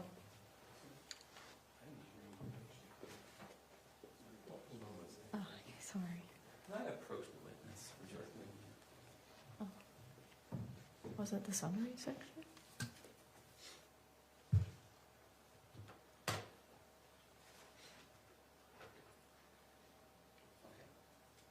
The same information's in 2 places. That's the confusion. Yeah, she was, and it doesn't matter because it's the same information. But you're looking she's already at it. We'll just go. Okay. Yeah. Okay. I'm just following. So you're in the summary section, and we were just noticing that the summary obviously reflects that that information appears twice. That's perfectly fine. So for that comparison of the 4 individuals together, what was the final result or conclusion? Though there is support for the combination inclusions of Matthew Restelli, Kathryn Restelli, Kevin Ellis, or Tracey Grist, all 4 individuals cannot be present in the DNA mixture together. Okay. So in plain English, that phrase that all 4 individuals cannot be present in the DNA mixture together, that just means all 4 are not on the knife together in the profile generated from the swab. Yes. Okay. Now, in addition to the analysis done in this report, you did an analysis in a second report, correct? Yes. Okay. And we just talked about comparing the profile, assuming 4 people on the knife and we're looking at these 4 individuals all together versus 4 unknown persons. Yes. Okay. Did you also do an analysis with combinations of 3 people, 3 of these people plus an unknown person? Yes. Okay. Was there a result regarding the combination of Matthew, Kevin, and Kathryn? You may need to turn to the other report, I understand. Yeah. One sec.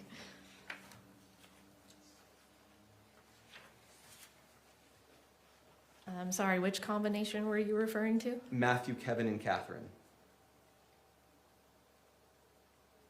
So though there is support for the individual inclusions of Kathryn Restelli, Kevin Ellis, and Matthew Restelli to the mixed DNA profile, these individuals cannot be present in the mixture together. Okay. And was there a combination test run of Matthew, Kevin, and Tracey? Yes. And what was the result of that one? So though there is support for the individual inclusions of Kevin Ellis, Tracey Grist, and Matthew Restelli to the mixed DNA profile, these individuals cannot be present in the mixture together. Okay. Again, trying to put this into plain English terms. So far the results are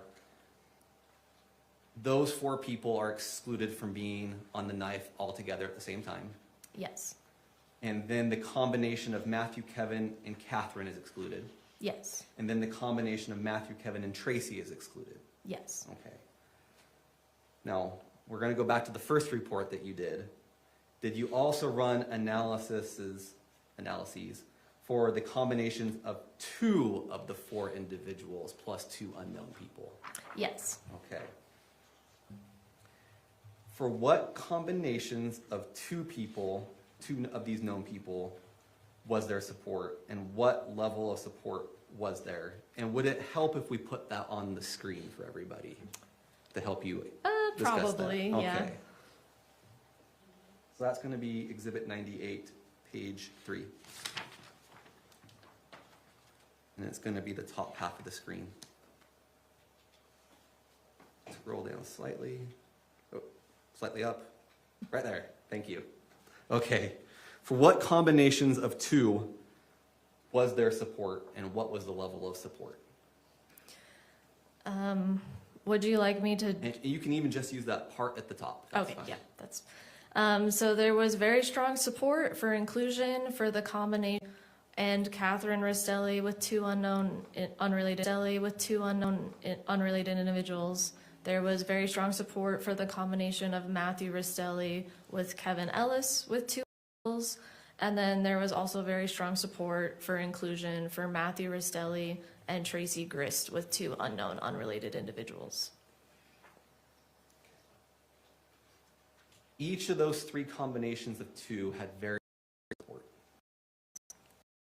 I'm looking at the rest of the report, and there's numbers attached. There's likelihood ratios attached, correct? Yes.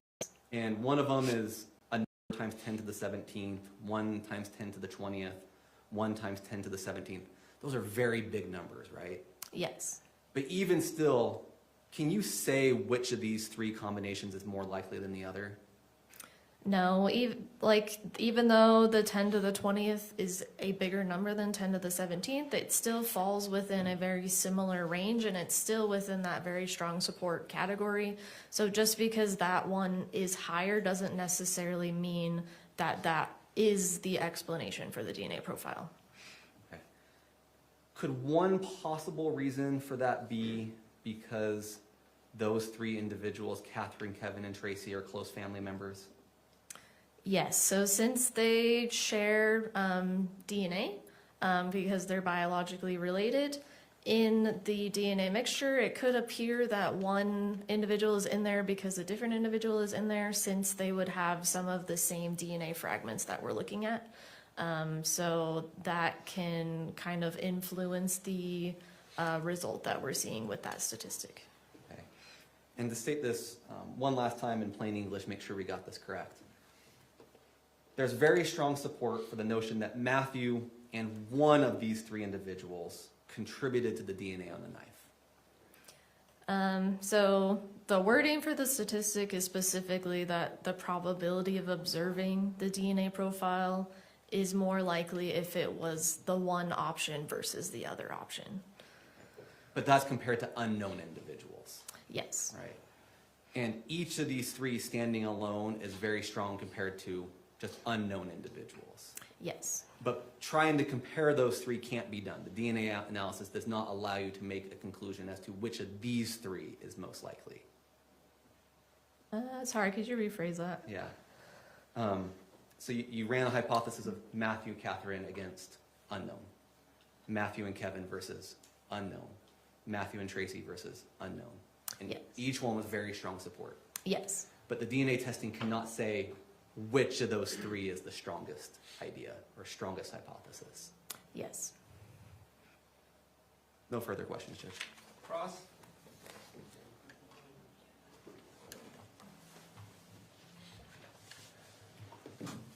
Williams, thank you for being here today. DNA is complicated, isn't it? Yes. Yeah, it is very complicated. And, but it's become more and more popular as years go on. Isn't that true? Yes. Yeah. And it's because the science is changing or improving as years go on. Yes. And, but DNA is not a perfect science, is it? Yes. It is a perfect science? Oh, sorry. I thought you said it is not. Yes, it is not. It's not. And an example, I've had my DNA tested. You know, I sent it to Ancestry or, I don't know, as a Christmas present. You know of those things, don't you? Yes. Yeah. So my whole family did it, you know, we sent their DNA in. And when I got my result, I was told, you know, what part of the world my DNA came from. You're familiar with this, aren't you? Yes. Yeah. And then, of course, I was also told who I was related to, right? Yes. And that's a popular use of DNA, isn't it? Yes. And I found out I was related to my son through DNA. Does that surprise you? No. No. That's natural, isn't it? He's my son. And I found that out through all my kids, and that's what a lot of people do, except instead of close siblings or children, they sort of reach out for family to see who might be related in some way. You've heard of this, haven't you? Yes. Yeah. So when I got my DNA result, I was told I was a certain percentage of Great Britain. I was a smaller percentage of like Germany area. And I had this like little percentage of Morocco and, you know, a little percentage of other places in the world. Have you heard of this? Yes. Yeah. This is probably not the first time you've heard of someone getting a DNA result and having ideas of where they're from, right? Yes. A few years later, I got an update. Have you heard of these updates? I mean, that type of DNA testing isn't the type of DNA testing that the crime lab does. Have you heard of these kind of updates? I personally haven't had any experience with that, so. Okay, my sorry, question no. is, it's difficult for you, I'm sorry, but have you heard of these kind of updates? Where people get DNA and it tells them from where they're from in the world?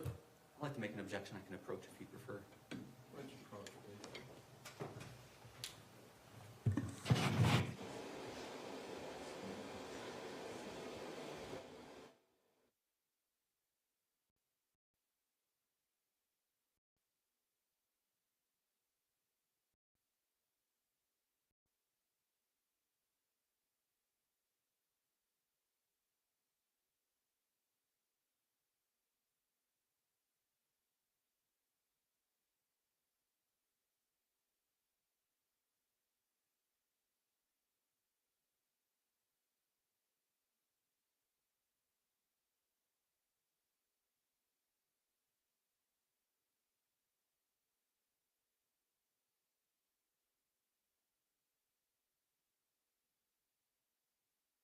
Thank you, gentlemen. Please continue. So you've heard of people getting their DNA tested to tell them where they're from in the world, right? Yes. And you've heard of people getting like updates, giving them some differences from what the original perspective was of where they're from this world, right? I think so. I haven't had personal experience with that, so I don't know. And I don't do that type of testing, so. I guess that's a no. Yeah. Okay, so no one's ever talked to you about having a DNA test to find out where they're from in the world? No one. Sorry, could you maybe rephrase that? Sure. No one has ever talked to you about a DNA test from where they're from in the world. Is that what you're testifying? I've had people talk to me about that before. Thank you. And you've heard of some of these results being changed as time has gone on. Isn't that true? Not in my personal experience, I haven't. You've never heard of anyone tell you that until me, myself, has now provided that information to you. Yes. Wow. No further questions. All right, any redirect? Just a couple.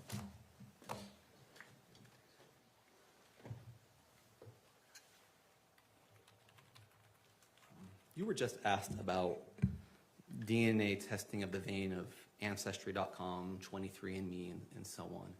And you stated those are different tests or different type of testing. What's the difference? Yes, so the testing that the crime lab does is called STR testing. So STR testing stands for short tandem repeats. And these are repeated sequences in your DNA that repeat a variable number of times. And the number of repeats that you have at that location is unique to you. And so our analysis is we are looking at those number of repeats, and that generates your DNA profile. The ancestry type testing is a different type of testing called a SNP testing. And so that is a different type of testing. Our STR testing is in regions of your DNA that don't code for anything. So that information is not going to tell you where you're from. It's not going to tell you how that person looks. It's not going to tell you anything about their medical history. So we're basically analyzing regions in the DNA that are almost like filler regions, like they aren't actually coded for a protein or anything like that. So we established there are different tests. It's fair to say these two different types of tests look for different things. They're complete types of tests. And we talked about the state lab being accredited. Yes. You know if 23andMe is certified for legal process? I don't have personal experience working with anything 23andMe. You know if it's designed to be used in criminal cases? Not to my knowledge, I'm not sure. But your testing is certified and used in criminal cases? Yes. Thank you. Nothing further. Recross? Absolutely. All right, Ms. Williams, have you ever participated in training for DNA testing? Yes. And what is your training for DNA testing? So I had on-the-job training, so I completed a whole training program for that. And then I also attend forensic conferences. We talk about DNA testing. And then through my college degree, I took courses about DNA. And where did you go to college? I went to Brigham Young University. And when you went to BYU, did you take coursework in DNA extraction? So DNA extraction was a topic covered in my class. I didn't have a specific class called DNA extraction, but that was part of our biology curriculum. Yeah, I didn't ask if you took a class on DNA extraction. I asked if you participated in any DNA extraction at BYU. Like during a lab course? Did you go to BYU? Yes. Did you participate in any DNA extraction while you're going to BYU? No. Okay. Did you have any lab work while you were in your college studies in relation to DNA? Yes. And what kind of lab work did you do at BYU for DNA? So during my biology course and also during my instrumental analysis class, I learned about DNA techniques. And then we also, during my biology course, we learned about different ways to detect DNA. And what were those ways? So, for example, one of those was gel electrophoresis, which isn't a method that we use anymore, but that was one of the topics covered. And was this lab work? Yes. Yeah. Okay. You described earlier RSTR testing, right? STR testing, yes. STR, I'm sorry. STR testing and SNP testing? SNP testing is a different type of testing done at the lab. That's for like the 23andMe type of testing. So you mentioned those, right? Yes. Okay. Did you learn about STR testing at your time at BYU? Yes. Okay. And did you participate in any lab work on that STR testing at BYU? No. When did you first do lab work in relation to your STR testing experience? I did it when I was hired at the state lab. And so was it on-the-job experience at the state lab? Yes. Okay. Did you do any SNP testing while you were at BYU? No. Did you ever know about SNP testing at BYU? Yes, I had heard of it. Have you ever done any studies on it at all, or is this just something you heard through word of mouth? I'm not trained in SNP testing. That wasn't my question. Do you remember my question? I can't remember your exact phrasing. Okay, my question is did you learn about SNP testing while you were at BYU, or did you just learn about it through word of mouth? I can't remember exactly, but it was probably just word of mouth. Oh, okay, and in your coursework at BYU, how many classes did you take that engaged in DNA testing, or DNA, the science of DNA at BYU? I can't remember off the top of my head. More than one? Yes. More than three? And what I said is, how many classes did you take that had part of DNA?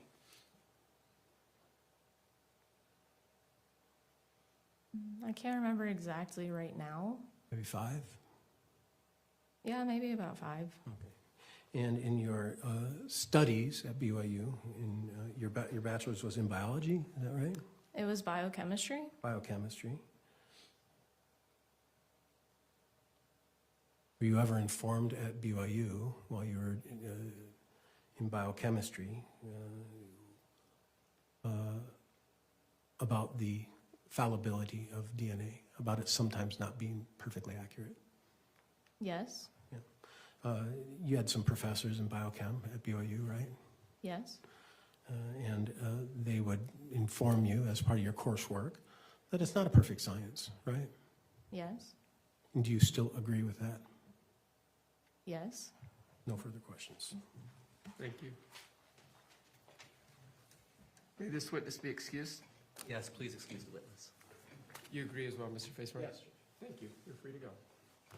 Ladies and gentlemen, let's take a recess. It's about 3:30. We'll call you back in about 10 or 15 minutes to do our last little sessions for this afternoon. Thank you. All right, for the jury.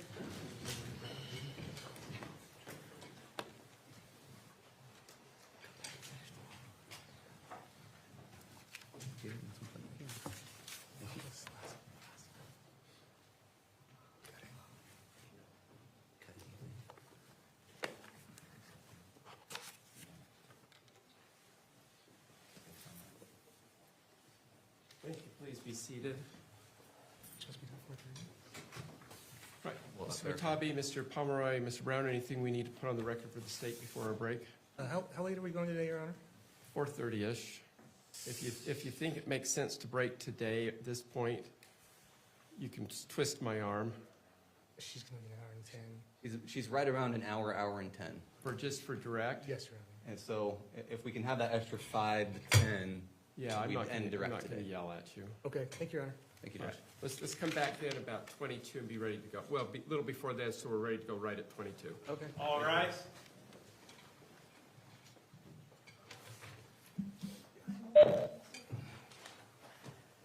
Thank you.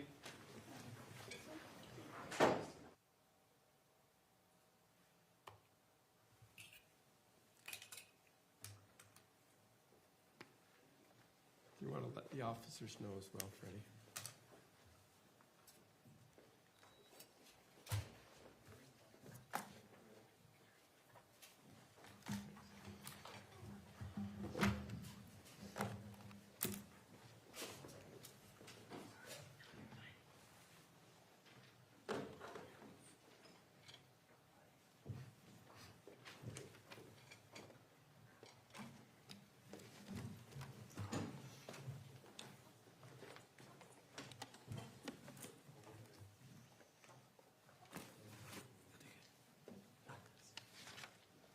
All right, looks like we've got everybody. Do you have your witness? She's in the restroom. She should be back shortly. All right, when she's here, we'll call her. She's here, Your Honor. All right, let's bring the jury out, and then I'll call. We're on the record. All right, if we're on the record, I'll call it State versus Grist, case 241101170.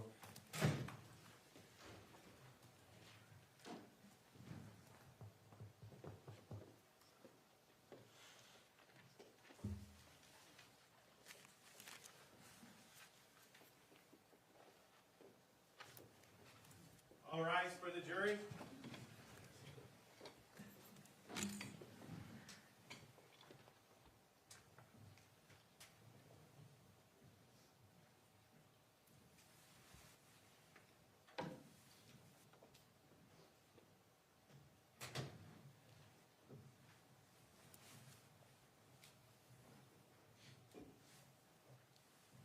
Thank you. Please be seated.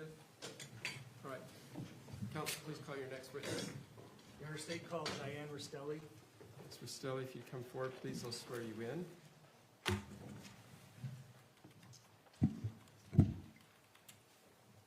Just roughly in front of me. You raise your right hand. Do you swear or affirm under the laws of the state of Utah on penalty of perjury that the testimony you give in this matter today will be true and correct, so help you God? I do. Thank you. Please have a seat up here. You know, you've testified before. Just please keep my last instructions in mind, especially on giving direct answers, please. Thank you.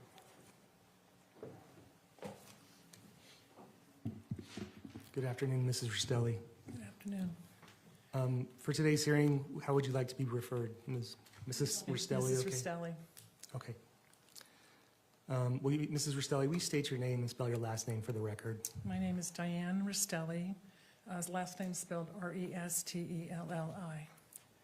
And Mrs. Restelli, did you know a person by the name of Matthew Restelli? Yes, he's my son. Mrs. Restelli, I'd like to show you what's been marked as State's Exhibit 32, which is a photograph.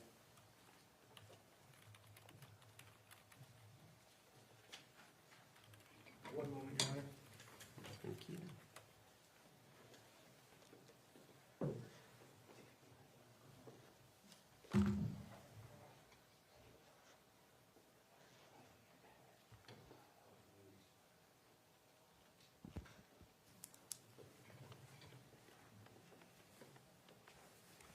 They can't do anything out without you. You're the brains of the outfit. That's my fault. I'm sorry, Your Honor. Sorry, Mrs. Restelli. Sorry, Amy. Exhibit 32, you said? Yes, Your Honor. Thank you.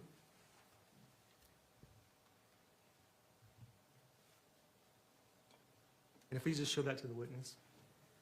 You recognize who that is a photograph of? This is my son, Matthew. Is that an accurate depiction of him? State would move to admit and publish State's Exhibit 32. Any objection? Thank you, so admitted. And how old was Matthew when he died? 42. And did you raise Matthew? Yes. My son, my husband and I, Tom. Tell me a little bit about your family. Did you have other children? Yes, I have 3 sons. Thomas Paul, the third, is my oldest, and he lives in Denver. Obviously, Matthew lived in Temecula, and I have my youngest son, Jonathan Mark, who lives in Trabuco Canyon near me. And were you actively involved in raising Matthew as a child? Absolutely was involved. Because I had 3 sons, I didn't get to do the girl things. So I even joined the Boy Scouts, you know, and participated in camping and Boy Scout activities. I did everything I could to be a part of their lives in athletics. Matthew was a mountain biker, so I would take him to the mountain biking races so he could, you know, race competitively. And do you know what if Matt was left or right-handed? Matt was left-handed. And were you involved in Matthew's life when he was an adult? Absolutely. I pretty much saw him maybe once every 2 to 3 weeks. You know, he was very much in my life. You know, he lived with us as an adult before he was married or with anyone. And, you know, he was part of our life in helping me do a lot of things. You know, he was my mechanic for my SUV. He was my repairman. He was my confidant to talk about a lot of different things. So, yes, I was actively involved in Matthew's life, even to the point that he would call me every night and give me a rundown on his activities of the day and what kind of things were going on in his life and talk about his children. And how close did you live to him? I lived about an hour away from him. And what was his personality like? Matt loved the outdoors. You know, he just loved, you know, sharing pictures of little spiders, and you know, he just had a really cute personality. He was helpful. He was caring. He was personable. And he had a lot of heart. You know, when anybody was in need or had a problem, he tried to see what he can do to help. I mean, he was always helping stranded travelers on the road, giving them water, helping them start their cars, helping them tow their truck out of a ditch or fix a tire. And this is Matt. He was a very caring individual. And I have to say that he promised his dad on his deathbed in 2020 that he would look after me, that he would keep track of me and help. And he absolutely did that. And was he married? Yes, he was married to Kathryn Restelli. And do you know when they got married? They were married, I think, in 2016, I think it was. So did you interact with her often? Yes. When I first met Kate, you know, she was kind of like dressed more like a goth, you know, very dark, she's very tough, had a very tough language ability. And, you know, coming from a professional background, you know, trying to model, you know, having some positive, good behavior that she could learn from a mother-in-law, you know, some positive things. And it was hard. It was hard because she had that rough edge. But she started to do some better things, you know, learn how to cook and do some better baking. So I think I felt like I started to have a really good relationship with Kate. But, you know, she always had that undertone of roughness that was really hard to get to that core. And how many children did Matthew have? Matthew had 2 children with Kate and 1 child, Lucas, from a previous relationship. And I'd like to show you what's marked as State's Exhibit 33, which is a picture. I could show that to the witness. Do you recognize that? Yeah. And what is that a picture of? That's the family. They're on a tractor that Matt had fixed and overlooking the hills in Temecula in the wine country. Does it accurately represent the picture of him and his kids? It does. State would move to State's Exhibit 33. Any objection? No. So admitted, thank you. Move to publish. So ordered.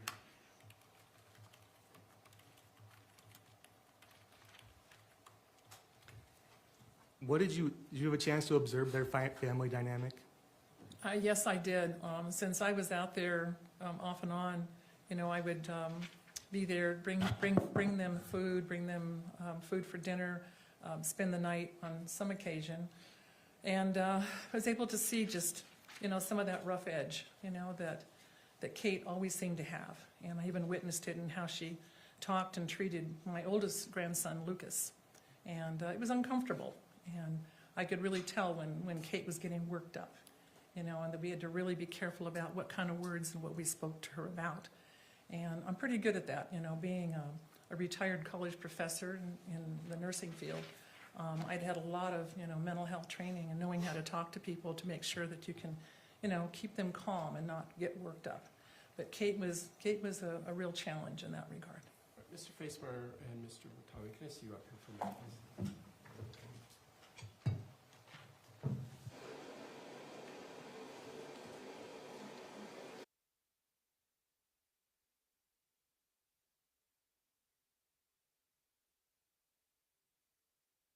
Minute recess. I'm going to have you step out into your room, the jury room, for 5 minutes. Hopefully not much longer, and then we'll get started again. All right.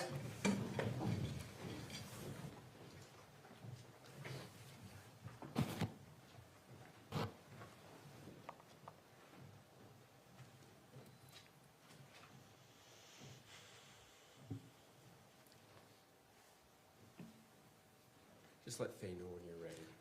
One moment, Your Honor. Can we approach it again? Yes.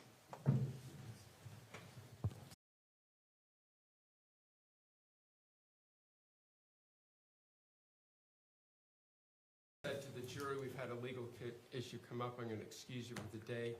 I want you back tomorrow, ready to go by 1:30 sharp. For the rest of the week, then, Mr. Watawi, are we on track? A little behind? What are you thinking? Yes, I think we still potentially could finish Friday, if not Monday. I don't think we go past Monday on the state side. All right, and then I'll ask you to coordinate with Mr. Facemeyer then on Friday, So he'll know, because he'll want some time to take a little bit of time to decide whether he's going to call any witnesses or whatever. So we want to give him that courtesy instead of just, I don't want to just stare at you and go, okay. You could just sit. Judge, I think it's been a very equally moving attorney conferences on this. So No, you guys get along really, really well. I'm not worried about that at all, but just kind of give him a heads up so he's got a good idea of what he needs to be expecting as we get even closer to Monday, please. Anything else from you today then, Mr. Faisler? No, Your Honor. All right, and I do mean that seriously. You've all got along extremely well, and I really appreciate that. It's very, very obvious, and I'll be mentioning that to the jury, and I hope the audience has noticed how well you have been able to work together in professionalism between both sides. So thank you. We'll be in recess then for the day. Thank you, gentlemen. All rise.